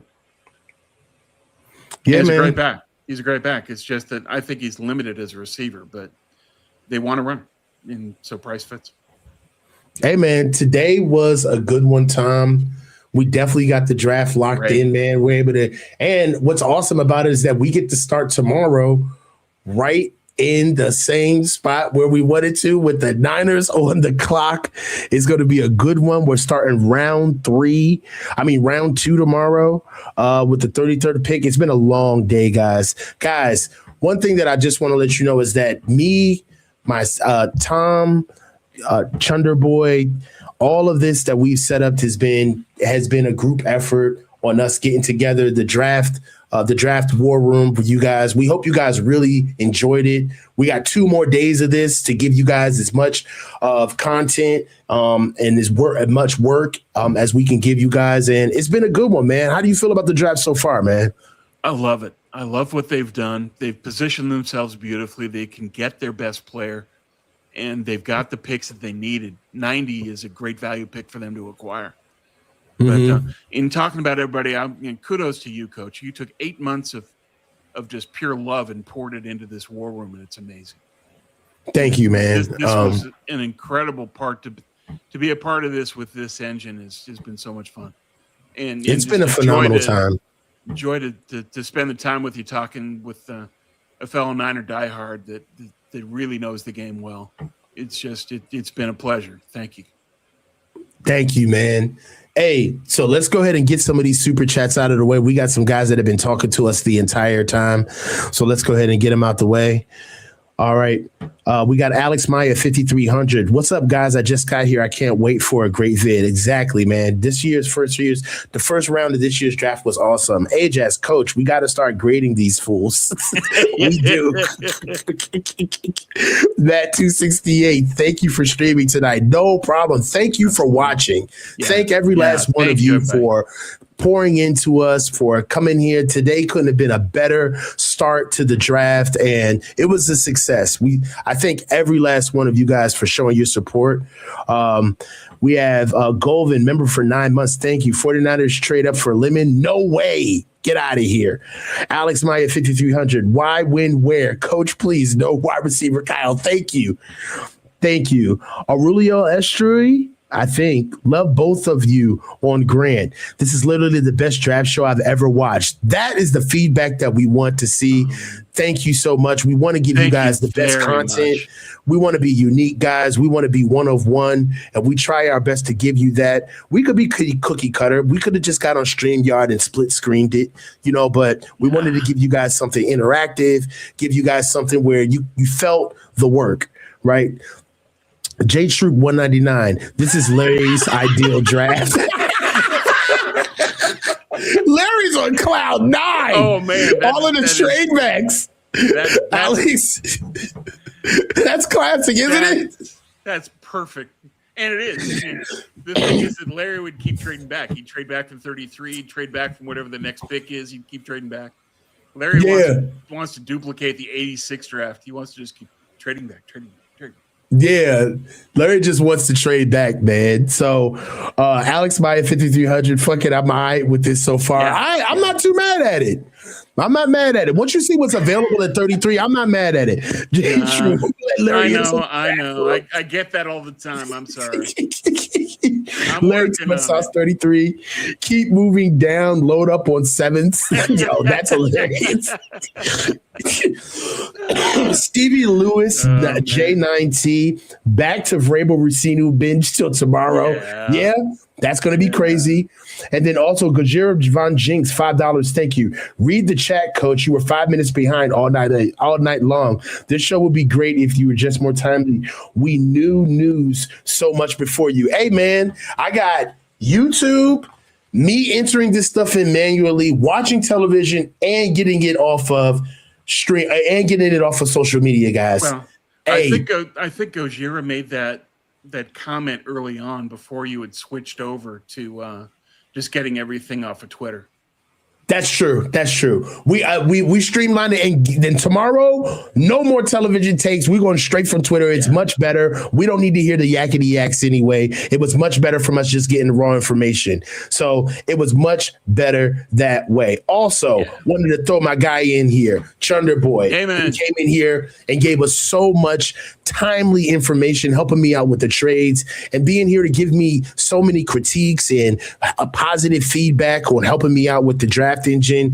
Chunder Boy, you were amazing. I want to thank you so much. I want to thank my family, my mother and my father, who are probably watching right now, my brother, just family members who I know that I showed this to, and I got good feedback from running this. And this is going to be kind of like the platform of the channel moving forward. So you'll be able to get the in-season version of this along with the draft version, and we'll be able to get it going. Also, we've got tomorrow, Chunder Boy, I did not take it being this late. Tomorrow, we've got the neutral zone where we will react to what the Niners did, 2 trade backs in the first round, see exactly what we're going to get going for 33, and then me and Tom will be back promptly for the start of round 2. This is the coach signing off. Stay low and keep your feet moving. Holla at you guys. Peace.